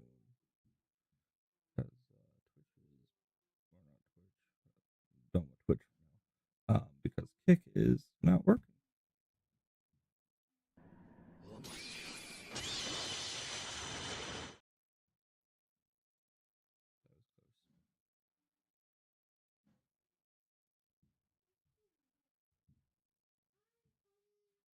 I'm coming in.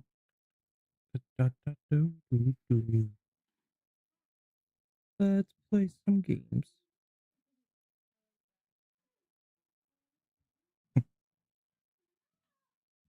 I'm going to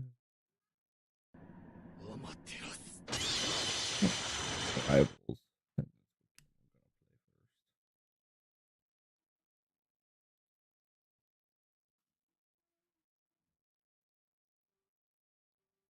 Oh, Metatron's live now. Silver, I'm telling you, get the bronze and give me less money. Anyways, the necklaces, I have to say, came out pretty nice. Took us 6 months to do that design. But, yeah, I think they're really nice. So thank you so much for getting one of the necklaces. I really appreciate that.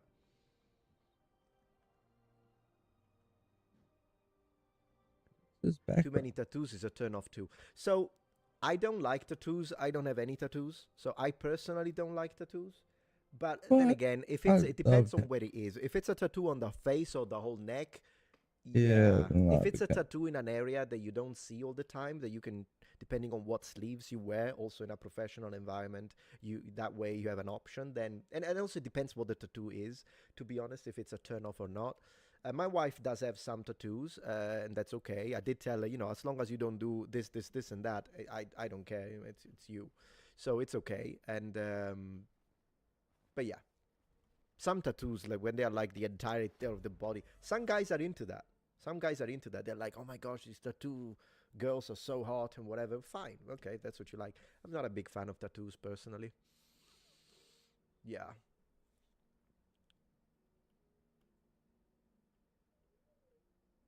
Talking about the worthless protest, something America has never had. Well, you know, as long as they don't make them violent, I have no problems with protests. Which I think they're funny going though, to. you're talking about the No King's protest, I imagine. No, what's funny is, and I have to ask you this question. Thank you, Beanhead, for becoming a member, by the way. Yeah, I do have merch. Yeah, it's always linked. It's always like at the end of the videos, and I usually put it in the links when I remember, and oftentimes I don't.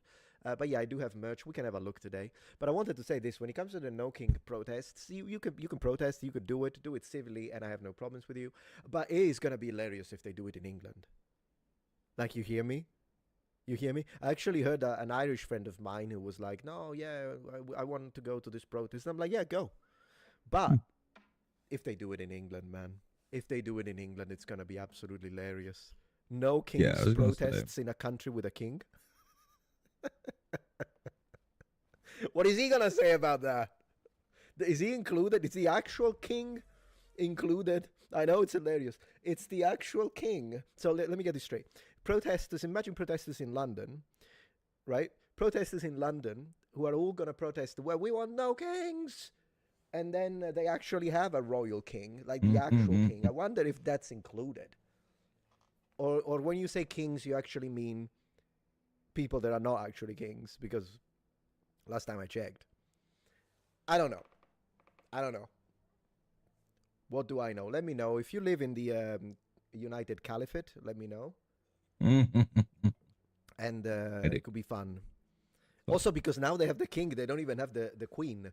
They don't even have the queen anymore. It's the king. Good afternoon to you. So there is that. Grazie Simone, grazie mille.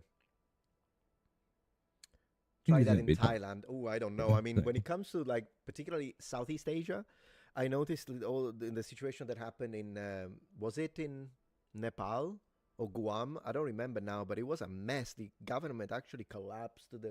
Like, the police was shooting at civilians. It was a mess. Like, that situation. That was crazy. Thank you, Davey, for the support. It was horrible to see. It would be really meta if the actual king took part in the No King's protest. Ooh, that would be... if I were the king, I would do it. I would do it just to troll. That would be. It was Nepal. Yeah, exactly. That was terrible to see. If I were the king, I would do it just to troll. It would be great. But yeah.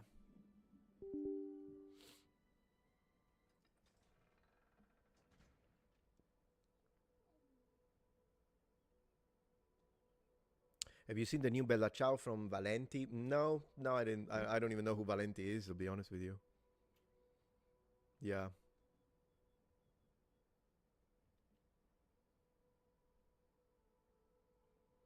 Trump's response to the protest was pretty epic. I actually read the tweet and it was funny. It What did he actually was say? funny. I don't remember exactly what he said, but I do remember that when I read it, it was actually funny. But yeah, anyways. Let's see what the protest said. You know, if you want to protest. Just keep it civil is all I say. Really, it's not that maybe don't plant bombs, don't shoot people in the neck. That's really, I personally have a very low bar when it comes to civility at this point. And yeah, it's becoming rarer and rarer, I guess, but here we are. So guys, we need to talk. Among other things, we have a lot of things. We have a lot of things that we need to talk about. And to be fair, I don't even know where to start. But maybe the first thing I would like to mention is what happened at Twitch. And then we can move. I have something to say about Wizard of the Coast today. Because Wizard of the Coast, Magic the Gathering, they're all clowns. And today we're going to call them out. But anyways, the one thing that I wanted to start with is talking a little. Did you guys read about what happened? Let me just open my. I hate saying X account. It sounds like it's not my account anymore. My account on X. Did you read what happened? So I imagine you know this, but if you don't, I think it's something that I would like to discuss with you a little bit. Yeah, TwitchCon. Emiru. How do you read it? Is it Emiru? Or Emiru, guys. I don't even know, but here she is. Emiru. So, TwitchCon, guys. I'll return the chat in a little bit, but I just want to say this. So, apparently, TwitchCon happened, and as you know, several creators decided not to attend. And personally, I 100% understand that. I 100% understand that because it has become dangerous for content creators to participate to any meet and greet or public event. And personally,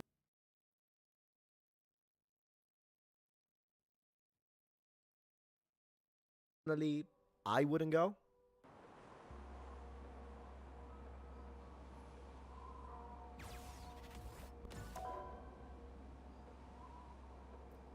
Emiru.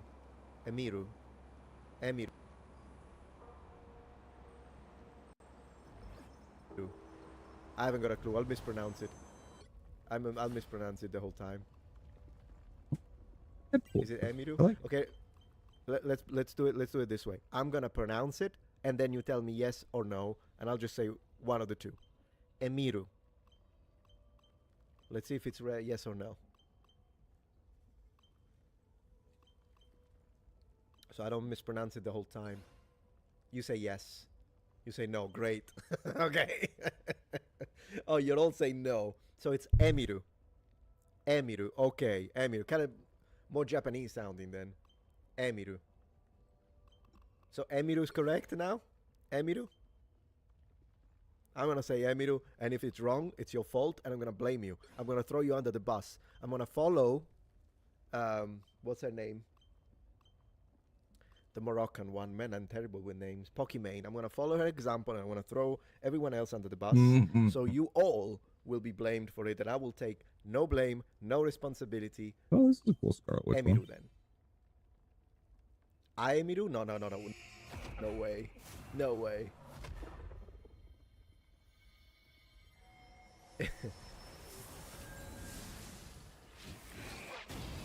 Emiru then. Pretty cool.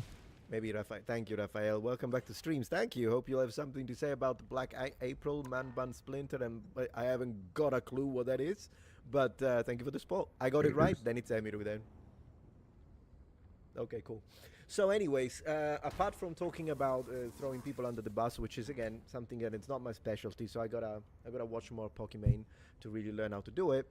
Anyways, this Twitch streamer, let's see if I can get. So Zach talked about it, of course, and we need to talk about him. By the way, we need to talk about him. By the way, because he was prophetic. The guy was prophetic.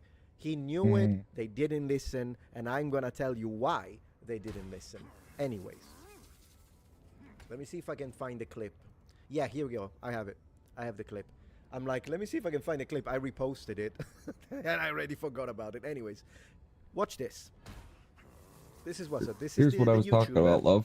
Emiru, here, right? Let's go. That happened. Got walked up and tried to kiss her at TwitchCon. Unbelievable. I'm gonna rewatch it.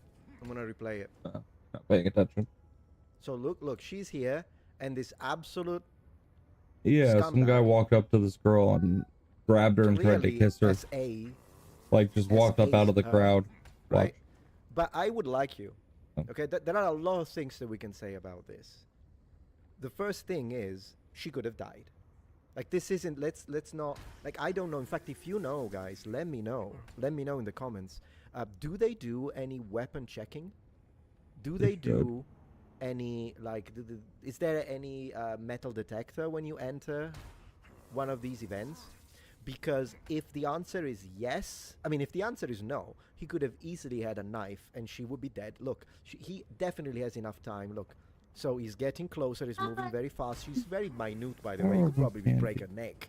He could probably break a neck. My audio is cutting. He does have something in his hand, actually. I don't know what it is, but he does. Yep. He did have a knife? Well, let's see. He did have a knife. Well, there you go. Audio's cutting out. All right, I'll wait a second to make sure that the audio is working. Yeah. Wait. But this guy walked up, like, out of the crowd. All right, let's see. Oh, Can you hear me? Can you hear me? Can you hear me? Can you hear me? We're playing. Can you hear me? Can you hear me? Let me stop the music anyways. I should have stopped it earlier. Audio's fine. Audio messed up. All right, let's wait a second. Audio's good for you? I'm okay. No problems? Sounds good. All right, so let's return to this and let's continue our examination. Then we'll see, but I do believe he may have a knife. Okay, so here we are. Guy enters, rushes for her. Look, so already his left hand here is. Look at how thin she is. Do you think she could have? Yeah. Anyways, reaches for her. Boom. This could have already been one stab in the rib cage. First stab in the rib cage. Then. Yeah, he's oblivious. Second He's just a stab. fan. Third, he could have easily stabbed her twice in the rib cage and once in the throat, if he wanted to. If he wanted to, easy. And if you wanna, and it's possible that he did. Security have a was knife, too lax. I will read the super chats. Don't worry. Even if it didn't That's have for a knife, personal security. That's you not could even have event security. A sharpened pencil. You could have something that is plastic and it's been sharpened and it doesn't look like. Yeah, it's he not was gonna- kind if of they standing don't in a bad correct position. right? If they don't check you right, you could still do this. No, So, it has. This is absolutely insane. What is security? If he wanted, and to be fair, he didn't even. Like, But this look how isn't her small favorite she is, security look how guard. big this guy Her is. last one got I mean, banned in from general, going an to these average events guy because can- he caught a guy that was let's be stalking her and held him until the So, police came, he could have and Twitch banned got him it at from the ever coming to throat. the events again. So this is insane. The security she guard. could be dead right now, and we have seen it Yep. happen. And the problem is that people do not recognize threat until Yep. after it happens. It's Yep. always like this. And it happens that this guy is also pretty big. He could have snapped her. Now, look at that. That's gross. Now, this guy is legit. Let's talk about this guy, though, shall we? She's Yeah, a he- streamer. She has like 400,000 subscribers Yeah. on YouTube. I don't know He- how big of a streamer she is on No, on she's Twitch, but I think 18. she's pretty big. Let's talk about this guy for a second. Or So she's let's over see. 18, So I this think. guy is wearing. She's supposed to our is this age. is he supposed to be security?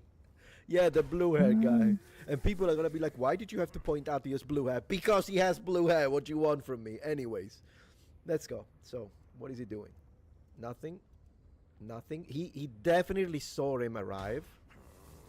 Nothing. Looks down. looks down. Yeah, she's Already closer to our age, I initiated, think. does nothing. Still nothing. This is insane. What on earth is he doing? Yeah. She And finally, cosplays. a real She does good man cosplays. It's just they're arrives. very This is a sexual. real man. He had to go all the way through. But that's all here she to does. She doesn't put do his anything head. like Boom. plays Pushes video him games and like, does cosplay good. like this. That's what you do. In fact, a punch would have been nice at that, after that. And then, okay, so now we're gonna focus on whether or not he had something in his hand, because that's another thing.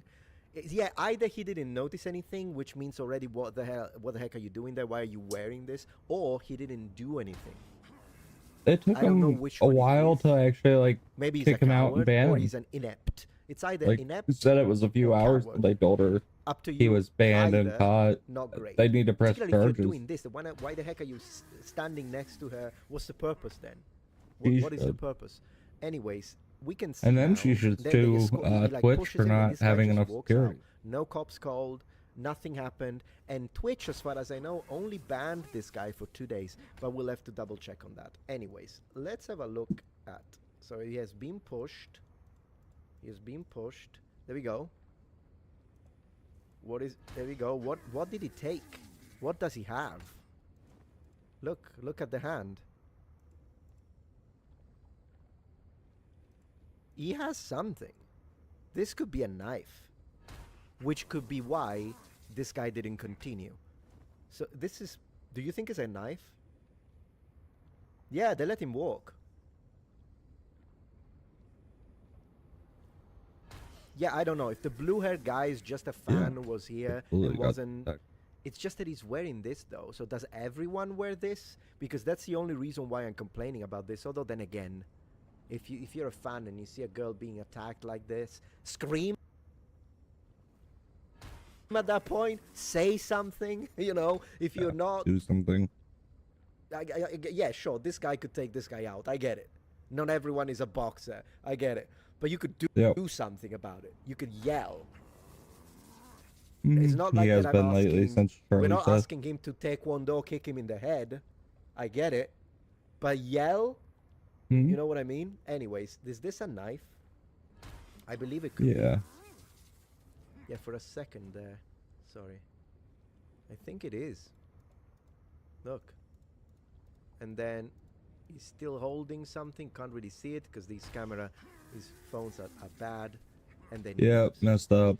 So, yeah, and then no, this Twitch was isn't horrible. even like using her name Exactly, a simple, when "Hey, they man, say what the a fu-" streamer I need to was show this attacked. because you're absolutely They're just right. being very We're like not asking for a limiting on roundhouse kick. information. We are not withholding asking her for name. that. Everybody We're knows who asking it for, hey, was, man, though. what the But like, World Taekwondo yeah, Federation she's you're a doing. big Twitch, one of the largest. That's female exactly what we are streamers. asking for. Guy stood there like. Well, this, that doesn't do hot tub stream. So, anyways, She actually massive. plays No, video no one games. died, but to be fair, she could have. To be fair, she could have because Yeah, this, kinda. this was insane. Tim's The not way that it goes big. for her. Boom. Yeah. Look if Asmongold got attacked. They basically say Anyways, she's the female This is the Asmongold. first thing, but I have a lot to say about this, guys. I have a lot. Yeah, to say they do about this. Let me they did a read, podcast your together. chat very quickly, and then I'll show you more because we have some serious stuff. But the blue eye Tylenol. Goodness gracious. Anyways, Ray says blue hair guy is the kind of person that would let you bleed out if you were stabbed. Yeah, I'm surprised they didn't get the phone because usually those type of people. I mean, I don't know. I don't want to say that. I'm just saying why didn't you even the bare minimum? The bare minimum. Now I don't want to like go beyond and imagine stuff. Already the fact they didn't get a phone because that's what people do these days. But unbelievable. Unbelievable. Unbelievable. I'm being spiteful. You should be spiteful against Twitch. Against Twitch. The Twitch is the main thing. Twitch is the main thing. And in general, yeah, call me old school, but I think a man should always try to protect a woman when in distress. You can call it spiteful if you want. You can call me bigoted, but that's just what I think. Anyways, yeah, the VIP pass on something is not security, it's just a dude, but still, yeah, should have acted somehow. I'm not even, again, we're not asking the guy to transform himself into a Tekken character, particularly if this guy has a knife. I get it, but still, there is that. That's disturbing. You're absolutely right. It's disturbing. And there is one more thing that is disturbing that I want to show you. That it's kind of a broader topic. Don Rafael, I mean Don Metron, may best wishes. Thank you, Gerardo. Gerardo. I really appreciate that. I hope you're doing well, and thanks for your old teachings. Absolutely. Total High Elf DLC. Oh wow, December 4. I'm getting that one. Not yet. No. I mean, posting twice a day, man. I haven't had much time to do anything else. I'm just checking to make sure I didn't. Yeah, Emmy's such a sweet person. I'm so infuriated, man. I know, it's always the sweetest. It's always the nicest and the kindest that this disgusting human being create these weird parasocial relationships. These weird parasocial relationships that are created in the mind of these people that simply because they watch a content creator or a streamer and because they spent a lot of hours, possibly even money at this point, towards this girl, then they believe that they're somehow entitled to go there and hug her like she knows you. I mean, this guy's a sociopath, but the problem is that when you have audiences of hundreds of thousands of people, and sometimes even millions, but in general, when you have audiences that are that large, then the percentages, statistically, mathematically, that you run into a decent number of sociopaths is a lot higher than before everything was online and our lives were connected that way. It's just a different world that the youth and young people, particularly young women, have to deal with in this scenario. It's a different world. It's not the world that we were brought up in the 80s and 90s. And the differences, the threats, and the dangers of this world need to be taken seriously. Let me read the other super chats. D&D made the beholder lame again. I mean, yeah, they did do it. I can't say anything against that. They did. Yeah, we watched something about that. Welcome back to streams. Yeah, and I did read that. And okay. So, why do I say that this is part of a larger conversation? I'll show you why this is part of a larger conversation, and it has to do with the #1 streamer in the world. So, Asmongold was right, says Pirate Nation. Why are they saying that? Because Asmongold said, as we read, Asmongold urges women to avoid TwitchCon 2025, criticizes Twitch CEO over safety concerns. Asmongold wants women to not to attend TwitchCon after Valkyrie and QT Cinderella drop out, citing safety fears. And I would add also Hamas Spiker, because he also decided not to go because he was scared of getting shot. Now, understandably so at the point, you know, I'm saying, yeah, don't go. I wouldn't go. But what I want to say about this, why do I say that this is part of a... He was right. Yeah, exactly, Robert. He was absolutely right. Yeah, men should not attend too either. I agree. But I am with Zach in this case that women, particularly streamer girls, are at an even higher degree of danger for what we just saw. And in fact, he was right. No one is safe there. You think Asmongold would be safer? They would turn him into Swiss cheese. But when it comes to men, here's what I'm gonna say. When it comes to men, the danger comes mostly from your political takes. So if you are politically outspoken, then yeah, you are very much in danger. But when it comes to women, all you need to do to be in danger at an event like this is to be pretty. I'm just gonna level with you. So, to me, that's the problem of the situation, and that's why I think Asmongold was focusing specifically on women. Now, the reason why I say not only he was absolutely right, but here's the thing, and I'm not specifically talking about Emiru because I don't know anything about her, but I'm saying in general, we are now reached a point where even though someone like Zach may be right about something, people and streamers, particularly if in any way, shape or form they are socially progressive or liberal, they will not follow his example and they will not listen to his words because it is dangerous for them at a audience level. So this is why I say this is a much broader topic, because he said it. Now, if you say no, guys, you know what? I heard what Asmongold said, and as a streamer, I agree. I don't really want to go because I don't feel safe. Then they're gonna be eaten alive by their audiences that are gonna say, why are you listening to that bigot? And so again, I'm not saying that this is the case for Emiru, but Emiru, it just so happened to be the victim in this case. But it could have been anyone else, and there are a lot of situations that we know, and I have one here to prove it because I come with receipts.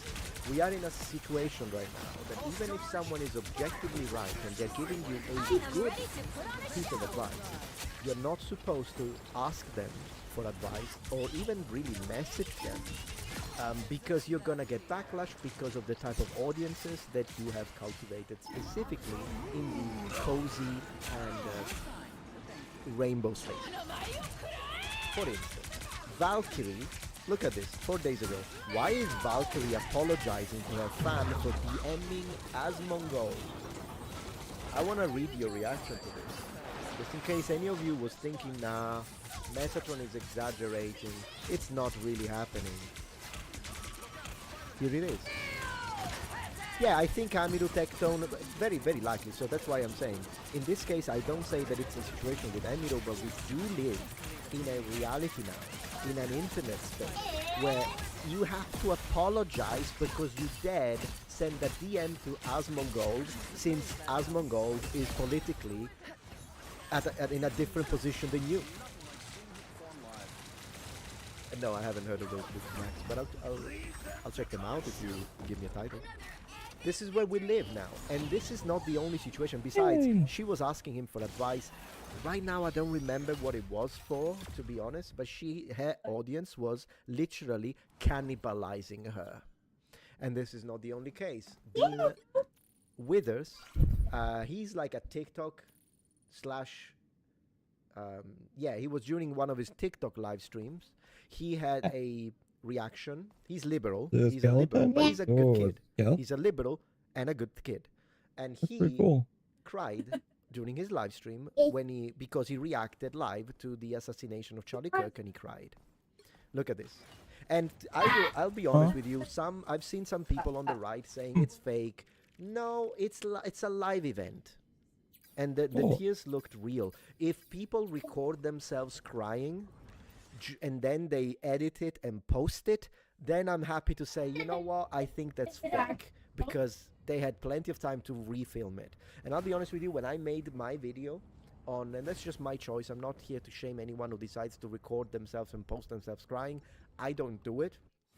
And so the only thing that would ever happen, if it ever happens, I doubt it, but if it ever happens, it would happen during a live stream, because, I mean, once it's on the internet, there's nothing you can do about it. But what I'm saying is that even when I recorded my message when I announced the death of my mother last year due to her cancer, I had re-recorded it 9 times. And the 9th time was the one time that I edited it, and as I was editing, I'm like, okay, I didn't cry, so I'll post it. But that's my personal choice, right? But if it happens during a live stream, I believe it. I personally think the guy had a humane reaction to the assassination of another human being, even though this human being was, you know, a conservative, and this guy is liberal, so clearly they disagree on pretty much almost everything. He had a humane reaction. He cried because of the violence, and this was beautiful. He was eaten alive by his chat, guys. By his chat. He had to apologize and explain. He had to film an entire video where he had to say, guys, here is why I cried. I only cried because I don't mean that I believe these conservative values. No, I don't mean this. I don't mean that. Guys, please. You know, if that was me, he's a young kid, so I'm not going to hold it against him. It's fine. It's a young kid. It's a young kid. But if it was me, and it's not going to happen clearly, but imagine that tomorrow a left-wing political commentator who is in their 30s and gets shot dead. I don't think it's going to happen, I'll be honest with you, but if it happens, and they leave a child, 2 children and a wife, and I have a reaction, and I say, this is horrible, and I have a reaction, and my audience tells me, how dare you, I'll say, I do not take it back, ever. So, it's unbelievable. If you watch the video, I wanted to watch it, but it was through Facebook. We might check it out. Go in a upstairs second. and get your But butt he changed. literally Don't make had me to count. Apologize for being human. Thank you, ESP. You worded it much more elegantly than me. He had to go a million layers. He was like, okay, reason number 1, reason number 2, reason number 3, guys, reason number 4. He literally had to put them into progressive numbers just to explain why he cried that a human being in his 30s, he would have been Hey, 32, go. I believe, which makes him Eli, 12 go. years younger than me, Charlie Kirk. And he's dead. What are you doing? So that happens, boy? And of course, that would happen to someone like Hassan Piker, because unfortunately, people sometimes cultivate audiences that through the kind of content they make, You ruined and it. and Now I'm then angry. they are Go. literally placed inside this box, whereby now the audience expects you to have certain positions, which is why I often make videos and say, I think I'm gonna get hate for this, but I'll still say it. Because it's important to also disagree with your audiences.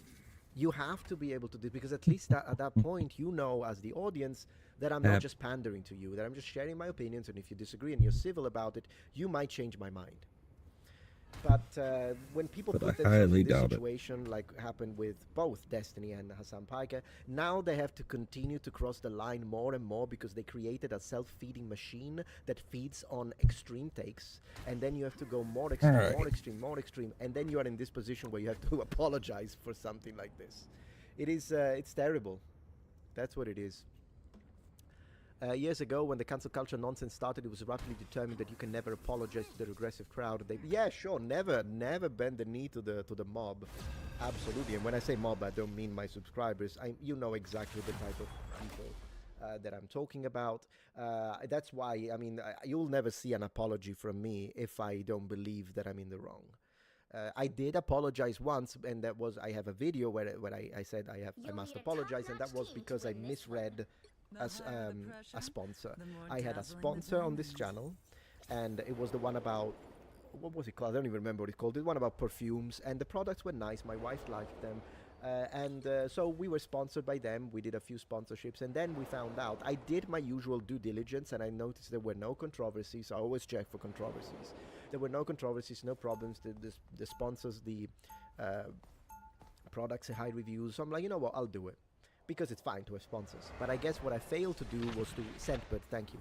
What I failed to do was to really look into who the CEO was, and that was a mistake on my part, because I'm the one who needs to do the double checking and the due diligence, which is why I have said no to a few sponsors, like the one that sells you shares on like works of art. I told them no. They offered me thousands of dollars, and I say no, not interested, because it feels like a legalized scam to me, so I don't want to deal with them. But perfumes are fine.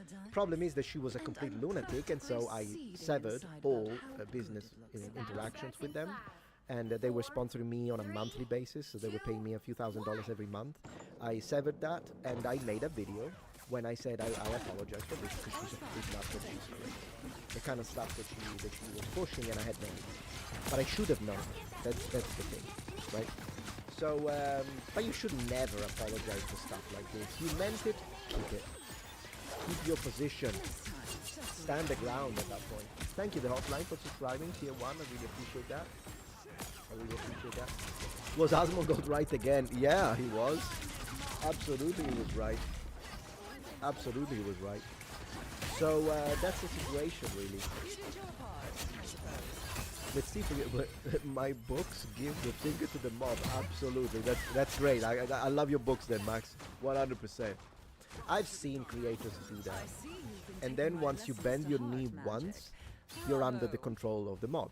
Because then you'll have to be careful what you say, what you title your videos. You know, I'll tell you one thing that I don't think I've ever told you before, but I'm not gonna give the name yet. But there was an interaction I had a few years ago when I made my very first controversial video, which was a video where I was complaining about the swapping, the race swapping in historical matters, whether it be Cleopatra being shown the entire family black even though historically they weren't, or whether it be, I don't know, a few other people, historical characters that were starting to be swapped, and so I made a video about it. But before I made the video, I made a post on Facebook. And I remember another content creator, I'm not gonna give you the name just yet, messaging me privately and telling me, be very careful, you shouldn't make the video. And I said, why? Oh, because people are gonna think you're racist. And I said, I don't care what people think. I'm just, I mean, apart from the fact that the way I made the post is always the same, right? Because if you think about it, I did complain about Cleopatra being represented black. Oh. She was not black, she was Greek. But at the same time, I made a video on the real queens that were black in Africa. I have 3 videos. It's a series on my channel. So it's not like I don't want any black person on screen. No, I just want real people to maintain their actual ethnicity. And also because we know that the reason why they turn characters from white to black is because they want to remove the presence of white people from the screen, and that's how it is. It's anti-white sentiment. So I said, I don't care what people think, I just care about the historical reality. But this person kept telling me, be very careful because people, your audience might do this, might do that. And yeah, and that kind of changed my perspective on this content creator. When he told me that, I thought, gosh, really? I thought you were more courageous than that, I'll be honest with you. But anyways. Yeah, the Kirk video is pretty horrible to watch, absolutely. Yeah, Emir is friends with Asmongold and Tectone, they keep it private so Emir doesn't get hatred from people angry about Tectone and Asmongold controversies. I understand. I mean, I can see that, I think both Asmongold and Tectone are based, I'll be honest with you. But here we are, the American Exile Trilogy, wow. I like the title, love it. Captain Koopa, thank you for the 5 Metatron memberships, I really appreciate that. Really appreciate that.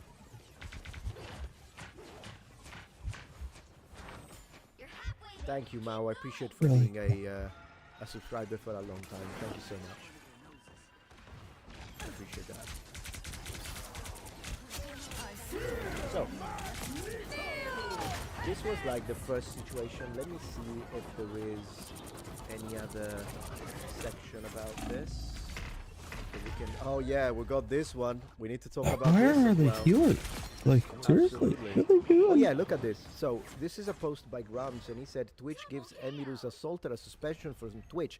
2 days, guys. 2 days.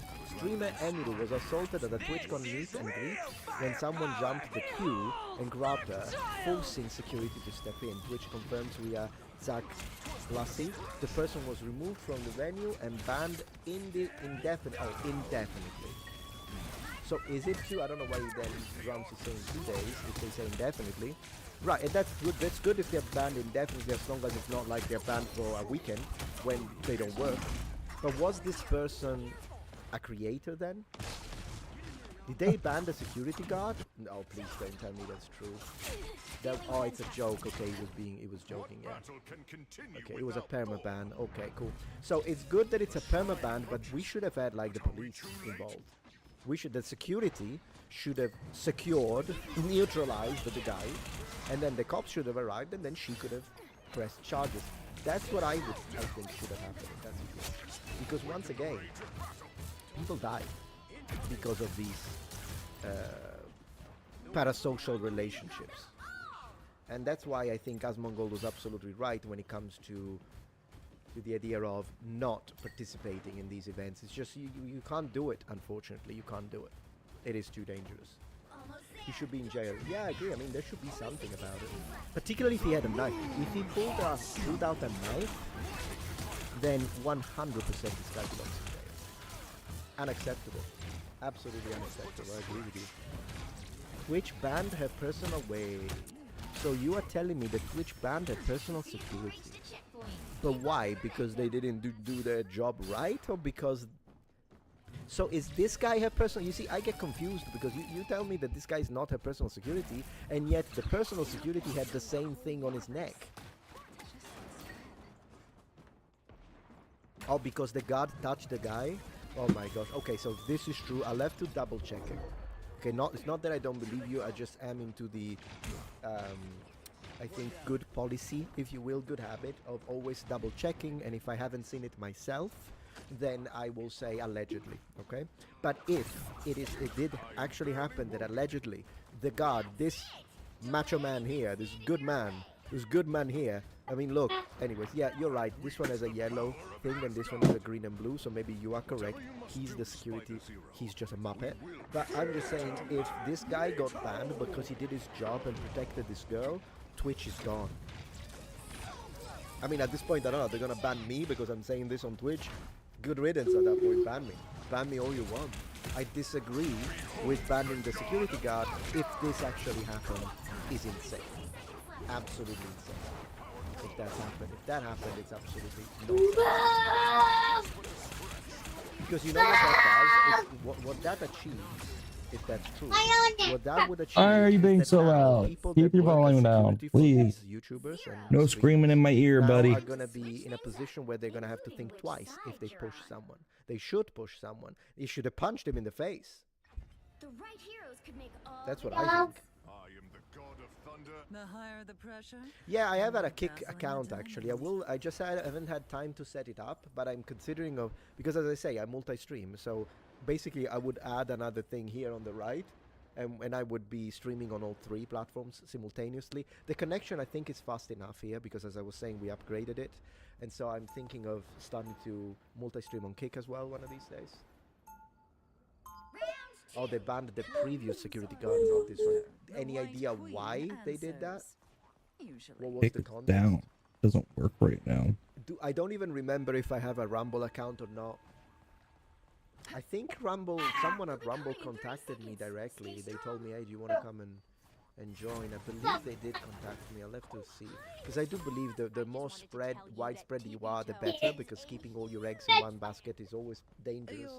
Particularly with the kind of topics that I've been addressing. And by the way, another thing that I wanted to say, because, you know, as I was saying, due to the kind of topics that I've been addressing, you never know. And so it's always good to give people other platforms. Of course, a lot of you follow me on Patreon, and I appreciate that. Some people follow me on Twitch. But the more platforms you have, the better, because if one of your platforms is gone overnight, which could always happen, it's good that people can like immediately come to the other platform, to the secondary platform, to come and check, because of course I will be speaking about it there. So yeah, I do believe it's good to do that, always, to expand, if you will. Yeah, you're saying he was banned for doing his job, but Twitch doesn't like how he handled this stream. Well, I'll have to review. As you say, if Critical has a video on it, I'll probably watch it later. But yeah, no, that's definitely a thing. I'm gonna put myself. The previous guard retained a stalker until Twitch security alive, and he was permabanned. So this explains why this guy didn't do it. But that's malpractice on Twitch then, if that's what happened. Hello, gamer, good to have you here. Security isn't usually allowed to detain someone. Thank you, Steven. Where are these idiots at? Confirmation. Well, then at that point, what would you do? Record his face, close up, so that the if the girl wants to press charges, which I think she should, then at least it could be easy to identify him, like for the cops. Maybe that could be a good idea. But if security isn't even allowed to push someone who is literally SA-ing a Twitch girl, and I mean, what are they there for then? The moon haunts you. Don't they have citizen arrest law in California? I have no idea, to be honest. No idea. Yeah, they really need to do something about the situation, because it's too dangerous. So anyways, I was telling you, having all your eggs in one basket is dangerous, and I actually find it kind of funny, because of course the kind of content that I'm making is always conducive to censorship, and the reality is that clearly, obviously, the views are higher now, that I've been sort of lifting any restriction and I talk about whatever I want. At the same time though, several of my videos got demonetized. So for the people that tell me you're only doing it for the money, well then I'm doing something wrong. Because I'll show you. You wanna see what videos got demonetized? I'll show you. So that you're like, no, it's not true, Metatron is just making things up. Okay. Then I'm gonna show you that there are several videos with a beautiful, let me put you back on screen. Not a lot of videos got demonetized. But there are videos that got demonetized, and I'm gonna show you right now. So you are in my in my thing here, my in especially I'm a content creator, I don't even know what it's called. Studio, right? This is Studio. This is YouTube Studio. And yeah, boom. So we see here that The Shift is coming, one of my most successful videos that I posted recently. Boom, limited ads, even though the video got 220,000 views, which could have been talking about it. It's not like I don't like money, okay? I'm not gonna pretend I don't like money. I do, but as you see, limited. This video may earn limited or no ad revenue due to content identified as not suitable for most advertisers. It was a great video. I appreciate that. Thank you. And let me show you another video that received the same treatment. You're gonna love it. You're gonna love it, guys. Boom. What happened in Michigan today is evil. So, ad suitability, under review. The other one, I asked for manual review. They manually confirmed. No ads for you. Okay, thank you. This one, I don't understand why it's video. freezing like this. I can't see past 30 frames. Oh well.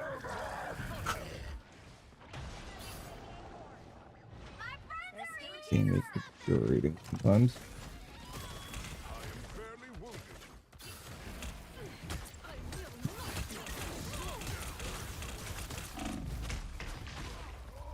They're just healing each other. Nobody's coming back. Where's this? Freaking...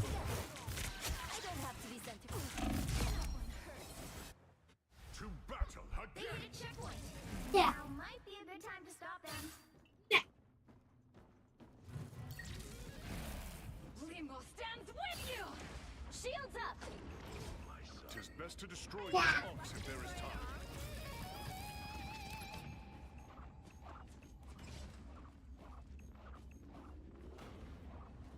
Get in here, y'all.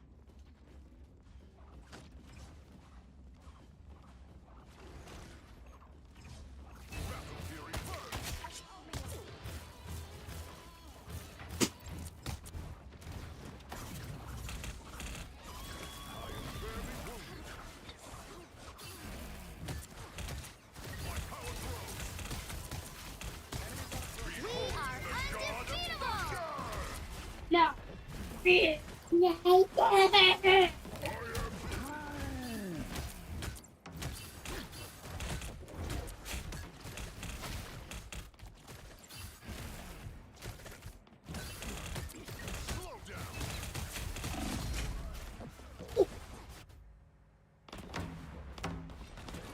heals are absolutely nowhere to be found.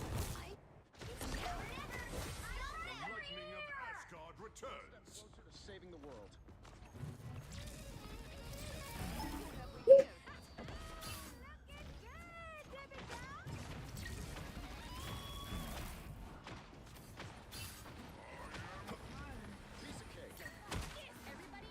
I am ready to put on a show!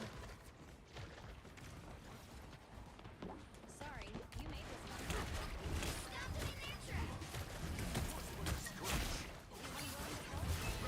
The moon haunts you.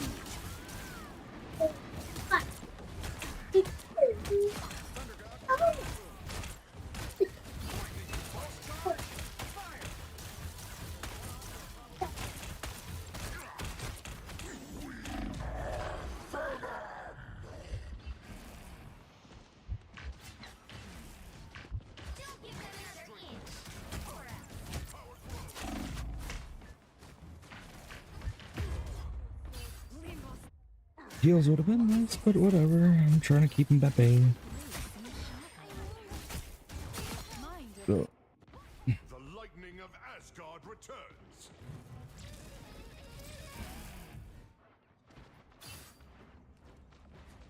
I got you covered. You owe me one.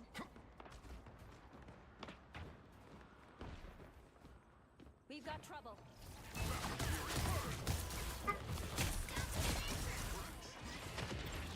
Down to 30 seconds. Anyone willing to help?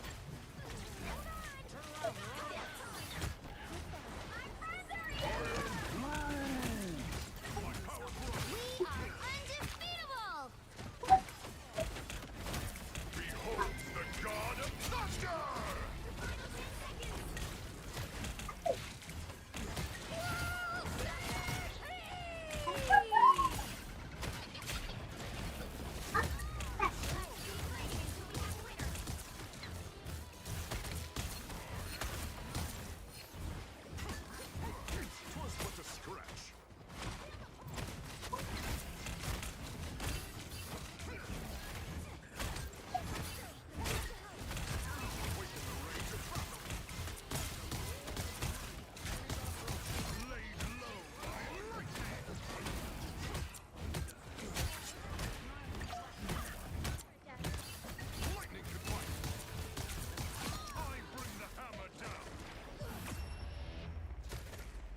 Not good. Not fun. Unfortunately, stress.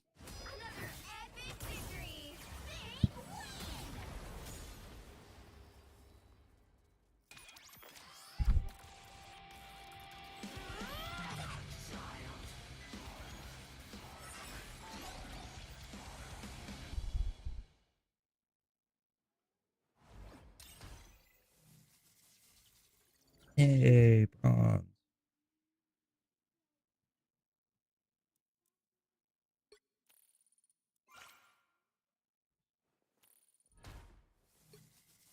I think I'm. Take a break. Hurts my eyes after a little bit.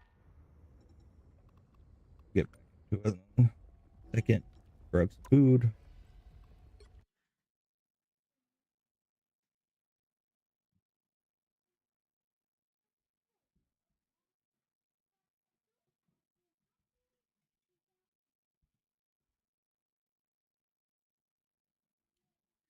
Nails.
Thank you for the follow, Hans. Sorry, I can't sign into my Kick account to even change anything over. The Kick was all backed up last time I tried to log in. Let's try again. Maybe I can sign in this time. There we go. It signed me in. What I do with my life? Hey, now, y'all. There we go.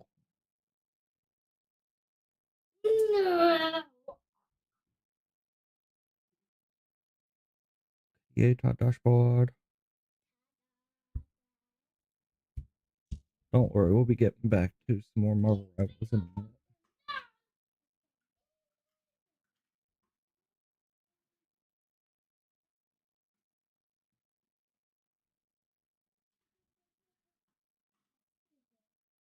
I'm sort of happy to announce. We'll watch a little bit of Next Taco. Whoa, you got the tower going real tall, kiddo. You got monster. You changed it from a tower. It's too heavy. It is pretty big. Watch out.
Wow.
Oh, I love it. It's beautiful. Should I put this chair back so Dad has more space? Yeah, put this away. Yeah, put this away. No. I want to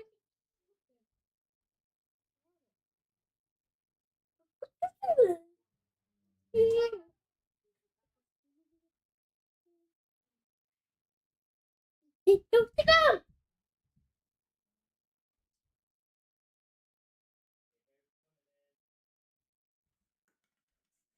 me!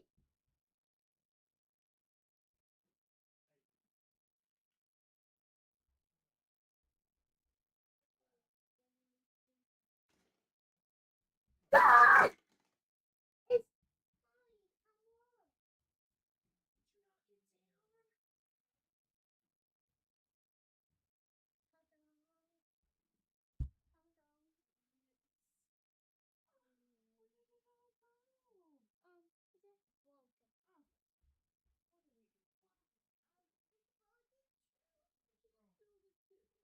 you have to close it. But me. Then put this cup. Wiggle. Then I go to toilet. Daniel! Yes! Oh, listen. Big muscle. Yes!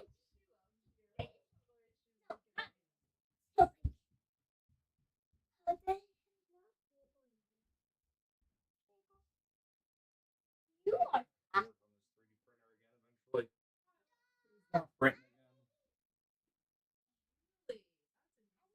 Yeah, it brings that up very well. And then now it's nothing. Nothing sticking to the plates. Gotta figure that out.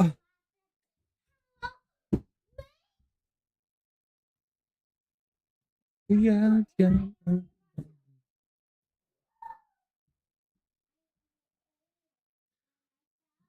You are an alien.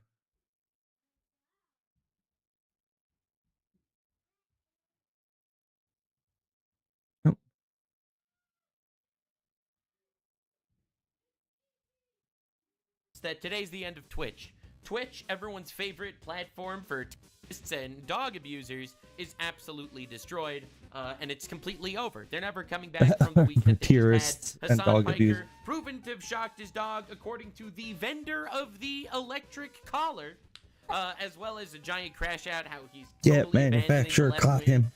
Emiru, large female Twitch streamer, was assaulted at a TwitchCon, Twitch convention, which we're going to be looking at. Am I cutting and also, it? Twitch is essentially promoting weird fetish content on their homepage. And let me just remind you, Twitch is on every single smart television in all of America.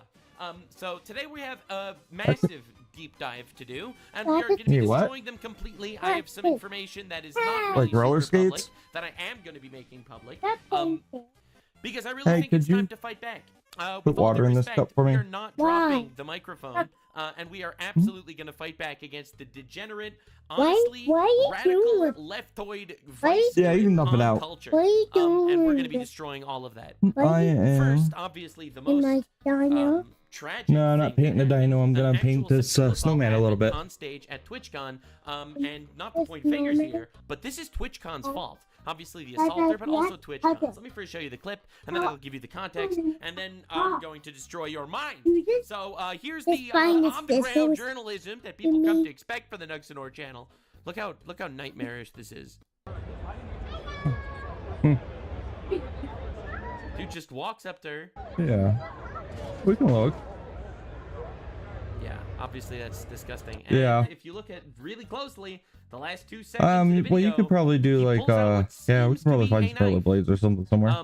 This is really scary. Now, there's brand new footage from other camera angles of him leaving that are really, really scary, which I will get to be showing you. But you have to understand how much of a nightmare this is. Like, this is completely unacceptable. Absolutely unacceptable. And it's Twitch's fault, and I'll prove it. What a nightmare. What an absolute nightmare. But I hope you're ready to completely lose your mind with what you Where's were my about to see in skizzers? regards to Twitch. Because I am so fed up with this website. Over here underneath my phone. This is not the first, not the second, not even the third sexual assault I've seen on camera. That you were posted on Twitch. And all right, where you it's disgusting how really they don't What is seem this? to be doing Where'd you find anything this about at? it. Spring? Which is weird, right? Because they're Ready? supposed to There? be the feminists. The feminists are the leftoids, right? But they're all literally simping for like the jihadist it's on Twitch. It's insane. So let me give you a deep dive. All right, this is an ancient leaked message from 2023 that I'm bringing back to the spotlight because it really didn't get the attention it deserved. Hi, sorry, I took a day off. I'll be working at Okay, TwitchCon. pal. All right, so pay attention. This was never put together. This is someone that works at Twitch, specifically at TwitchCon. Remember, this weekend, for Right user here? privacy, I can't comment on specifics. I will say that if you see anything that will violate Twitch's hate speech or racism, obviously that's very important, of course. Unless it's specifically against Jews It's or hard white work, people, alright. in which case that could stay on the Here you go. platform. Please report the timestamp, Hey. the context. Our investigators will look into it. Our vendor is in Hey, Egypt. there's more in here. But I can tell you for a fact, they're escalating people who support terrorist groups, and absolutely no, they don't, because Hassan Piker supports terrorist groups and he's still on Twitch. So literally, that's a lie. Turns out a massive leak happened. A lot of the trust and safety team that works over at Twitch that covers who gets banned, who doesn't get banned, and apparently is involved with TwitchCon. Apparently, they are based in Egypt. Now, a little known fact about What? Egypt, because a lot of people don't want to talk about this, because people think that all cultures are the same. Breaking news from the Nuxanor channel might get you canceled to even hear these words. Some cultures are inferior, and one of them is Egypt. So, breaking news, UN did a poll in Egypt, and it turns out 99.3% of Egyptian women have experienced some form of sexual harassment in their lifetime. This is not an equal culture. So, really, you have these people that are involved with Twitch's trust and safety team. You have Twitch's trust and safety team based in Egypt. Well, first of all, no wonder why there's so much anti-Semitism. 95% of Egypt hate Jews. Second of all, no wonder why they don't care if you hate white people. Third of all, no wonder why sexual harassment and assault seems to be pretty commonplace on this website. It's almost like they're doing everything in their power to turn this into an actual radical left / jihadist cesspit. Now, this was a previous TwitchCon. Pretty sure it was a year ago, TwitchCon, maybe 2. This is a foam pit. And this is a very hilarious video. That I'm not gonna sorry play for hurting your because it's gonna feelings, get me in Eli, trouble on but YouTube of Adriana Chechik. this is something breaking Dad has been her working back. on. She jumped into a foam pit and broke her back on the quote-unquote foam pit. They have never taken safety seriously, literally ever. If this happened, anything could happen. And she jumped into a foam pit and broke her back. All right. This is something else that happened on Twitch last year. In case you were unaware, this is a Jew to Arab tier list, where Arabs go into S tier at the top of the tier list, and as you can see at the bottom of the tier list, they put Ethan Klein, the Jew, into the Love Sabra tier, and they even make the hilarious joke. All right, so there he goes. Joke. That was just a joke. What was the joke? What was the joke? I missed it. Dude, where's the? You guys are missing a category for Zionist. That's right, you need a Zionist category, because it isn't obvious enough that Love Sabra means the Jew category at the bottom of the tier list, because for those of you that are unaware, Sabra is a nickname for Jews born in Israel, and this is the Arab to Jew tier list, where all the Jews go on the bottom. This was broadcasted at TwitchCon, but I thought they were looking into racism. I thought they cared so much about racism and the trust and safety team based in Egypt. Now let me give you some other lore about TwitchCon. These are people dropping twitlongers from last year about sexual assault at TwitchCon. This is a sexual assault allegedly at TwitchCon in 2024. I am not going to be reading this because that's really not the story for today. Here is another video, also from 2024. Get a load of this. Okay. Oh. All right, let's not do any more of that. Thank you. Yeah, disgusting, obscene, and horrible. So once again, this is a pandemic. All right, I've just showed you back to back at TwitchCon 3 separate instances of sexual assault. What are you doing, guys? Literally, what are you doing? It seems to me like you don't seem to care about this so much. Now, this current instance is it's the end of Twitch, because everyone's been warning everyone that something bad is going to happen at TwitchCon, especially because you have people like Hassan Piker on the platform who get special treatment, who literally tell people to murder other streamers, right? Or rather, senators, right? So, like, you have a guy like that who's supporting terrorist groups, telling people to kill senators, telling people to kill Republicans, telling people to gut those capitalists and let the streets soak in the red capitalist blood, dude. Right? You have those people, all right, on the platform constantly spewing this without any repercussions. Everyone expected something bad to happen, especially when they have literally a track record of this happening. Now, I'll give you some more of the lore, because it gets worse and worse and worse. So this is Emiru from a previous stream right before TwitchCon, and here's what she had to say. I don't think that's true. Okay, maybe I should talk about this. Whatever, who cares? I had a security guard 2 years ago where there was a guy following me around TwitchCon, and he like asked him to stop multiple times. My guard asked him, and the guy wouldn't stop. So he grabbed the guy, but he didn't like hurt him. He was just holding the guy until like the con security came. And then for some reason they're like, yeah, because your security guard touched him, he's like permabanned from the venue forever. But he didn't even hit him or anything. He just like held him while they waited for like the police to come. And, what the fuck? And it was like my favorite security guard. I can't have him at TwitchCon anymore. I was just like, way, but it was so sad because he did like everything. So TwitchCon banned her security card before she goes to TwitchCon, and she literally gets sexually assaulted at TwitchCon after Twitch prevented her from bringing her security guard, because in a previous TwitchCon he protected her from a creep and didn't even hurt the guy, just kept him in one place until the security show. Are you actually joking me? Are you actually kidding me? But you want to see it gets even worse? Don't worry, it gets even worse if your blood's not boiling enough. All right, get ready for this one. I hope you're ready for this one. This is absolutely diabolical. Twitch needs to be destroyed for this. I know they were called into Congress, bro. You gotta annihilate these assholes in Congress, brother. So I had to cancel my meet and greet because of the stuff, but in order to, I can't cancel my meet and greet and not cancel her show because of the fact that the reason I cancel my meet and greet is I don't want to be in the same place for 2 hours. Because of people being weird. Okay. And then I'm under contract with them, so I can't cancel one and not cancel the other. Interesting. Oh.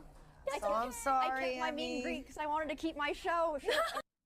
And then Emiru says, my meet and greet because I wanted to keep my show. And surely it'll be fine. I'm sorry, Emmy. I'm sure everyone will be nice. They threatened her that she would lose her show if she wouldn't do a meet and greet, which she didn't want to do because she was worried that people what do wouldn't they be mean nice. by that, And then Joe? she does the meet and greet that she was forced to do. Did they just mean And then she was sexually assaulted at that meet and greet. This has to be some of the most unhinged, disgusting shit I've ever seen in my life. When you put it together, it's an actual nightmare. Actual nightmare. Now, a lot of very perturbing clips started going viral when it comes to TwitchCon and their incredibly impeccable security, ran by people seemingly based in Egypt. Get a load of this clip. Tell me what you noticed. Thank you. Right? Yeah. We'll just scan in, and then we're meeting him up front. So this guy's thing obviously doesn't work. It's not getting scanned. So what do? Thank you. Did what? Yeah, you're good. Okay. They just let him in anyway. Oh, okay. Just see, Danny's really good at just being ultra confident about everything, and we just walked past. Yeah, they just walked past. Didn't even need to scan it. Didn't even work. Did he pay? Did he not pay? Is he legal? Is he a criminal? Who knows? Who cares? He's just cool about it. They just let him right in. Yep, that's TwitchCon. That's TwitchCon, ladies and gentlemen. These people need to get destroyed, obliterated. All right, so here's another angle of the guy. All right, get a load of this. Yeah, I got a hashtag give it back. So, seeing meet and greet was pretty cool, though. That was fun. Saw the homies back there. Dude, I can't imagine what Joe was doing this whole time. Bro. He just seemed to walk away after the assault. He got to walk away with no one from security tailing him. Twitch is cooked. Do not return to TwitchCon if you have remaining days. I hope Emiru's okay and suing the living shit out of Twitch. Yeah. I don't think she will, because based on my understanding of who she is as a person, she seems kind of super non-confrontational. But this is a nightmare. It's truly horrible. Twitch is likely in huge trouble if lawsuits are pursued, banning her favorite bodyguard for doing his job as a PR disaster due to the recent assault against Emiru at TwitchCon, and adds credibility to potential lawsuit. 1. Negligent security. California law requires reasonable care for participants. Banning her security strengthens the potential case. Breach of contract. The contract mandates a meet and greet for her show, and creator contracts typically include security clauses. A breach could claim emotional distress or lost income. I'm sure Battery that assault. the attacker could have been detained and should have been detained and charged. Twitch may face vicarious liability if lax security enabled the attack. Emiru no TK should file lawsuits against Twitch, not just for herself, for others as well. I mean, I would love that, obviously, for me personally, as a bystander that wants to see Twitch absolutely destroyed for multiple reasons. Among them, supporting terrorists. Yeah, I've stopped streaming on Twitch. I'm not a fan of what they've been doing lately and what they've been accepting on the platform. Shouldn't be allowed to happen. What are they doing? Pretty I have nasty, another gripe actually. with Twitch that you're about to see at the end of this video. I'm not even gonna because watch. I think Twitch is truly an evil Streamers that I like it on is there. undeniably Watch unfathomably terrible Asmongold Gold on Kick. That's pretty much all I watch which is great. anymore anyway. That's not enough. It needs to be destroyed. And Dr. Disrespects on Rumble. I'm not a huge fan of it, but Hello everyone, he's I am hilarious. okay, and thank you for all the kind messages. Sorry I can't respond to them all. Yesterday, the man who assaulted me was allowed to cross multiple barriers at TwitchCon, and even in front of another creator's meet and greet, to grab me and my face and try to kiss me. Unfortunately, he wasn't able to. He wasn't able to. But a lot of people have pointed out that it could have been a lot worse. I'm obviously shaken up by what happened, and it's not the first time I've dealt with something like this, but I'll tell you, to tell you honestly, I am a lot more hurt and upset at how Twitch handled it during and after the fact. Look, there's always going to be unavoidable shit, but you expect them to do their absolute best. Like I said, I don't understand how he was allowed to make it to me in the first place. Dude, especially after the Charlie Kirk assassination. And these are public figures, man. And Charlie Kirk even was just Democrats, assassinated. You when would they were think giving that their they would have, speech like, today, had if someone bulletproof like glass up in front of them. would have gone. A little extreme, don't you say? Like me or Tectone would have gone. Like someone that is hated for political opinions because, you know, I don't support castrating children or something.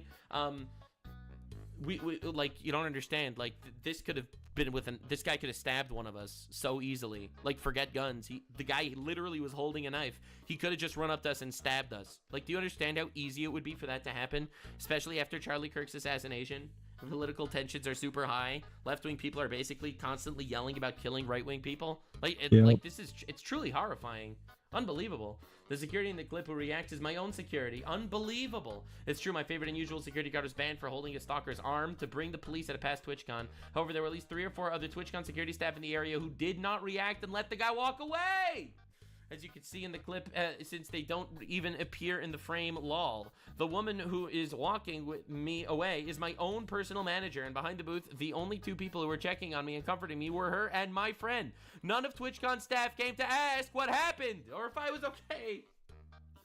A friend who was present told me Twitch security was also behind the booth afterwards, joking about it. They didn't even see what happened, and immediately laughing and moving on to talk about something else. So if no one was checking if I was okay or if I needed anything and they let the guy get away, I have no idea what anyone hired to keep the event safe was doing, lol. In Twitch's statement, they said the guy was immediately caught and detained. I'm sorry, but this is a blatant lie. He was allowed to walk away from a meet and greet, and I didn't hear he was caught until hours after he attacked me. But it felt like it only happened because of my manager was pressing for it, not because TwitchCon staff present thought it was a big deal. Oh, they are so cooked. Oh, obliterate them. These are the leftoids, by the way. Twitch is a radical left platform. They have so much empathy for women, right, guys? So much empathy for women. I guess unless it's female streamers getting assaulted or, I don't know, Jews getting raped. Aside from those 2 things, they care about women, probably. I have a lot because Hassan Piker just straight up goes out there and laughs at the fact that women are getting raped in Israel by Hamas. Terrorists, by the way. I have a lot more I want to say, and I will say it on stream later today instead of writing a book on here. Thank you guys again. Sorry you all had to see that. It's definitely my last TwitchCon. Saddens me to say after 10 years on and off attendee of TwitchCon, I think other creators should seriously consider not attending in the future. I did not feel cared for or protected, even bring my own security and staff. I can't imagine how creators without those options would feel. Stay safe. Everything's going to be okay. Dude, what a nightmare. What a nightmare, man. Twitch is like an actual cesspit. An actual cesspit. It is insane how nightmarish they are. Holy crap, man. So anyway, we all knew this. This isn't news, even though it's technically horrible. This is Twitch's response, which Emiru said they lied about. The safety and security of all those attending TwitchCon is our highest priority. Literal lie. I just showed 3 back-to-back clips of people getting sexually assaulted at Twitch. I literally just showed 3 back-to-back clips of this happening. I could have found more if I decided to look. I literally didn't even need to look for those. I just plucked those out of my memory. Literally. I went by memory on that one. I didn't even look for it. Unbelievable. The behavior displayed by the individual involved at the incident yesterday involved a high-profile streamer. It's completely unacceptable and upsetting. Bro, why would you even say this? Why would you even say this? It's like you only care because people are talking about it. You don't actually care that it happened. Which, I mean, to be fair, they literally have Hassan Piker on the platform. What are we talking about? They have an infinite amount of people on the platform that call for political violence. I could list you 5 separate streamers that have called for political violence on Twitch and not faced any repercussions for it. Like, it is insane. In line with existing TwitchCon security protocols, law enforcement and event security were on site, responded to the incident, which she says you're lying about. We immediately blocked the individual from returning to TwitchCon, which is useless if they're not really checking people's bracelets. And they are banned indefinitely from Twitch, both online and in-person events. Wow, that's big. I guess they can't just make another account. That's relevant. We are coordinating with the impacted creators team. They literally said that's not true. Emiru literally just said that's not true. Per our standard protocols, continue to cooperate with any law enforcement investigations. Big whoop. Except you refuse to show up at Congress. We have increased security at the meet and greet attendee checkpoint. Great. And additional security personnel surrounded participating streamers. If you RSVP'd for a meet and greet, please note that we are unable to accommodate +1s for the remainder of the event. Great. Twitch has 0 tolerance for harassment. Well, that's not true. They actually have at least 3 tolerances for harassment. Asmongold says, I look forward to discussing the veracity of this statement tomorrow. Yeah, what an absolute clown show. What a lying, degenerate, absolute clown show. Look, I could tell you personally. So those 3 instances are aside from things I've heard from word of mouth. I could tell you from at least 10 streamers that have told me personally with their own mouths that they were sexually harassed / assaulted at TwitchCon. Okay? I'm not bringing them up because they're not my stories to tell. It's not anybody's business. But I can tell you, I have heard from over 10 people personally. Like, secondhand, right? It happened to them, they say, and then they told it to me, all right? About themselves, about this happening at TwitchCon, all right? Dude, I remember that there were allegations that VShojo at their parties, this big streamer organization, was spiking drinks. Apparently, a staff member at VShojo was allegedly spiking drinks and sexually harassing people. Like, dude, you don't understand what's going on at these events. Like, again, this is the feminoids, right? They care about the feminists, man. They care about women, unless they're in arm's length of one. Emiru was required to do a meet and greet in order to keep her TwitchCon show, and you give lax security on top of that. You don't care about safety, obviously not. Obviously not. So Asmongold said this months ago, as did I. Asmongold urges women to avoid TwitchCon 2025, criticized the Twitch CEO over safety concerns. This was September 26, 2025. And Asmongold responded to that. This might be a longer post, sorry. To expand on the statement, the reason why I said this had nothing to do with Charlie Kirk or any of the civil unrest this year. While, of course, it's an agitating variable, it wasn't the reason. Now. I think it's I don't know also what color I should paint the scarf on him. Fair, last year at TwitchCon, NMP Law I was thinking like a navy blue. Wilder were sexually assaulted live and on camera. See, he's literally just pulling them from memory. Twitch made no statement, pretended this didn't happen. That type of behavior is disgusting, wrong, no place in civilized society. True. Wouldn't mind getting an airbrush and start airbrushing things. That would be cool. What happened to a female creator at the time? Twitch's response would have been completely different. Anyone with a brain had been proven last night. Had that proven last night. To me, this proved an undeniable, cynical reality. Twitch doesn't care about sexual assault. Correct. They care about optics of sexual assault. Correct. If they had cared, they would have approached it with men the same way. Correct. This proves their motives driven by optics rather than principle. This has been literally them the entire time. Did you know? I have random fun facts for you. Did you know that Twitch banned all of Israel from using Twitch for a year? Yep, I remember that. Them out, and then only after they were called out, they decided to unban all of Israel. That was ridiculous. They did that. Like, dude, this is like, these people are scum. Under that reasoning, it could be assumed that Twitch would allow the same thing to occur this year. Why wouldn't they? They got away with it last year. This is what my true reasoning behind what I meant. Even now, Twitch refuses to apologize to Emiru or even name her. Innocuous to the uninitiated, but obvious to the informed. That's always the play. They're refusing to apologize because it could be used against them in a lawsuit. They are refusing to name her to avoid boost SEO, search engine optimization, connecting the company to this event, and to not spread to spread her name in hopes that it'll minimize the controversy. In front of everyone, they're putting optics over principle and insult your intelligence by assuming you're too stupid to see it. Actions speak louder than words, and what people avoid saying often reveals their true intent. I apologize. Sometimes when I speak on issues, I do so in such brash and offensive tone that it polarizes people against me. When things like this happen, it makes me think about that a lot. Could I have made a bigger difference if I was less of an asshole? Maybe. Doubt it. Stay safe. Trust your instincts. Believe what you see, not what you hear. Yeah, dude. dude. That, like, absolutely. He's completely right. You look at his Twitch statement. Not only did they not mention Emiru, not only did they not, like, really apologize, but they lie. This is all lies. It's just, it's unbelievable. It's just straight up lying. I think we're just used to Twitch line. Did they post it at 4:28 in the morning? Are you kidding me? Like, dude, they did not want people. They tried to get as few people to see it as possible with this innocuous statement. It's unbelievable. Oh my God. Yeah, no, but they're utter scum, utter slime. I completely agree. Now, I don't agree with Asmongold about the whole asshole take. I think you're allowed to be an asshole. I think it makes you, you come across actually as real sometimes. And me coming across as real is I very much look forward to dancing on the grave of Twitch, because they're going to be dead within a year or two. There will be no more Twitch within a year or two. Mark my words. They are going to be absolutely obliterated. This shouldn't be happening anywhere. It's unreal. No, I agree. It's unreal. They make believe they care about nothing, and then when something happens, they actively try to stifle it. It's absolutely disgusting. Really, truly. Tectone says, for anyone going to TwitchCon this year with the current climate of the world, if Twitch can't even moderate their own website, why do you think they can moderate an IRL event where documented attempted murders and sexual harassment happened with no one suffering real consequences? He made this tweet on September 2025. Of course he called it. I also called it. I said the same thing. Asmongold said the same thing. Anyone that's actually paying attention said the same thing.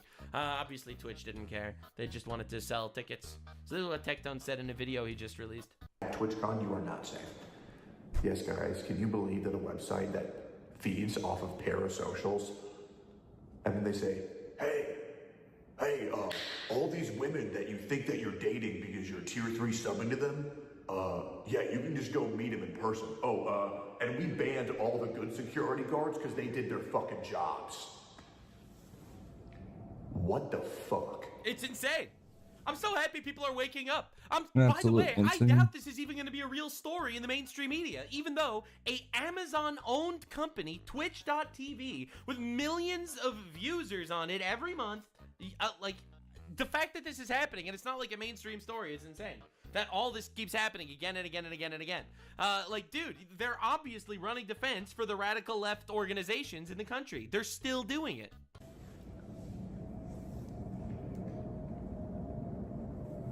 I mean, genuinely, what the fuck? He's very angry. I get Almost it. like I've been saying this he used for, to do a podcast with 2 Emmy, years. if I remember. Make sure you guys go and express your anger That's right, man. towards this. True. We're all Charlie Kirk. Hashtag cancel TwitchCon would be great. Hashtag fuck Twitch. Hashtag fire Dan Clancy would be great. Because an injustice like this cannot go unpunished. There is no way. This is fucking insane. This is disgusting. Yeah, this is the normal human's reaction. By the way, he's the one that they call a misogynist on Twitter.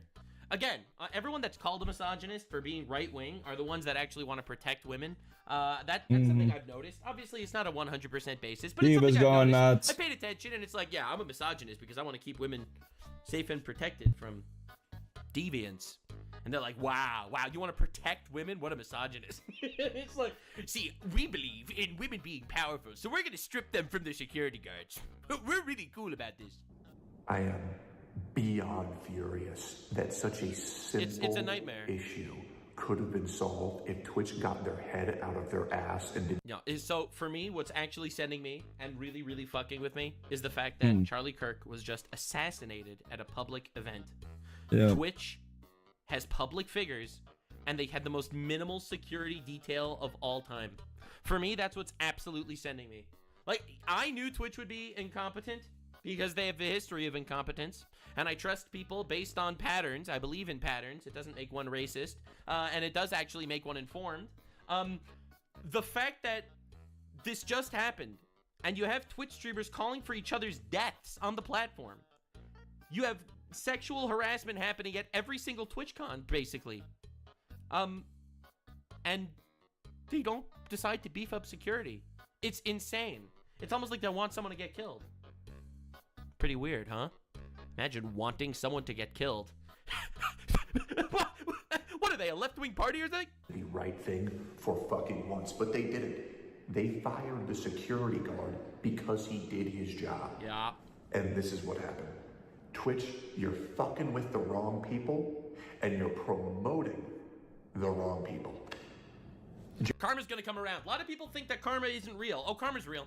Oh, it is. Oh, it is. And you'll come back here and remind me how correct I am at some point. You'll see. You'll see. You'll see. I have a lot of faith.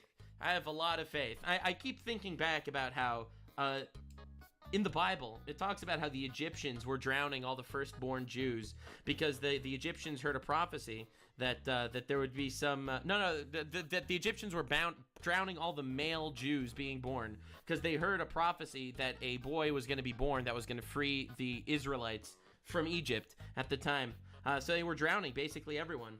Moses ended up getting saved by the daughter of the Pharaoh. Moses ended up growing up and obviously rescuing the Israelites from Egypt and taking them out. And then all the Egyptians decided that they were going to chase them. They were going to chase the Jews as they escaped. And you know what happened to them? They all drowned in the Red Sea. They all drowned. It's almost like they were punished exactly for the crime that they committed. And everything comes around. You'll see. You'll see. And the punishment will be divine. It will be of divine karmic proportions. You will see. Now, there's some pretty suspicious stuff going on at Twitch in the Hassan Piker neck of the woods. So let's talk about that as well. Because I think it's super important in regards to Twitch staff's complacency here. So, Twitch users are reporting that official Twitch staff is timing out and banning users for mentioning the fact that Hassan Piker shocks his dog. Look at how insane this is.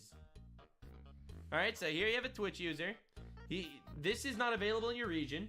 Alright, and here's what he's about to type in his chat. Check this out. Hashtag free Kaya. That's the name of Hassan Piker's dog. Alright. Hashtag free Kaya. But this is a partnered streamer. Way dots. I didn't even realize that. This is you see the check mark. He's a partnered streamer on the platform. Posts hashtag free Kaya. Alright, it's there. It's there. And time out from chat. You have been timed out for 10 minutes. So this is people in Twitch staff, allegedly, literally timing people out for mentioning the fact that Hassan Piker shocks his dog. They are complicit not only in terrorism, but in animal abuse. How's this fucking website What are you doing, boy? right now? And if we do deep dives into like leftoid broadcasting companies, how many of them are going to be exactly like Twitch? I don't know, man. Now, in other crazy news, because everyone keeps saying, no, of course he's not shocking his dog. The manufacturer of the shock collar has identified Hassan's collar as the shocking variant. Oopsie poopsie, oopsie poopsie, he must be a Zionist. He must be a Zionist. I can't believe the Zionists would do this. It's truly unfathomable, unconscionable, truly radically insane. You need that. This is Hassan Piker explaining why he shot his dog. This is a visual representation of Hassan Piker shot. Why? Green Goblin. What's Green Goblin? What's Green Goblin? The baby is gold, and Usher is gold. Everyone's gold. This Usher, the Molly Usher, the Gabe's Usher, then everyone's cause us real. I'm tasty. How much candy? Your candy's tasty. Yeah. Put your arm in your sleeve. No. No. Can you hope that out? There you go. Let me hold you really good. Wet. I know. Can I watch the You watch. Oh, it's not so late. What do you mean? Oh, it's not so late. It's not so late. You're right. It's not too late, but it's getting late. It's getting late. But you haven't really watched anything all day, so I think you're okay to watch something on my phone. Oh, on my phone. Of course, Peppa Pig.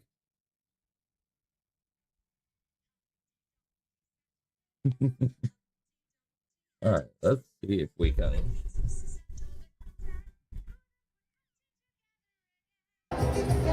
Oh, look at LA.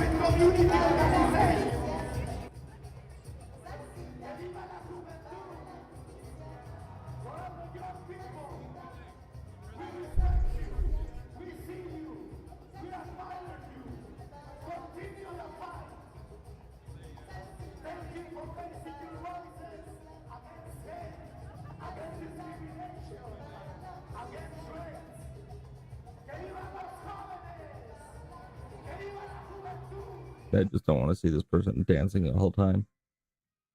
I don't want to see a person dancing the whole time.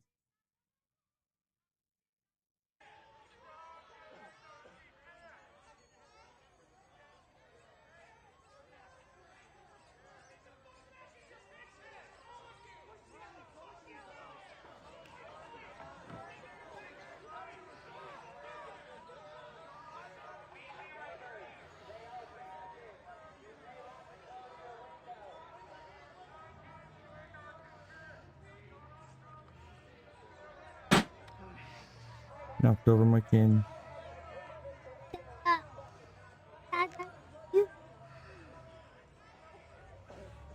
No, you pulled the ball through.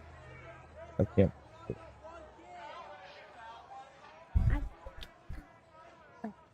Into it. How'd you get the ball out? Is that the PD? Is the police actually helping?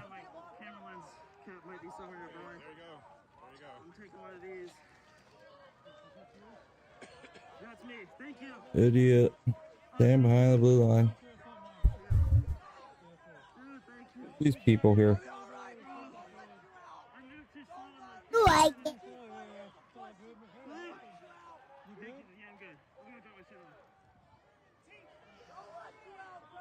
Alright guys, give me 1 second just to drop my camera off. Because that shit is not gonna break again. I'm not doing it. I'm not fucking doing it.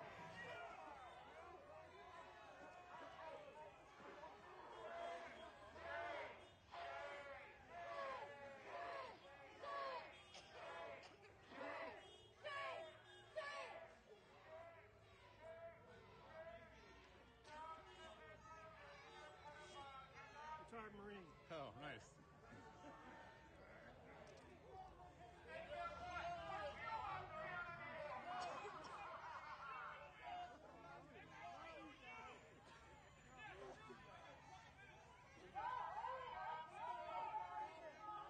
People are ridiculous. This ain't no King's Day parade.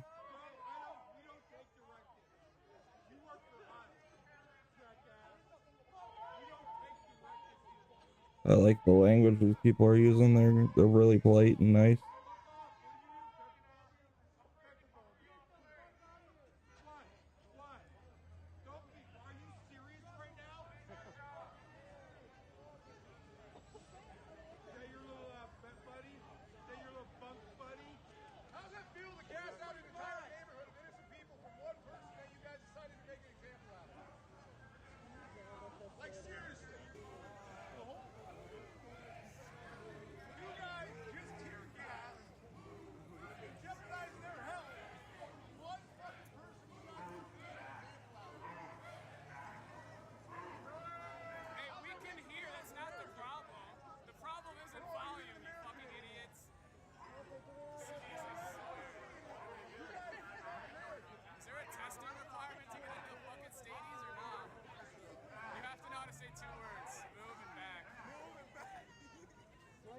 And then the one guy knows how to say hold, and he just kind of.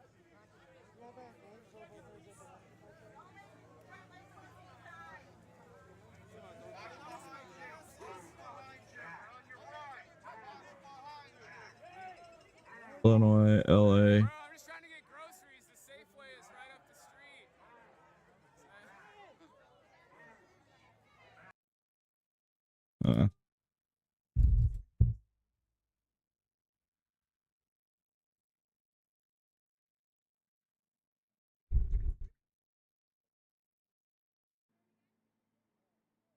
Oh, more arrested people. Good.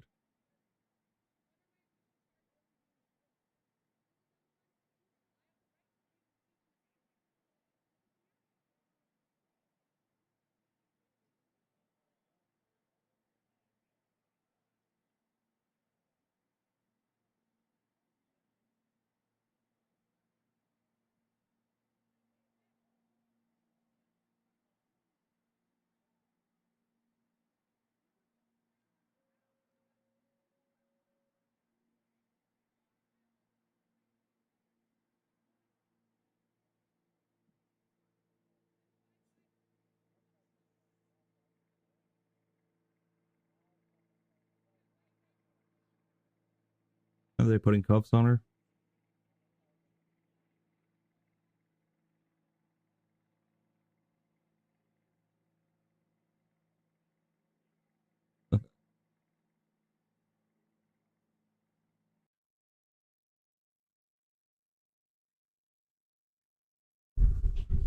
Hmm.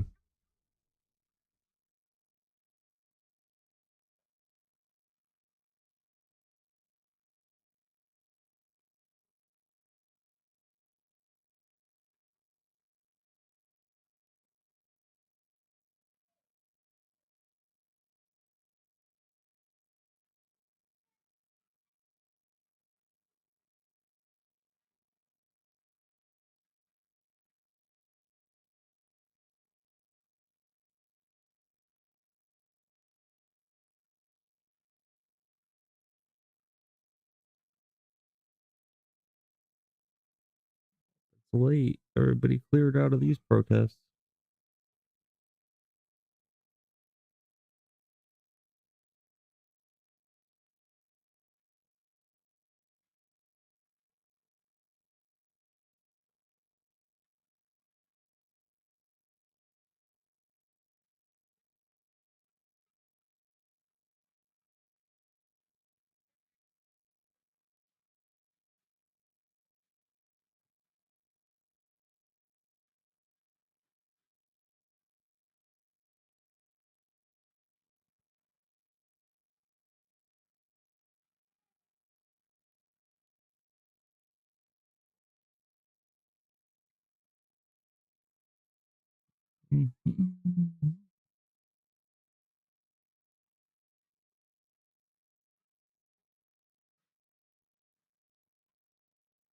The turret and repair the What do the Osprey. upgrades on it look like?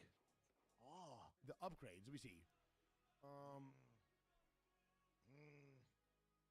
Wait, so if you upgrade one more time, it's 40% reduced bolt action time, 25% reduced reload time, and plus 10 durability. But if I upgrade, I cannot repair it. Oh, okay, gotcha. I can't even repair it to full either. Actually, I can only get it to, I don't know what it is. 69. Make sure you're tracking what it takes to repair it. Oh yeah, good thinking, good thinking. Yeah, I'll tell you, it's the advanced mechanical components. I cannot find them.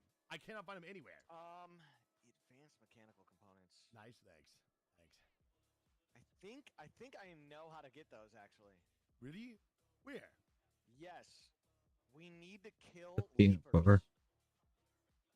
Oh, Gio, is that all?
Oh, this is a submarine I hit.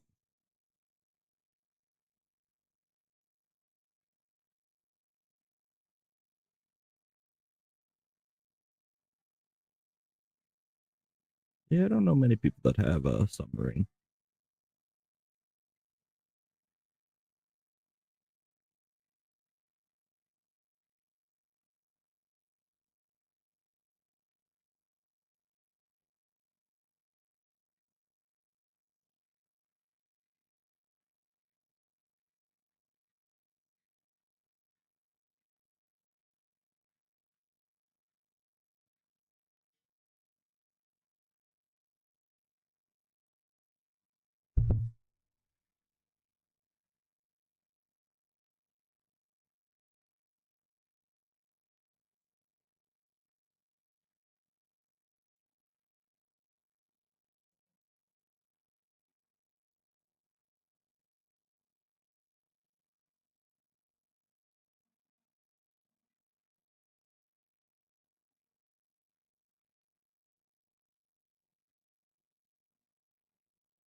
lines of LAPD officers in riot gear. Protesters otherwise, though, remaining peaceful, lined up against the police tape. We've seen a few people yelling across the police tape, but nothing past that, really. And what officers want to do is prevent this from devolving into situations,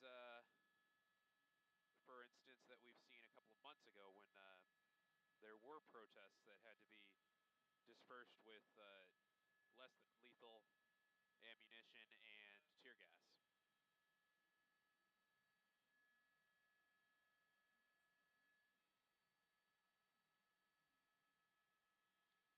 So we're going to keep these pictures up for you as long as we in Air 7 can stay up in the air. And then we will stop the stream at that point. But if anything changes, we'll be right back overhead and bring you a live stream at that point.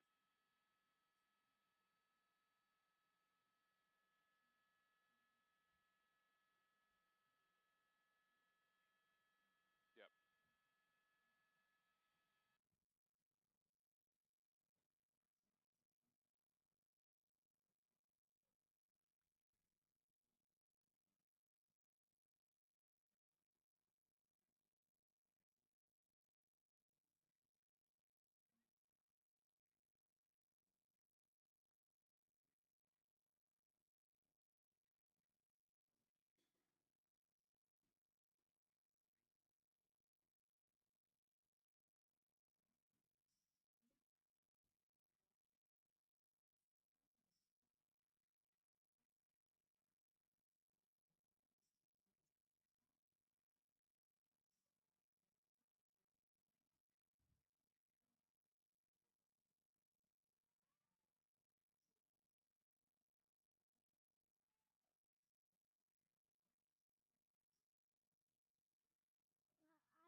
Good. And that's the way. Before it gets too late. Or it's too late. It's a cherry Jolly Rancher. Oh.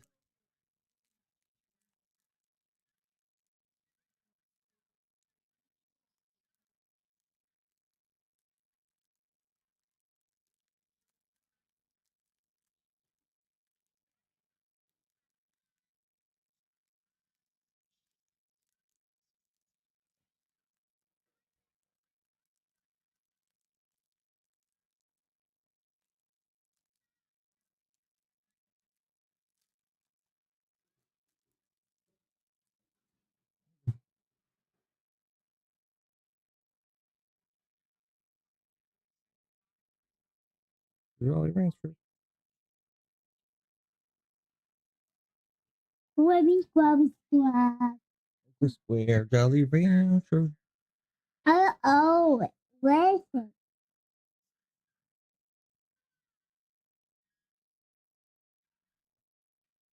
Very quiet.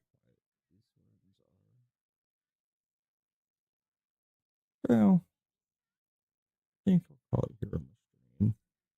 Maybe I'll come back later if there's anything going on crazy, but I think I'll call it for the night.